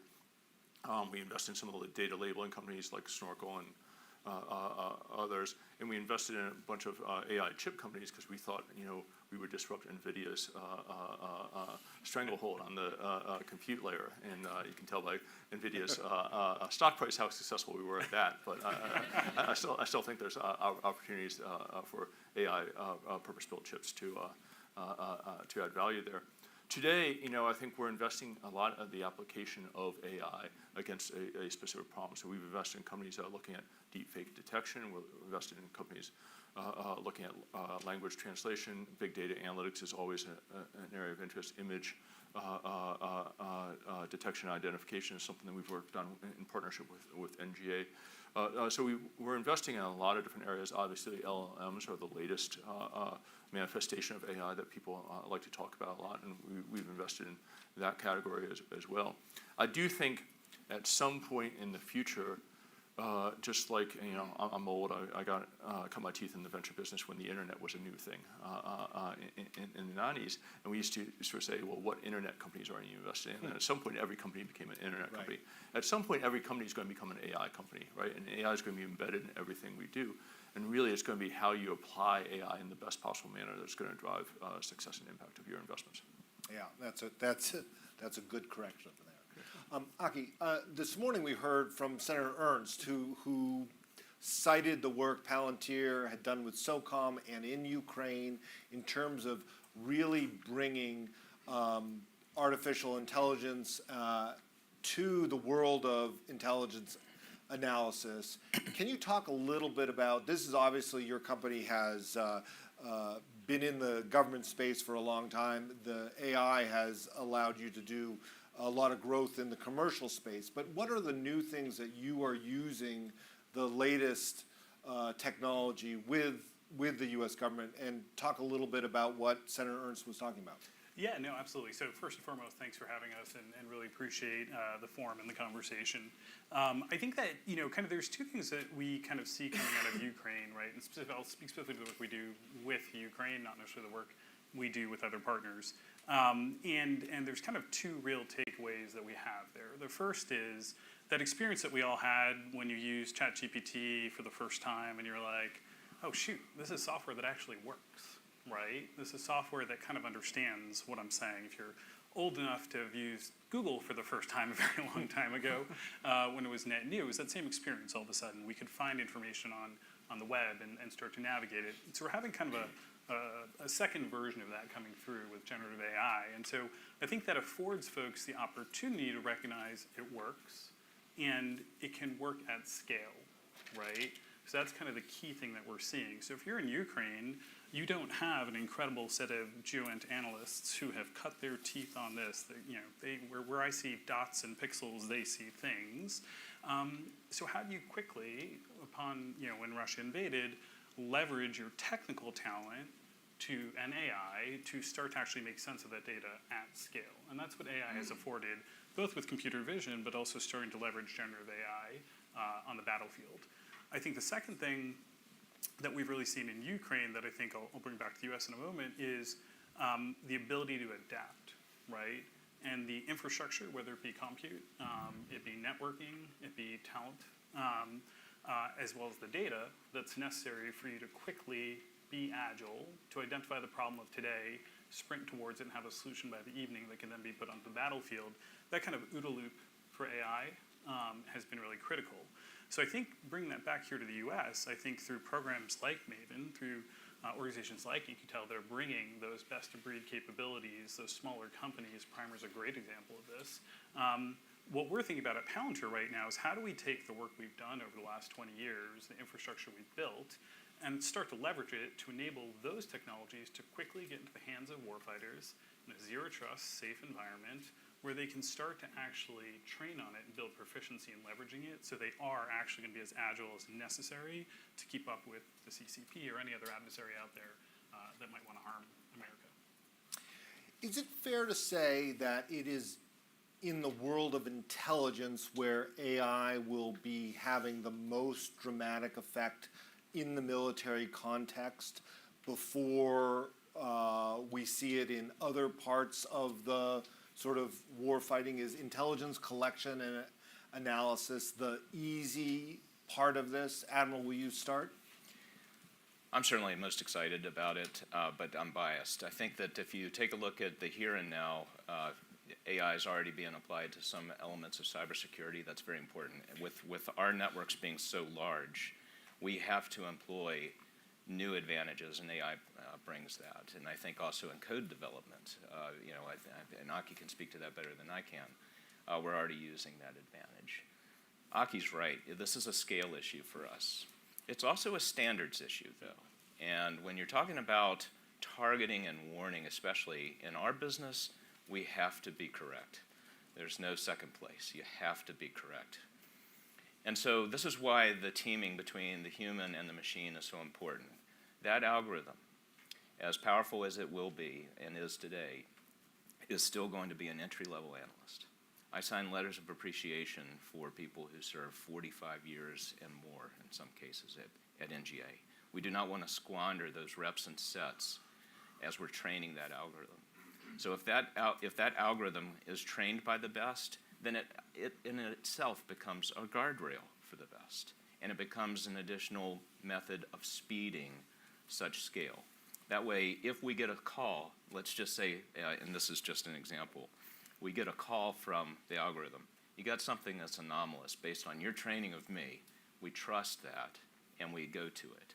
I can tell you already, just in 1 year, that our analysts' ability to comb through imagery, while I won't tell you how many images they go through per day, I will tell you it's gone up now 40% just with the assistance of Maven algorithms, and that's very powerful. Just by saying, this is what you should look at, focus here first, and Correct. that is the human can do more with the assist from the AI. Correct.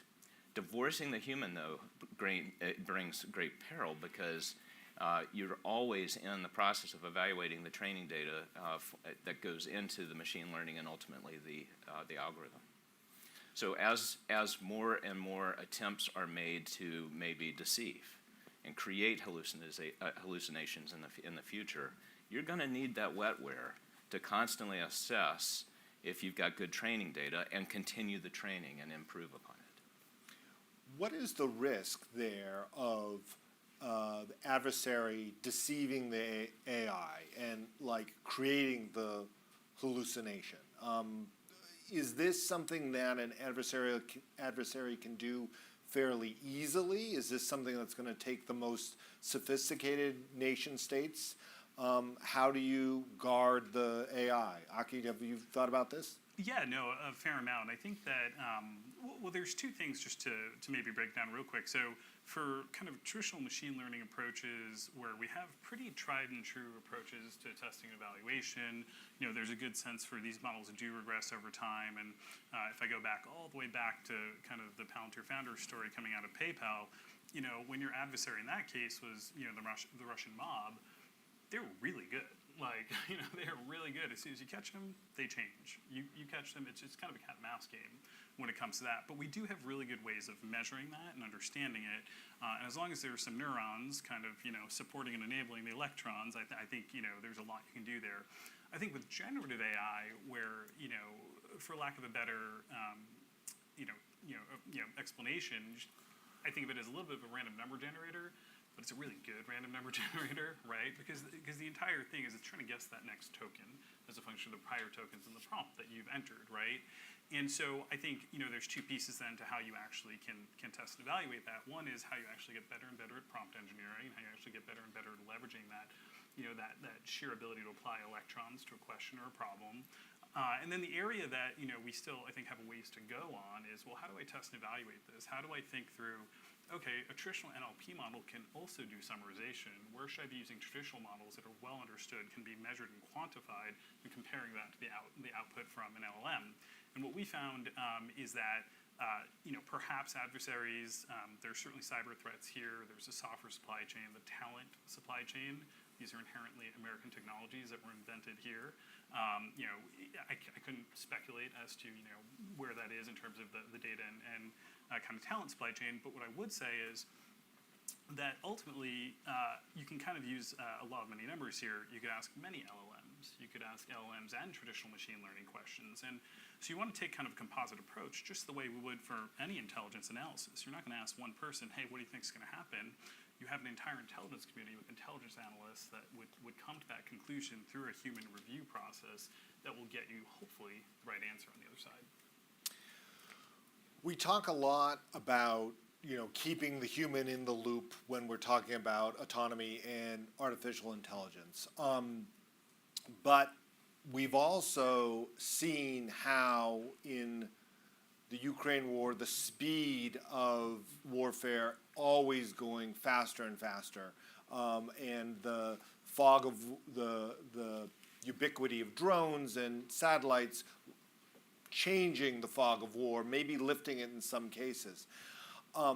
Also speeding this decision making. If our adversaries, if a China does not feel the need to have a human in the loop and allows their artificial intelligence to do to act without a human constraint, will we be at a disadvantage? I'm wondering if each of you could kind of weigh in a little bit about how we should be thinking about this now. Are we overly constraining ourselves in the United States, or is this constraint our advantage? Steve, will you start? Sure. So I think there's a little wishful thinking going on here about the idea that if the technology advances to where you don't need the human in the loop, and China starts doing that we won't react pretty quickly to matching their speed. That being said, I think the idea that there are only two choices out there, human in the loop or not human in the loop, I also think it's a little bit simplistic. And I think there's a lot we still don't know about exactly how this technology is going to evolve and how human decision making is going to be inserted into these loops. And so I think you may end up seeing situations where there's a lot of human decision making inserted into it in a sort of pre-processing manner that accomplishes a lot of what keeping the human in the loop advocates are trying to accomplish. Your question touches on, if I could get just academic for a second, something that I've termed in several speeches in one publication, a reluctant revolution in military affairs, an RMA, which is effectively the unmanning of a good portion of power projection in some defense.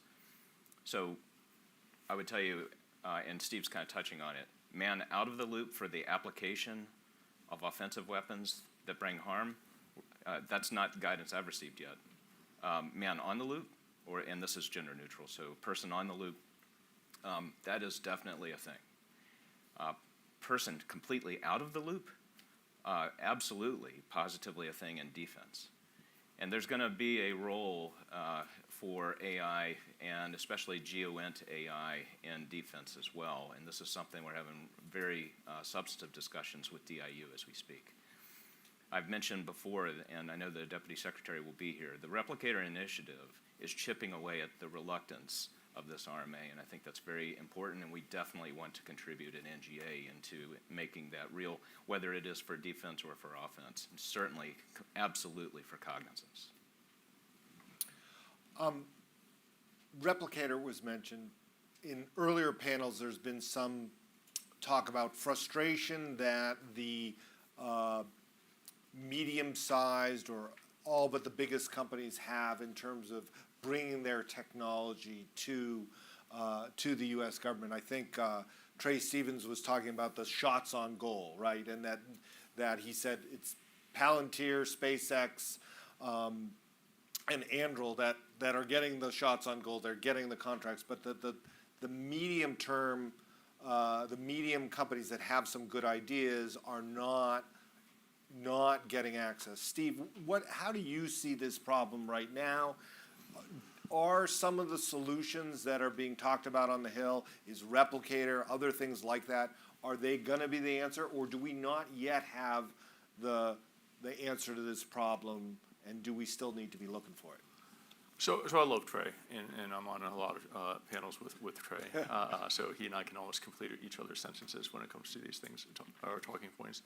But I think Trey has a very sort of traditional venture capitalist approach to this, which is it's all about building a very large, successful company.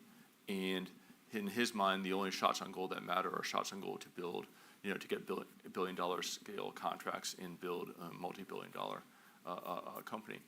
And I think the opportunity set is broader than that.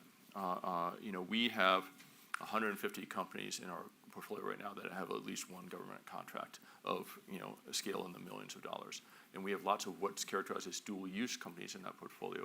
Companies that are developing their technology for the commercial sector as well as the defense sector, for whom if they build a federal government vertical of $20, $30, $50 million in revenue as 20% of their $200 million revenue business, that's success for them.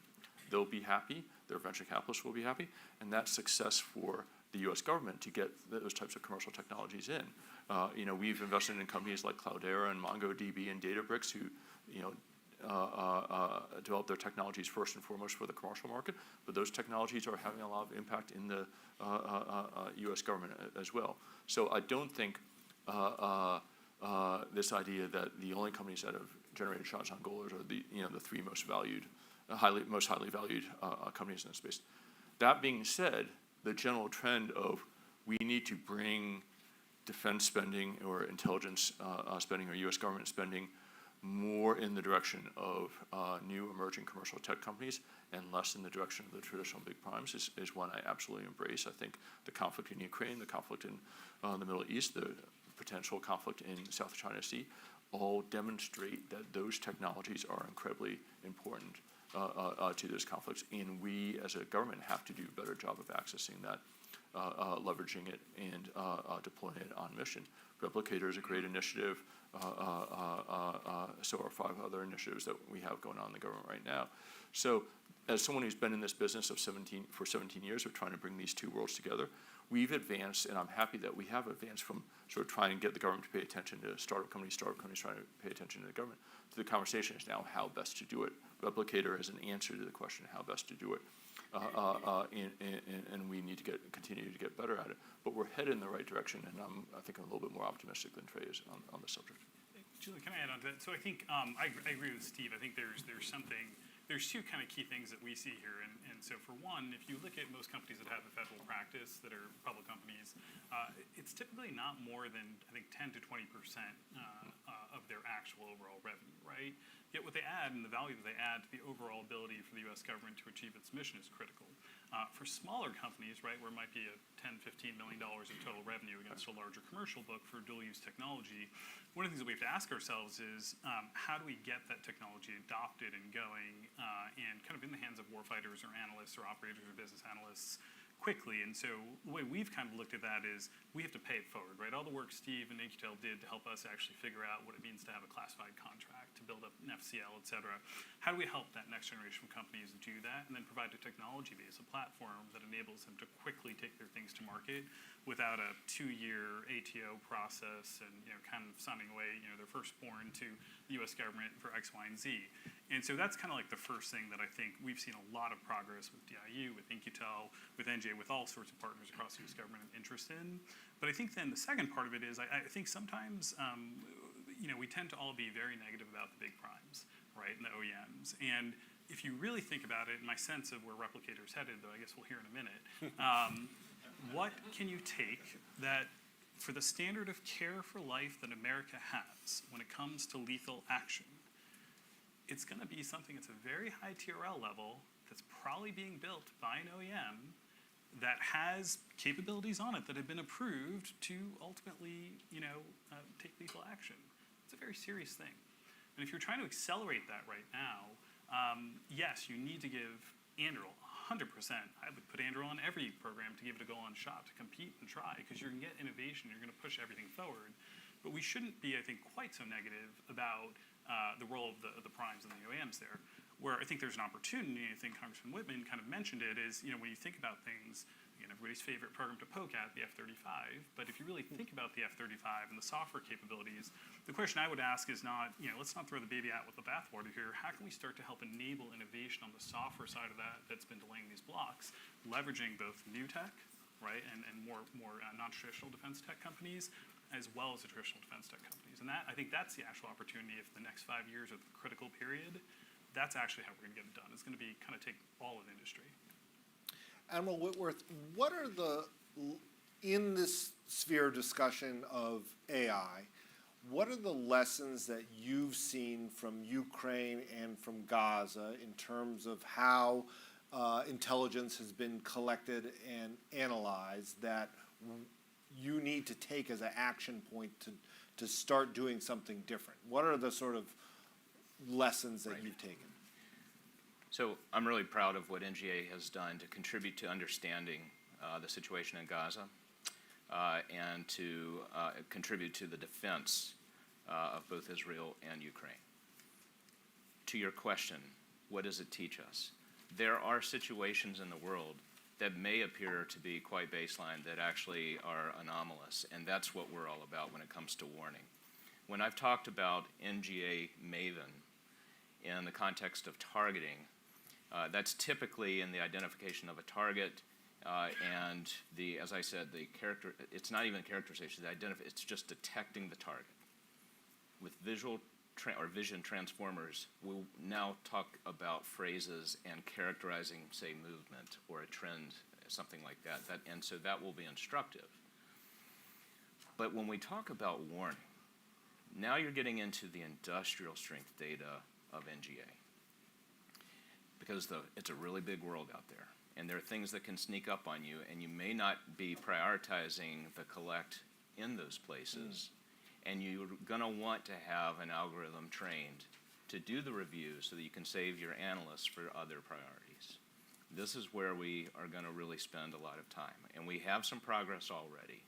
We have doubled our automated reports just in this last year. But it really comes down to two things. Time management for the analysts, since we're not going to have more analysts, and compute power. As it stands right now, when you're talking about something as big as determining the baseline of behavior in places that aren't as high a priority, but could come back to surprise you, how is it that you can ask the analyst, I want you to, we can't drop any balls when it comes to our warning and targeting responsibilities and these priorities, but at the same time, I need you to be training, doing data labeling to train the machine for this bigger industrial problem. We call this Aspen, okay? And so we've got Maven going on for targeting, we've got Aspen going on for this kind of really big industrial strength thing. And then secondly, the more and more we data label, and our labeling has gone up this last year, and the more inferences we draw upon in training the algorithm, the slower the compute gets, because we've got some old compute. This is a national security issue. I think you'll probably hear about this later in the year. And so that's expensive. Compute's expensive. It's a good problem to have that we're throwing more inferences and doing more training, but we're going to have to find a way to ensure, and this is going to be a management challenge and potentially a resource challenge for just having enough people to do baseline, kind of training, as well as prioritize warning, and at the same time get a little better and more powerful compute to throw all those inferences. If we have a question from the audience, we probably have time for one. There's a microphone in the back. Does anyone I can ask whether, okay, right here in the front. Quickly give your name and then. Sure, thanks so much. Josh Marquez from Google Public Sector. Given the imperative for more compute and the size and scale of your growing problem with increasing data, At what point do you think it won't make sense anymore for DoD to have 3 separate networks that are all divided from where the entire commercial internet and compute infrastructure on the commercial side is headed? And is there a different theory of how to provide security that doesn't involve separating your own network and your own compute? Yeah, and I'm the wrong person to answer the question. I think probably the J6 of the Joint Staff, the CIO of OSD, would probably be better to answer that question. I understand the question. And as it stands right now, when you're talking about levels of security, right now it translates into the scale of people being able to talk to each other. You've got fewer people at the higher end of that echelon and more people at the lower end. Any other question, or I'll go to my last one right there in the back, the woman right there. Hi, my name's Bo Julie Crowley. I'm with the McKinsey team that helped work on the report, but I'm also stealing the mic to ask a question personally. My question is also around compute, and probably relevant to all of you on the panel, but Steve, you made kind of the tongue-in-cheek comment around NVIDIA, but I've also publicly invested in some companies that do seem like they're really accelerating, beyond the performance that we've seen, and there are a whole host of others that have similar, similar compute elements in the works. But this is a space that's accelerating so quickly, it's very hard to tell what is an early science project and what has, real potential. And so curious if you think that that in government, we've kind of learned the lessons and moved on from episodes like Solyndra and are willing to accept some of these bets really won't play out, but they're still worth making, especially in a space that's moving so quickly. How do you feel the risk appetite has evolved, or do you think one kind of prominent non-success, could derail that? Sure. So, some ways I think there are maybe 2 parts to the question. First part, yes, we had a thesis several years ago that GPU was the AI chip of choice because it was better than the CPU, not because it had been purpose-built to be a great AI chip. And we invested in a number of startup companies that were trying to build that purpose-built AI chip. And as I sort of joked earlier, right, I think our investment thesis probably anticipated those companies being farther along and being more central to the compute infrastructure than they are today.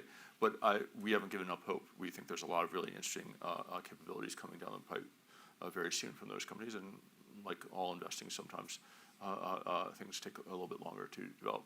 The second part of your question is the risk tolerance for the U.S. government, because when you invest in early stage technology companies, for those of you who aren't familiar with it, 50% of the technology and companies you invest in don't work. They go out of business, right? So it's a very measurable business. It just takes a long time for the measurements to come in, but the data is there, right? And 50% of the deals go out of business. And when you look at the program that Solyndra was a part of, that program actually overall was very successful, but Solyndra wasn't successful. And as a result, I think they canceled the program there. I think the government has learned from that. I think the government's risk tolerance has gotten a little bit better. We spend a lot of time educating the partners we work with on the fact that not everything we invest in will work, and you have to be comfortable with that.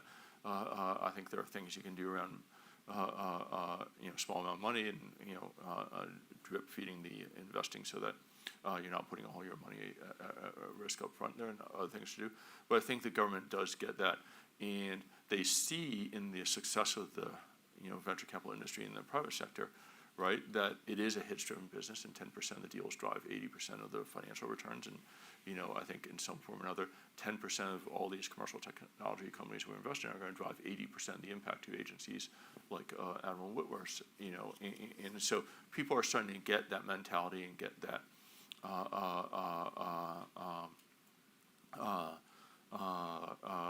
risk tolerance front and center in their mind.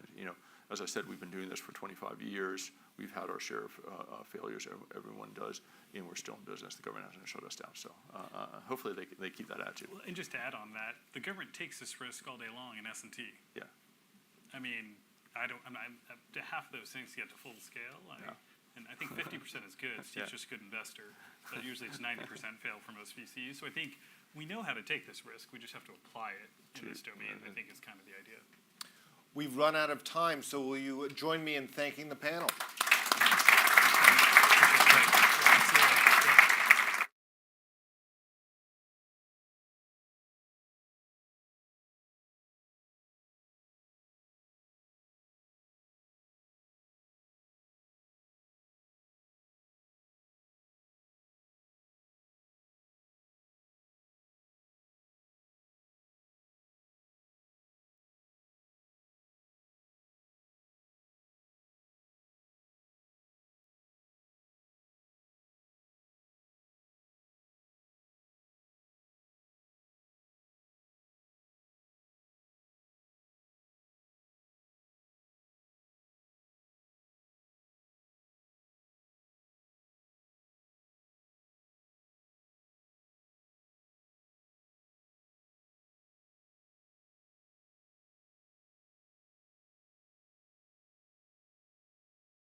Ladies and gentlemen, please welcome to the stage Policy Director of the Ronald Reagan Institute, Rachel Hoff.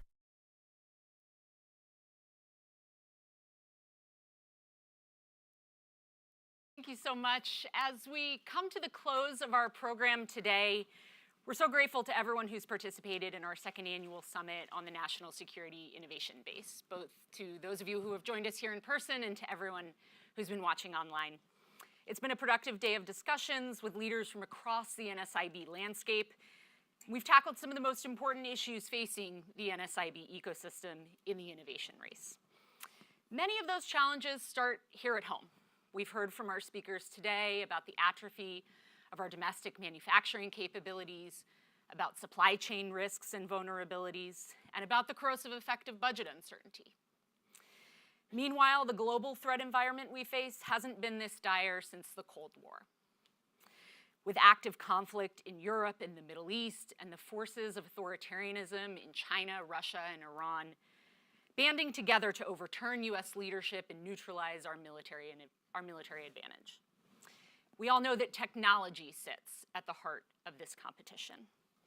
But as our adversaries pour massive amounts of state-directed funding toward their efforts, they lack the key ingredient that has propelled US leadership since our founding, the dynamism of a free and open system enriched by American ingenuity.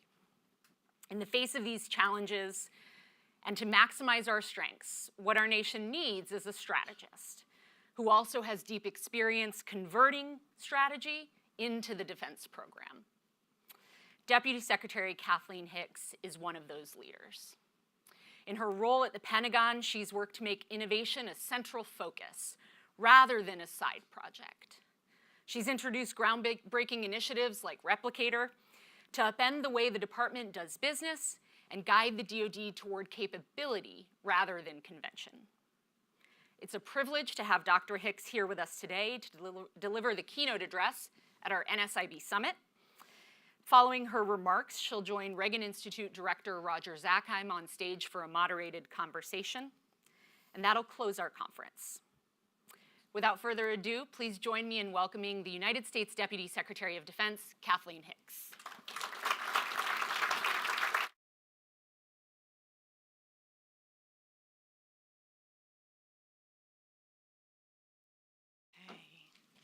Thank you to Rachel, and good afternoon to everyone here. I really want to just tell you that by hosting this summit, the Reagan Institute is doing an incredible job helping to bring attention to the importance of the defense industrial base, which is a mission I think we can all get on board with. Whether in DoD or Congress or beyond, we all have a responsibility to foster a broad national security innovation base.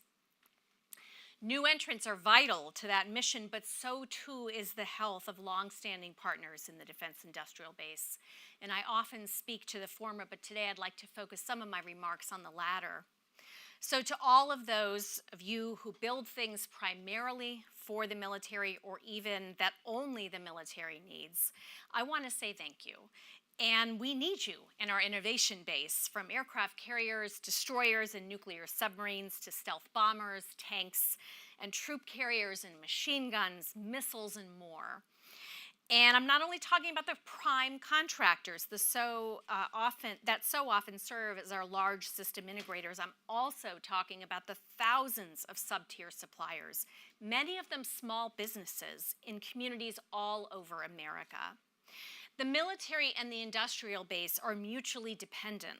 Without warfighter demand and taxpayer dollars, the U.S. defense industry as we know it could not exist. And without the capabilities that industry provides to support America's security, then America as we know it would cease to exist. So we're in this together. Because wars are fought by militaries, but they are won by nations. Now, part of being a capitalist system means that businesses should be able to make a fair profit, provided that the customer is getting what they pay for. Indeed, as we've seen with the People's Republic of China, alternative systems are often rife with corruption, riddled with inefficiency, and better at stealing intellectual property than generating it.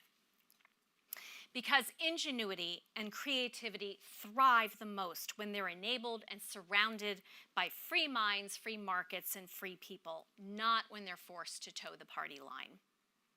In the context of this system, the U.S. defense industrial base has typically traced the ebb and flow of peacetime and wartime, mobilizations, demobilizations, buildups, surges, and peace dividends. A key trend today is disruption, a new generation of defense tech startups and scale-ups. And that's welcomed. We should all welcome that because competition is good for the taxpayer and good for the warfighter too. Think about it. If you're downrange in some austere location, under fire from dozens of one-way attack drones, you don't want just one type of system for counter-UAS. That's too risky. You want as much protection as you can get. So we want roadrunners and coyotes, for instance. We want to see more market competition for defense dollars, more small businesses and suppliers pioneering solutions that can make a difference for the warfighter. More companies that want to work with us, whether for the first time or after doing so for a long time. And we should expect to see more opportunities for all of that to come together even within the scope of a single program. For example, this month, the Army awarded a software company the prime contract for a hardware-intensive program, focusing on fusing and disseminating sensor data across domains. That alone may be a first, but allow me to highlight what happened at the subprime level. It brought together a mix of traditional and non-traditional defense companies, from Sierra Nevada to Northrop Grumman to Anduril. Hopefully, such teamwork is a harbinger of things to come, and hopefully we'll see the power of continuous, iterative development of software and hardware to accelerate capability delivery. At the very least, we need everyone designing and building their systems from the ground up to play well with others, leveraging modular open system architectures to be not only interoperable, but also interchangeable, so we can more rapidly integrate emerging technology. And we mean this both internationally and domestically. Under AUKUS, for example, we've worked with Congress to make it easier for our defense industrial base to work closely and collaboratively with industry in Australia and the United Kingdom. Today, America's defense industrial base is at a pivotal moment, and not just because of the new kids on the block. The COVID pandemic revealed how fragile and brittle supply chains had become. The war in Ukraine has revealed how nation-state aggression is a real threat, requiring information age ingenuity and industrial era capacity. And the need to modernize and stay ahead of our pacing challenge reveals how the DIB has been affected by decades of yo-yo dieting, inconsistent funding, and blinkered demand signals. Together, our task is to deliver combat-credible capabilities to the warfighter at speed and scale, so they can deter aggression and win if called to fight. But the truth is, the engines of production never spin up from 0 to 60 overnight. In President Reagan's time, we could tolerate years and decades-long timelines when our main strategic competitor was relatively slow and lumbering. However, this is not the Cold War or the post-Cold War era. With the PRC, we are in a persistent generational competition for advantage, and we have to double down with urgency and confidence. That's why the Biden-Harris administration's focus on American innovation, manufacturing, and production has been so important for national security. Because our military strength depends in part on our overall economic strength here at home. So we've made serious, significant, and sustained investments across now 4 annual defense budget and multiple supplemental funding requests to Congress to strengthen the health, workforce, supply chains, viability, and productivity of the U.S. defense industrial base, short-term and long-term. To help prime the pump, our investments since this administration's first defense budget request have included $2.4 billion for casting and forging, batteries, kinetic and critical materials. $10.3 billion in microelectronics, augmented by historic funds in the CHIPS and Science Act. $12.9 billion for industrial base infrastructure and facilities, including shipyards. $9 billion alone in submarine industrial base investments to support both our domestic production goals and AUKUS commitments. And $24.7 billion for multi-year procurement of key munitions, from Patriots to long-range anti-ship missiles. In fact, the budget that we released last week for FY25 increases LRASM procurement quantities by over 70% compared to FY24, taking advantage of newly expanded production capacity. Of course, we're investing in many other areas as well, from quadrupling production of 155mm artillery shells to expanding co-development, co-production, and even co-sustainment with key allies and partners. Our procurement budget has been consistently more than our R&D budget. We buy a lot of things. $167.5 billion in procurement requested in our fiscal 2025 budget. All of these investments and more have been aligned with the needs of our national defense strategy and the National Defense Industrial Strategy that builds upon it.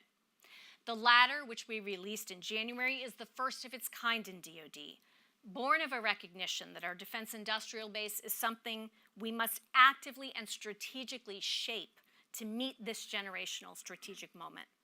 Because production matters. Production is deterrence.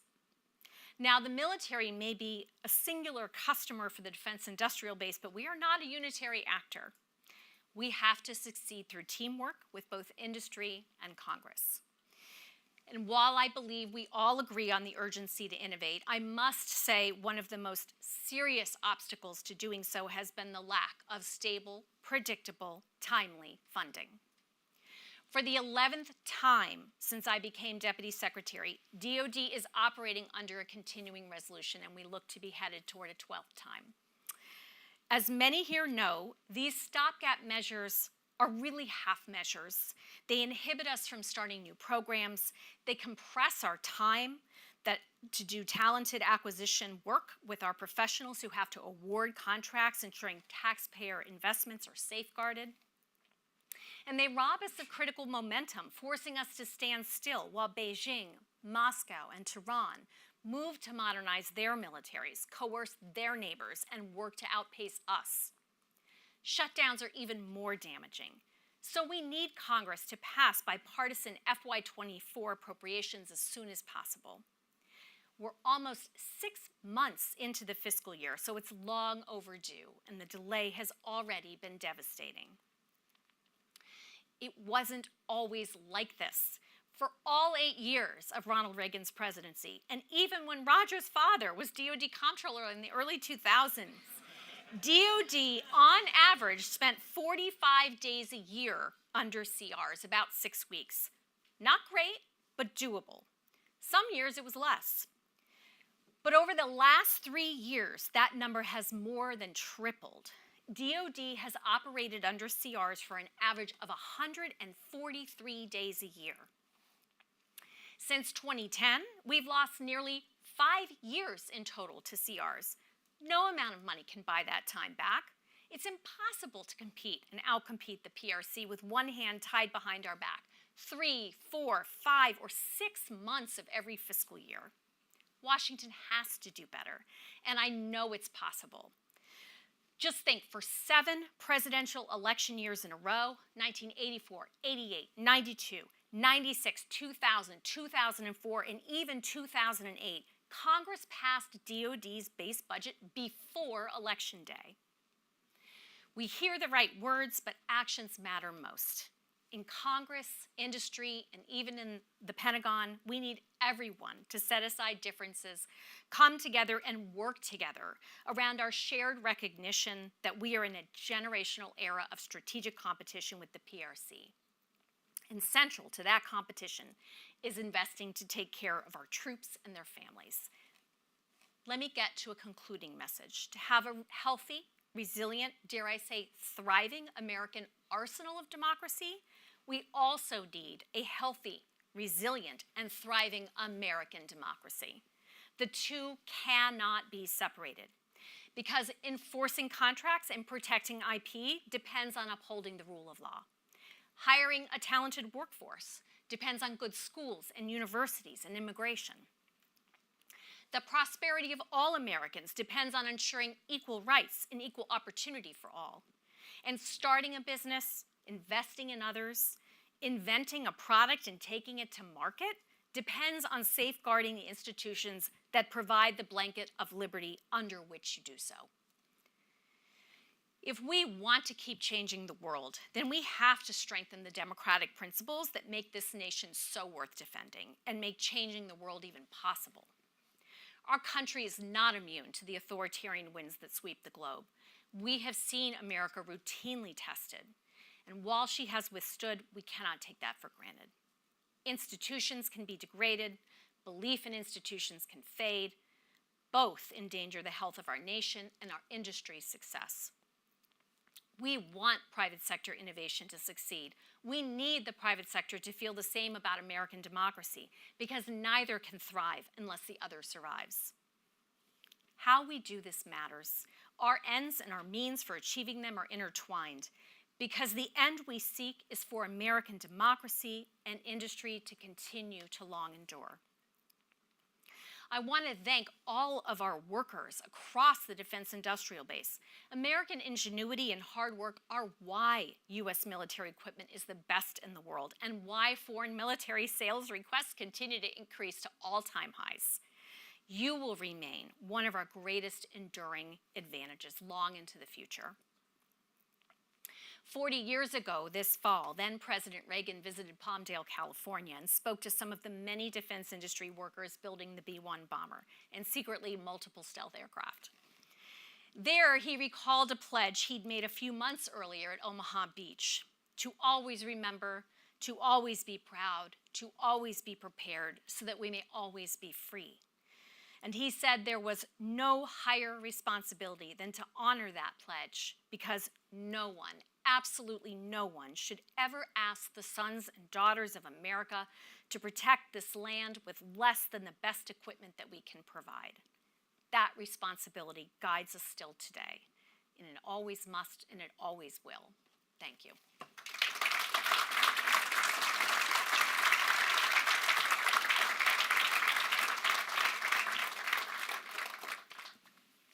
Secretary Hicks, it's a pleasure to have you back at the Reagan Institute, and thank you for invoking Ronald Reagan and Dov Zakheim's tenure as comptroller. I didn't even see him there. Hi, Dov. There we go. Check that both boxes. That's great. I can go to the family dinner next week. Really interesting. I want to react to your remarks and really interesting kind of entry into this discussion on the innovation base by talking about the defense industrial base. Mm-hmm. And I wonder if before February of 2022 that might have happened. But I think it makes a lot of sense. And part of the discussions we've had today, and I know you were trying to track that as you were also trying to track the progression in the GOP conference discussions today, is talking about transforming our military capabilities for tomorrow. Autonomy is the obvious one to speak to. But then there's also what you're describing about the industrial base to take the platforms we have today and innovating on them as well. Reflect on your tenure, tenure now as Deputy Secretary, in terms of how you've kind of shaped your thinking about innovation in both of those areas. The today problems, which you're managing perhaps more than you wanted to, and then the tomorrow challenges, which of course you've always been focused on.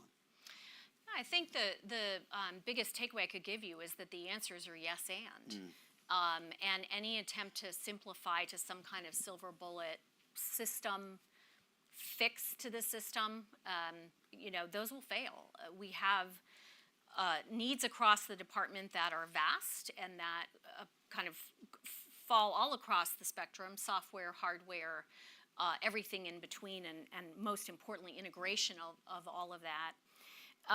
So the way in which we interface, who we interface with to get that, the researchers in the university communities to private companies to large companies, small companies, traditional, non-traditional. To some extent, these start to lose their meaning after a point as distinct groups, because we're a reflection of the overall U.S. economy. We have very specific needs, which I spoke to here, and then we have very common needs, and we can leverage a lot of what's in the commercial sector. So I think the big takeaway, if you will, is it's yes and we need all of the above, and too often I think people go to those sectors and their communities rather than thinking holistically about how do we bring down barriers across the system. And one of the remarkable things that we've seen, and you referenced this in your remarks, you referenced the Titan program, I'm not sure by name, but this idea how you have new entrants actually working with the traditional primes. Yep.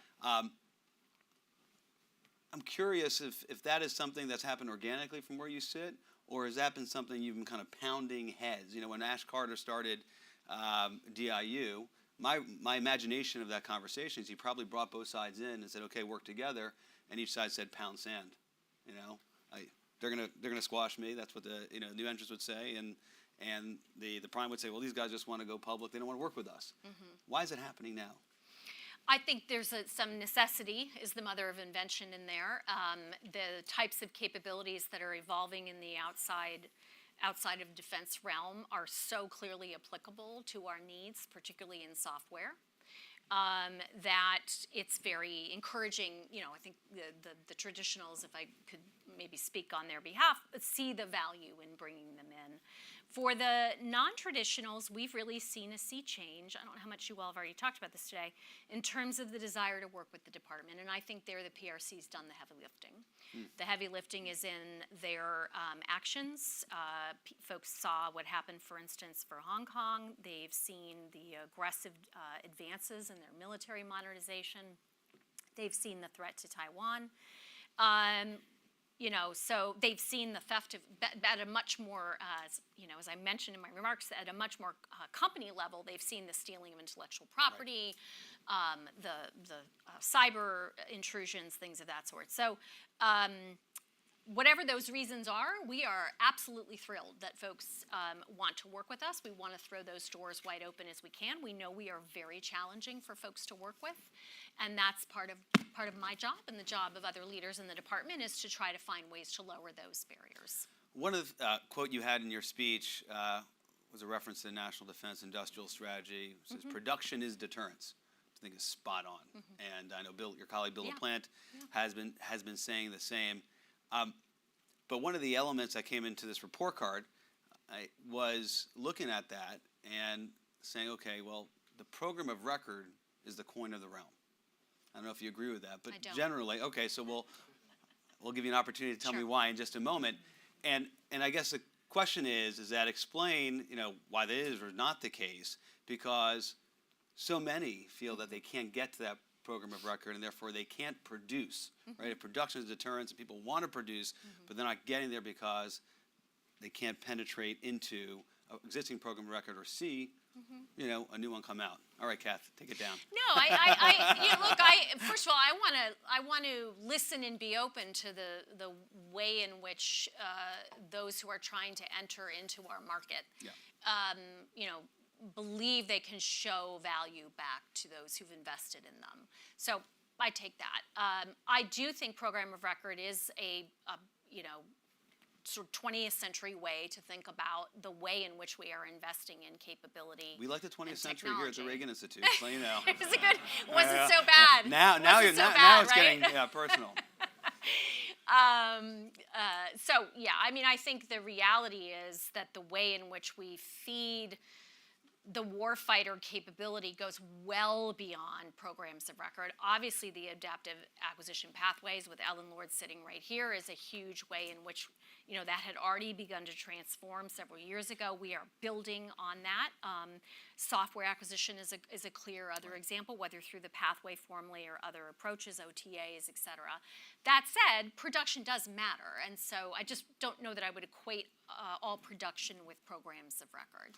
I also think that those who've worked with the DoD a long time, particularly the traditionals, I was saying the other night, they've built up their calluses, and I think for those who are newer working with us, it's tough. I mean, we're not the easiest to work with, and I can see where there's a desire to get to program of record as as the measure of performance or their measure of success, and I think we have a lot of work to do to make us easier to work with for them.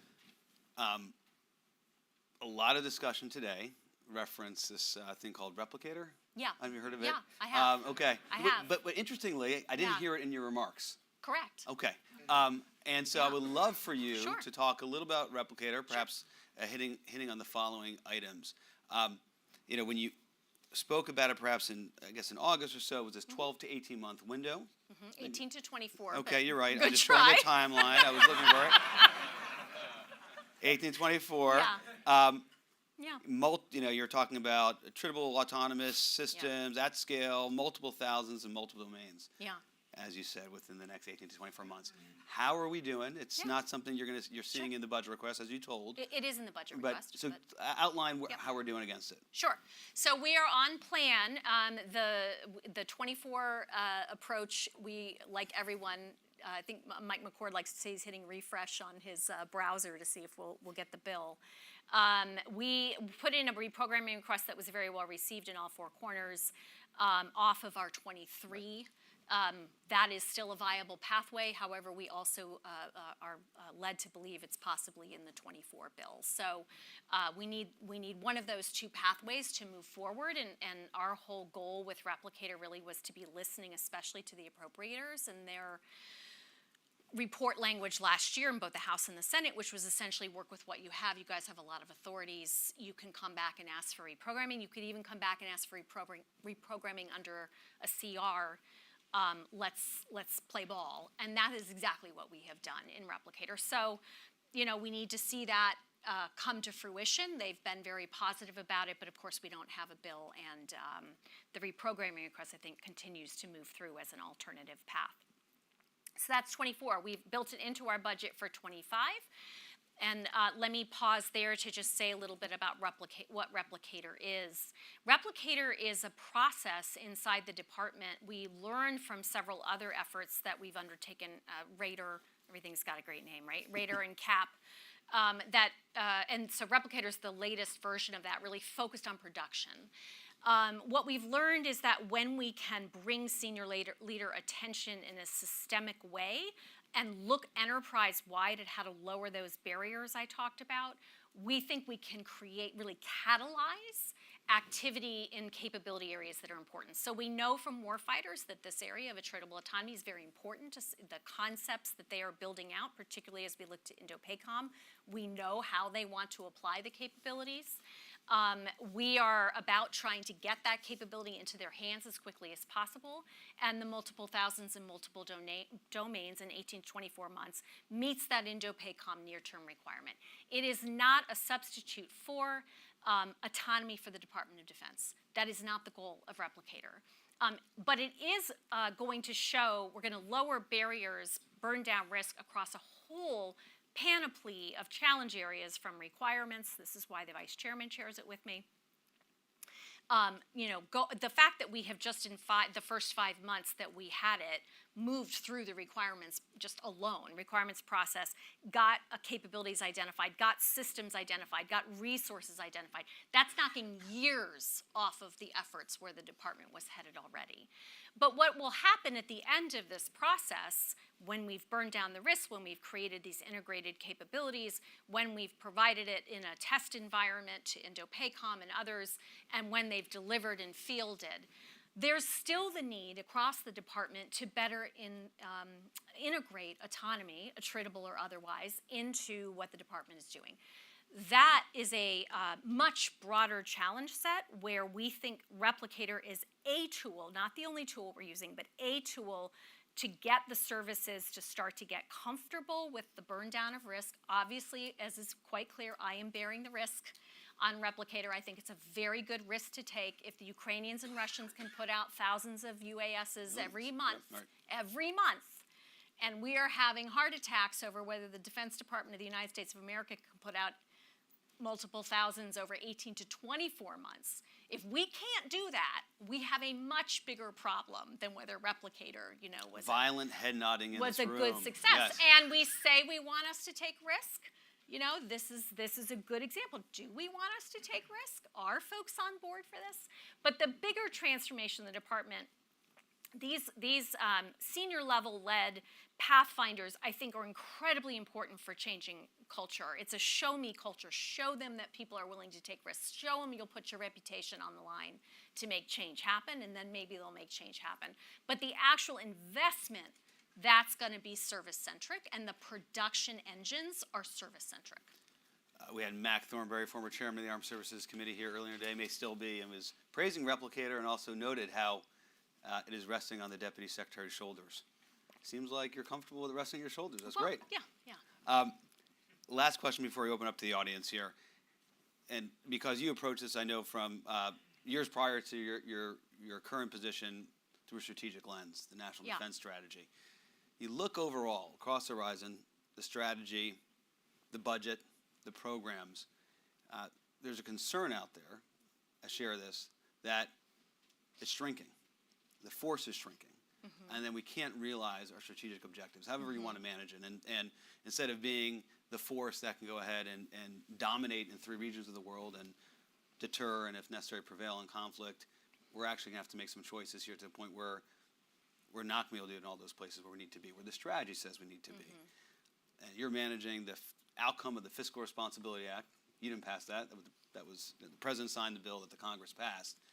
But what can you do? You're working under the hood of the budget, but overall, the top line is driving you towards a smaller force. I think you can measure it, whether it's by people, platforms, whatever. Give me your take on that and whether you view it differently. Yeah, I think what I would say is our 24 budget request, which we very much hope to have enacted very soon, that budget request is matched to our strategy. It's built upon the NDS. And we think it does meet the ambitions of that strategy. The 25 the cap being imposed for 25 at the FRA, we have to absolutely make some tough choices. We chose to take risk, first of all, on things that are on the bubble about their executability. If they didn't look like they could really perform well, they were more on the chopping block. That's always true, but I would say we had to particularly focus there. And then we also had to focus on things that wouldn't we don't expect to deliver until the 2030s. I think we've made acceptable choices there. If we get top line growth in the out years, I've been very clear even when I rolled out the budget that our strategy depends on that. We've laid that in our fit up. But if we were to look at not a 1-year capped down at 24 and 25, but a continuing cap, that would be a problem for us. We also need supplemental funding. The Department of Defense has always required for operational purposes, whatever you want to call it, OCO, supplemental, reset funding, in order to replenish and reset ourselves and to make up for the operational costs that are over and above what we're doing. Those are resource needs that we have. But I don't think fundamentally our issue is about top line. I care a lot about top line. You can't be the deputy secretary and not care about top line. I think we've advocated very, very well for the resources we need. I think that's part of it, but the predictability, a bird in hand is worth 2 in the bush. I have no birds in hand, and we have not for a long time. I could do a lot with appropriations at the top line at the FRA level that I just can't do if we spent 6 more months arguing about what the right top line is. Yeah. So I just don't want the top line argument to get out of proportion to the reality that we just need resources to operate under. Okay, I'm getting the stop sign. I'm going to offer one question to the audience and ignore the stop sign. All right, over here, Val. She got her hand up quickly there. Hi, Valerie Ansenna with Breaking Defense. Thank you for taking my question. So it's been about 2 years since you and Secretary Austin hosted CEOs from all of the various hypersonic companies, big and small, at the Pentagon and imparted a message about how urgent it was that companies needed to move more quickly so that, there were systems that could be fielded, get those into production. And 2 years later, we still haven't seen that. So why? What happened? And whose fault is this? Is industry not moving fast enough, or is the congressional yo-yo dieting? Is that constraining the DoD's ability to sort of move as fast on these critical programs as needed. What's going wrong here? Sure. So I don't think I'd characterize our meeting that way. We were very focused and remain very focused on hypersonic defense, and that I think you had Heidi Shue here today. I would have been I don't know if you got into this with Heidi, but her devious mind, blessedly, is working this problem very hard, and I'll leave it at that. So that was really part of the focus. Also, we have had success. We've had success in systems like Arrow. The Army has had success, and now the question really is, what makes sense to integrate to the concepts that we have? And I think I'd leave my answer with that final thought, which is the way in which the Chinese, for example, or the Russians use hypersonic weapons is not how we would use hypersonic weapons. The Russians, in fact, have used hypersonic weapons to very little effect in Ukraine. And I do think that's a good example of how we can get overly exercised in an arms race mentality around new system use. Not that those technologies aren't relevant. We obviously are invested in hypersonics ourselves. We have a program we want to pursue, but we're pursuing it in order to advance the warfighter concepts that we have out there, not to their own end. And I do think we are on plan to do that. Resourcing will make a big difference. With that, we'll conclude. Please join me in thanking the Deputy Secretary for joining us here today.